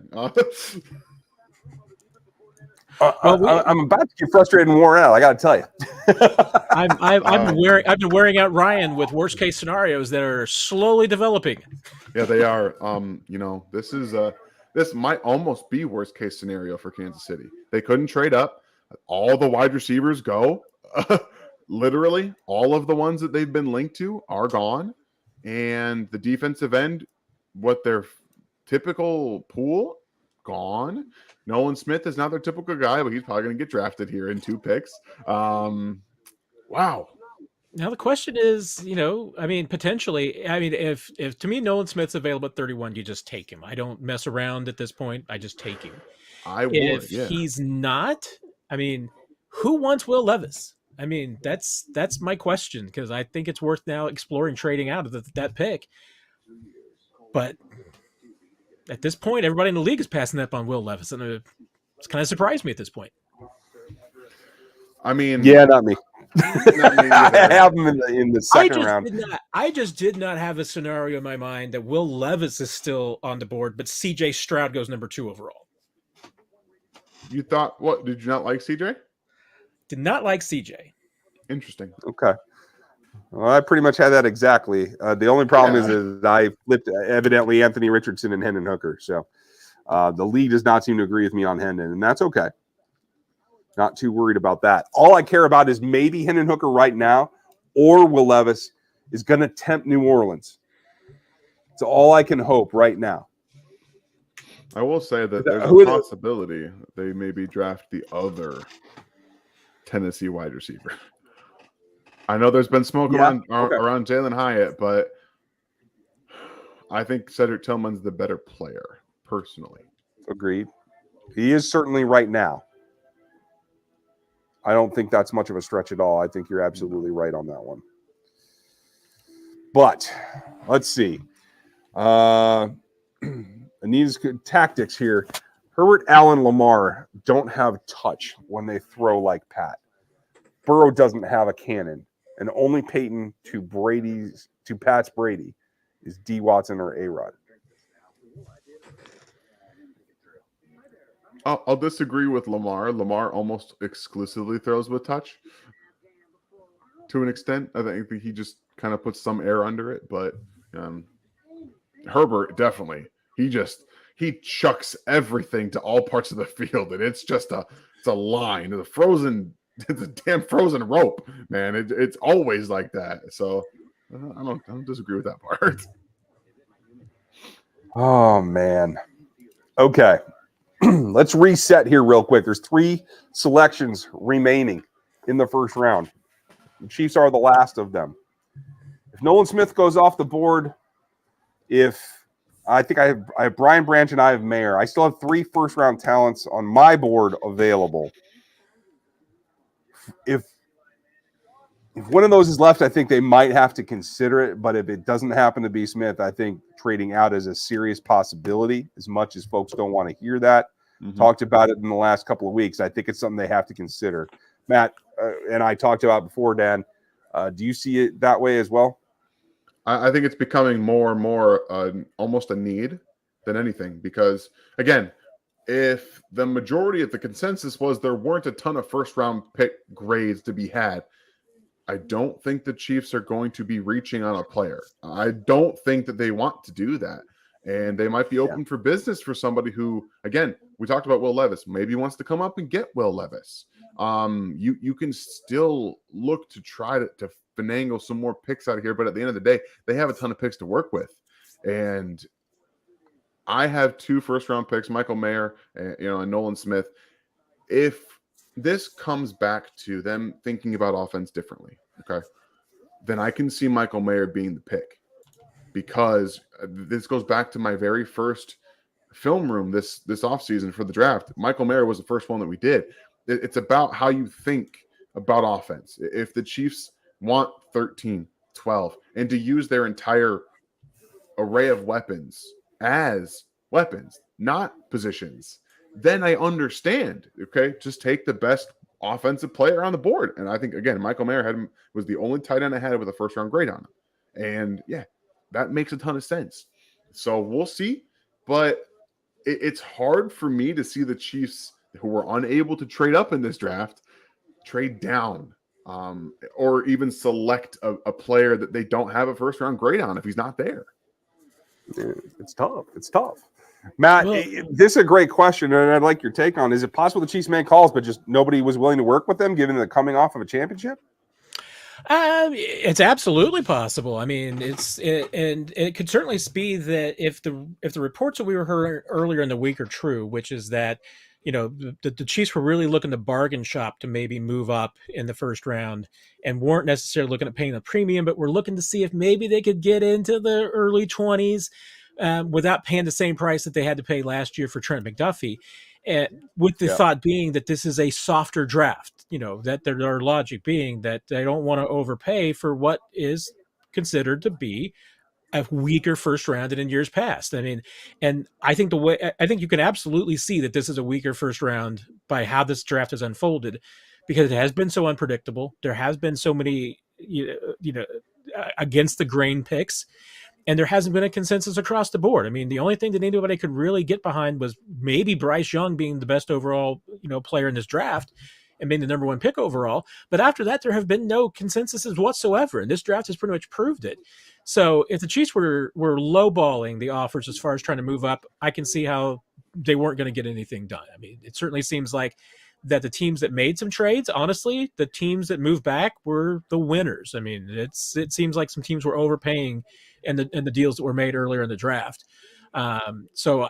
Yeah, I mean, I think it's distinctly possible that they were trying to make a deal, but just could not get it done, which now raises the question. They're going to be on the clock here in maybe 7 minutes. Can they get a deal done to move backwards if they want to? Yeah, that's the big question. The New Orleans Saints bailed them out a little bit and take Brian Brisset off of the board, still preserving what I think is the best fit for the Kansas City Chiefs and the secondary tight end option. Thank you, Beard Team. We appreciate your support. Summit, what do you think of Kelsey Jam? I didn't get to see any of it. I don't know if either of you guys did. No, I did not. I thought it was tomorrow night. Oh, is that what it is? Okay, I had no idea. Yeah, I'm working on this. I'm sorry. Appreciate the super chat. Tell us what you think of it. I'd love to get your opinion because I don't know enough about it at all. So appreciate you, Summit or Subit, and please let us know. If we don't get Nolan, is the first round a failure? No, because you didn't overspend, you didn't give away the house to move up, and you didn't pick a selection that doesn't fit you. So you're getting value, even if this pick becomes something that none of us want to see. I don't call that a failure. Do either of you? No, and that's kind of what this comes down to. I think if the Chiefs, whoever the Chiefs pick, it's going to be someone they want. Like that's what this, at least this comes down to for me, is it's someone that they want. If you get somebody that you want at the end of the first round, it can't really be a failure. So we're going to definitely see who that's going to be. If they do end up picking, we have one more pick before they do that. We'll see how much longer Howie makes them sweat before they pick. But I'm very intrigued. This has not gone the way that I expected it to near the end here, and I'm quite excited to see the finish of it here. I kind of am too. I was going to say, Ryan, I mean, the phrase that drives me the most nuts, but I think is the defining phrase probably of the NFL right now, is scheme fit. And if the Chiefs flat out simply did not believe that there was any of these players that were truly scheme fits for them, I think you're seeing them saying we're feeling better off sitting pat and looking at these pockets later in the draft where they think that there are players that are better scheme fits. You know, I think there's definitely some receivers we've talked about in that, second and third tiers that they're much more interested in maybe than they ever were some of these first round receivers. And if that's the case, they've got 10 picks. They can navigate the board. I almost think that there's a value in still moving back, because if you're able to get a few more resources one, it can also be about trying to kick resources into the future. So if you're able to pick up draft picks for 24 and 25, that's always something Brett Veach is going to want to do. And the other part of it is that to get the players you want. Now, if you're coming out of the first round and you trade out, you haven't met any of your needs. You haven't picked up a receiver. You haven't picked up an offensive tackle. You haven't picked up any defensive linemen. If you want to get and target the guys you want in those later pockets in the second, third, and fourth rounds, you're going to need additional picks to navigate that board. So 10 picks is a lot, but it's not a lot if you're going to need to make 3 or 4 trades in order to move up to get the player that you want in the fourth round. Yeah. And clearly this is going on quite a ways for the Philadelphia Eagles, so they're fielding calls. That makes a lot of sense. KL, thank you for your super chat. What is the reaction if no one is there and the Chiefs don't take him, and what now at wide receiver? The reaction for me would be that they didn't feel that they could fit him into the defense. I think that's a mistake, but that's me. It's a legitimate one if they want to stay or go back to more of a 4-man heavy kind of Spags traditional front, and they don't want to incorporate some of Cullen's principles and an odd front with the more athletic, bendier type athletes. I think that's a minus. Dan is smiling, so maybe he thinks I'm wrong. No, but I'm just looking at the reaction of the Eagles drafter, and they I was doing the same thing. They're on the phone with whoever they're picking, and they're pretty happy about it. So I have a feeling we all know who the pick is, but we'll find out here in about maybe a minute and a half, 2 minutes. Well, that makes me throw up my mouth a little bit, but other than that, that's fine. I mean, it shouldn't make you throw up too much because they did just lose to the Chiefs in the Super Bowl. So, I mean, they have that over them. Way to point it out. That's a good point. What now, wide receiver? I think they're still viable for any of the classic X's. I did not count Quentin Johnson in that group. So there's Tillman, there's Perry, there's Mingo. I think there's a number of other wide receivers. As we said a couple of days ago, I felt like wide receiver was really deep in this group into day 2. I think that's perfectly fine. If they can pick up an additional top 100, if they get 4 on day 2, I'd be really, really happy with that. I think that makes some sense. Let's see what they do. Ryan Conley, thank you for your comment. You just want to be a draft guru. Yes, that's kind of my whole goal in life is to do this for somebody gets to pay these guys checks. That is the goal. Thank you for that, Ryan. Steeman, people posted clips, shaved Jason's head. Okay, I don't know what that means, but okay. I don't know which Jason that is. It's certainly not mine. I imagine it's probably Jason Kelsey. Okay, cool. Well, then that's even better.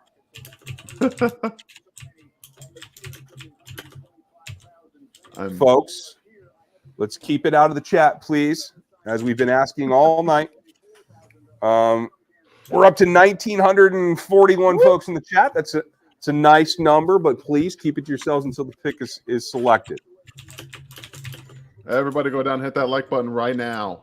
Right now. Yes, that would be great. Now, we're going to have some clips for you tomorrow. Once this draft is over, I'll be over on Locked On as well. You can see that. You can read everything about what happens tonight at Chiefs Digest with Matt. And obviously, we will have further thoughts as we break down what comes next. We'll be online and streaming tomorrow as well. You're going to see something different. You'll see a wider shot with more people in one space tomorrow. Yeah. Dan's actually going to be present, something we have not done yet. So it's going to be fun. We're going to expand what you see behind me here into kind of a new studio set.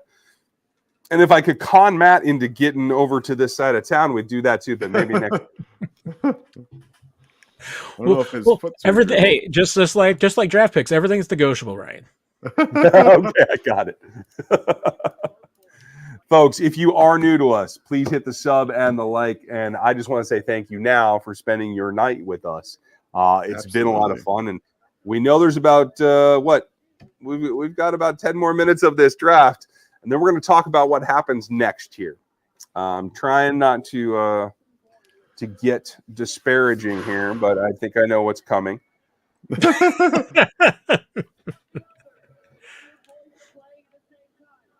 I don't know why they're dragging out this performance, though. I don't know who this is. It's Donna Kelsey. Perfect with Donna Kelsey. No, I know, but who are the other ones? Perfect. I have no idea what Dude Perfect is. I hate to. They hate to do like reveal trick my- shots and like and stuff like that. It's like a Ah. high level sport trick shot thing. I'm revealing my age, everybody. Sorry. Yeah. You just beat me I knew to it, it. man. We all knew what was going to happen, right? Like we all knew. I unfortunately called it like 15 minutes ago. So, Yeah.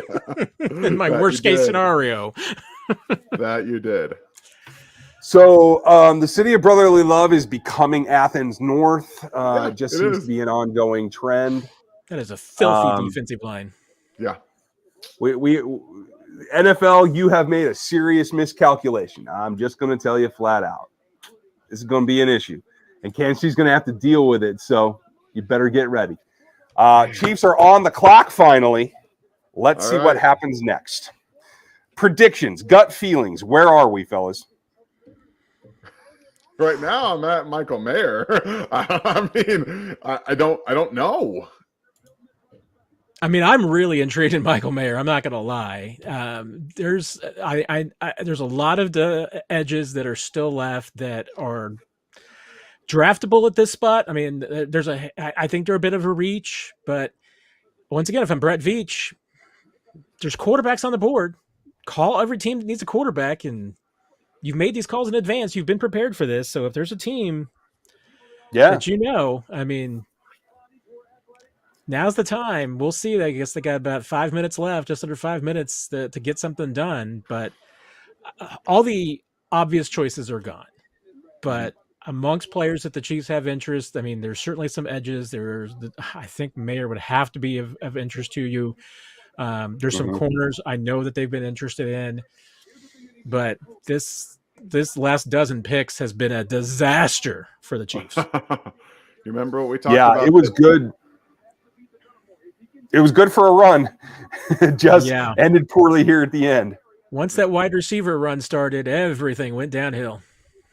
It did. I still have Branch as a first-round talent. I still have Mayer as a first-round talent. They're the last remaining first-rounders on my board.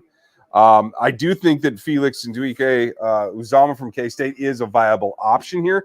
I have B.J. Ojulari rated better, but he's not as good a fit, I believe, in Kansas City, unless, Matt, your previous theory about fit being overrated for this particular team more and more so as we go forward could be legit. I'm stuck a little bit. I got to tell you, my gut does not have a feeling. I don't know where they're going. I got an interesting one. Talk to me, Goose. Keanu Benton. I think Keanu Benton is somebody that could easily fix their defensive tackle two problems. I think he can play 1-0 tech in the NFL, and he showed a ton of pass rush upside, not just at the combine, but at the Senior Bowl too. That's an underrated area they could go. Mozzie Smith and Brian Brisset went before him, which I thought was a little surprising. He was my defensive tackle too. I also think that corner, we talked about that before, as something that would surprise, but it would be like the most obvious surprise thing, like the one thing that they would do. They talked specifically about corner multiple times. That would not shock me. Cam Smith, DJ Turner were the pick here. It would not surprise me in the slightest. That would be a very Chiefs fit pick. So those three guys right now, along with Michael Mayer, is starting to sound like where they might be ending up. And maybe don't lose track here. If they do pick a corner, there is now that would set some things in motion for L'Jarius Sneed to maybe not be in Kansas City next year. It wouldn't obviously start the trade talks. That was what had already been going on, but you draft three corners last year that all played. You have L'Jarius Sneed. You draft another one this year in the first round. There's a little smoke there, at least in my opinion. Well, I am intrigued that with the shot that ESPN just had of the Chiefs war room, none of the personnel people were on phones. So no, why not? I think trade out might be off the board here, but we will see. But no, I mean, I'm with Dan. I mean, there's a dozen players I think I could point to. I mean, those are all good choices. I mean, at this point, you're talking about and make it a second round pick in the first round. I mean, and that means you could be considering Jalen Hyatt. You could be considering Keon White. You could be considering Kaylee Ringo. I mean, there's Darnell Washington. I mean, even though I take Michael Mayer before him, Cody Mock. I mean, there's a dozen players that the Chiefs have shown some interest in, but they're all players that I think you wish you could have gotten in the second round. Yeah. Right. I completely agree. I do think Branch is an outside option here. Again, in a team that runs dime a hell of a lot. I like that concept. And that goes back to the Justin Reed, technically being on a 2-year deal. I mean, yeah, you've got a 30-year option in there, but it's built in to be a 2 years and out. So if you're considering that Justin Reed may be gone after 2023, Branch would be a reasonable pick in that case. The Chiefs have not moved out. Their pick is in. They made me nervous upcoming just now. Yeah. Nobody was celebrating after Brett Veach left on the phone. Nobody was like, no one was clapping, nothing. That's an interesting one. Nihilus, thank you for this. I appreciate this comment. Thank you, Nihilus. Now, Brett Veach won't say it to his credit and everything, but I don't think there's any doubt. I mean, I think the Chiefs will probably feel like they settled here. Mm-hmm. Absolutely. Yeah, there's no other way to spin it. Okay. I still don't have it. Folks, if you have it, please keep it to yourselves. Evidently, Dan has it. I don't have it yet, no. Oh, okay. I thought you were chuckling away. No, I'm chuckling. I'm always late. Kind of losing it. Yeah, I got to tell you, yeah, I'm for the record, this is the first time since my kids were born that they weren't here with me to see the first selection of the Kansas City Chiefs draft. That's right. They've outgrown the concept at this point. I'm very. Oh, we lost Matt there. Matt unplugged his mic. Most likely. Mine will probably run out of battery like my camera did while you were gone, Dan. Well, let's see here. I think there are possibilities. Branch is certainly among them. FAU is among them. Benton was a good bring up, Dan. He is the next tackle available on my board as well, and I do like what he brings. What else? Joey Porter Jr. is still out there. He is a top of the second rank for me as well. BJ Ojolari. Again, not necessarily perfect fits, but guys that could get that done. I'd really hope that somebody was willing to come get Will Levis. Once again, Will Levis has let me down and not allowed the Chiefs to trade out of 31. So having had the pick in this long, I want to know what the heck is going on, but that's just me. Yeah, what is taking this so long? Are they just like ringing it down? Well, they're probably going to bring like 18 people on stage for the final pick of the hometown crowd and everything. So, well, yeah, and they got to be marching the trophy out with them, right? You got to do all that and everything, and you got the belt. You got a lot of things going on here. So when it's all said and done, obviously we're going to talk about the Chiefs are the focus of our stream, folks. Thank you for being here. We really do appreciate it. That said, this has been a really entertaining and really eventful, I think, draft. A lot of movement, a lot of left field type selections where it was one evaluator in a given organization shifting the direction of that organization, because I can't think that there was consensus on a lot of these mid-round picks in this first round today. So, Hey, it's a free-for-all, and as long as we're having fun, I guess we on the outside are going to continue to have some fun. Yep. You got to have Clark Hunt out there with the Lamar Trophy, so, Oh, right. Brandon, good point. They had to take Smith just out of spite for us. That's a fair point. Clark gets his big entrance. Here we go.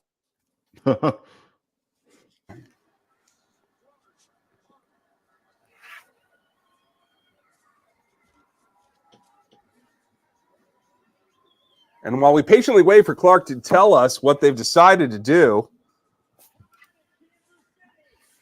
how about it?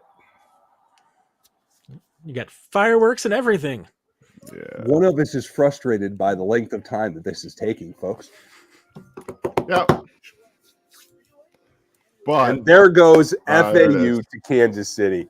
Wide 9, come off the ball, defensive end that can get after the passer. Criminally played inside way too much in college. Yeah. Will be a different player. I think that will take some adjustment time, particularly in camp this year. But I think a guy that's more explosive off the ball than George Karlaftis is and does have the functional strength to match him. So I think you have a bookend, maybe not in tight and base downs, but certainly in pass rush downs. Yeah, and this is going to be, I mean, this was probably a more popular pick with the crowd than maybe it was in the Chiefs war room, because he's a local kid from Lee Summit, goes to Kansas State. He was, I think Kansas State was his only Division I offer or only Power 5 offer. He is a classic Chiefs player in the sense that he's a late bloomer, late growth. And, to the Chiefs, that usually means that there's a guy with a higher ceiling, that there's somebody, that there's a lot more potential there than they've shown already. Chiefs have loved those kind of guys who were either undersized or late to football and were still able to succeed in college. They eat that thing up because they just feel like that there's so much more and there's a higher ceiling. And sometimes it's, related to work ethic too, and how much you're going to put into it. So there's some intangibles as well. There's a lot that, like I said, I think this is going to be a popular pick with the fans and locally. I mean, certainly all the Kansas State fans will love it. Everybody out in Jackson County and Lee Summit will love it. Might be a little questionable for everybody else, but like I said earlier, this was the guy I took in my first mock draft back in February, and I guess it's only fitting that's the guy that the Chiefs come back to after I never took him again in another mock draft. Well, he's got a couple of aspects that really do ring true. He is number 8 in the short area quickness matrix. He can turn the corner. He can change direction. That is something that they have been lacking in years past. Scored out above Frank Clark when it came down combine to combine. Obviously, there's an age difference. In terms of production, he's number 7 in this class in bear rate. He makes plays, and that includes forced fumbles, tackles for loss. It's not just all about sacks and pressures, although he did turn in, a decent sack percentage, 22nd in pressure percentage. That will come up playing in a natural position for him outside of the tackle shoulder. I am confident in that.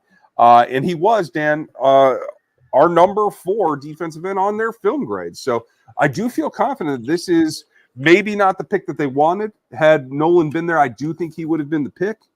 But I feel great about where that is. And I like the hometown aspect, I have to admit. I like Felix, and I think the disconnect here is that people view him, as a day 2 guy. But that's kind of how, when you have 15 first round grades, you're probably going to get a second round player at 31. But he's one of the best in this class with tools. He has every single pass rush element to his game. That's something you didn't have with George Karlaftis last year. He didn't know how to use his hands. Felix knows how to use his hands. He's extremely good. He can get to his counters. He can do all that. His biggest issue for me is the run defense. It's inconsistent. He doesn't necessarily know how to set an edge and how to consistently get out there, but he has the length. He has the speed to power. He can bend a little bit as well. So I like the pick. I think he's going to be a good player. And for me, last year he played through an injury. I don't know what it was. It was undisclosed, but he did play through an injury. His 2021 tape is explosive. It's explosive. He is a playmaker, and that's something that they do need. They needed it. And he's kind of like a tweener, but between what Joe Cullen wants and what Steve Spagnuolo wants. He is a bit bigger, but he does have get off. He's explosive. He can turn the corner. So we're seeing a little bit of at least some meddling in the play style, because last year, I don't necessarily think that Felix would be in Kansas City if Joe Cullen wasn't there after this year. You know what I mean? Like, true, to add that dimension. Yeah, I'm with you. I think that would be something else. So he's a fun player. Again, if you guys are looking for something, go watch his 2021 tape. It is much more explosive than it was last year, because he was playing through an injury. So he's a lot of fun. And we have a film room already up on, and you guys want to go watch that, it's on the channel. I did that a few weeks ago.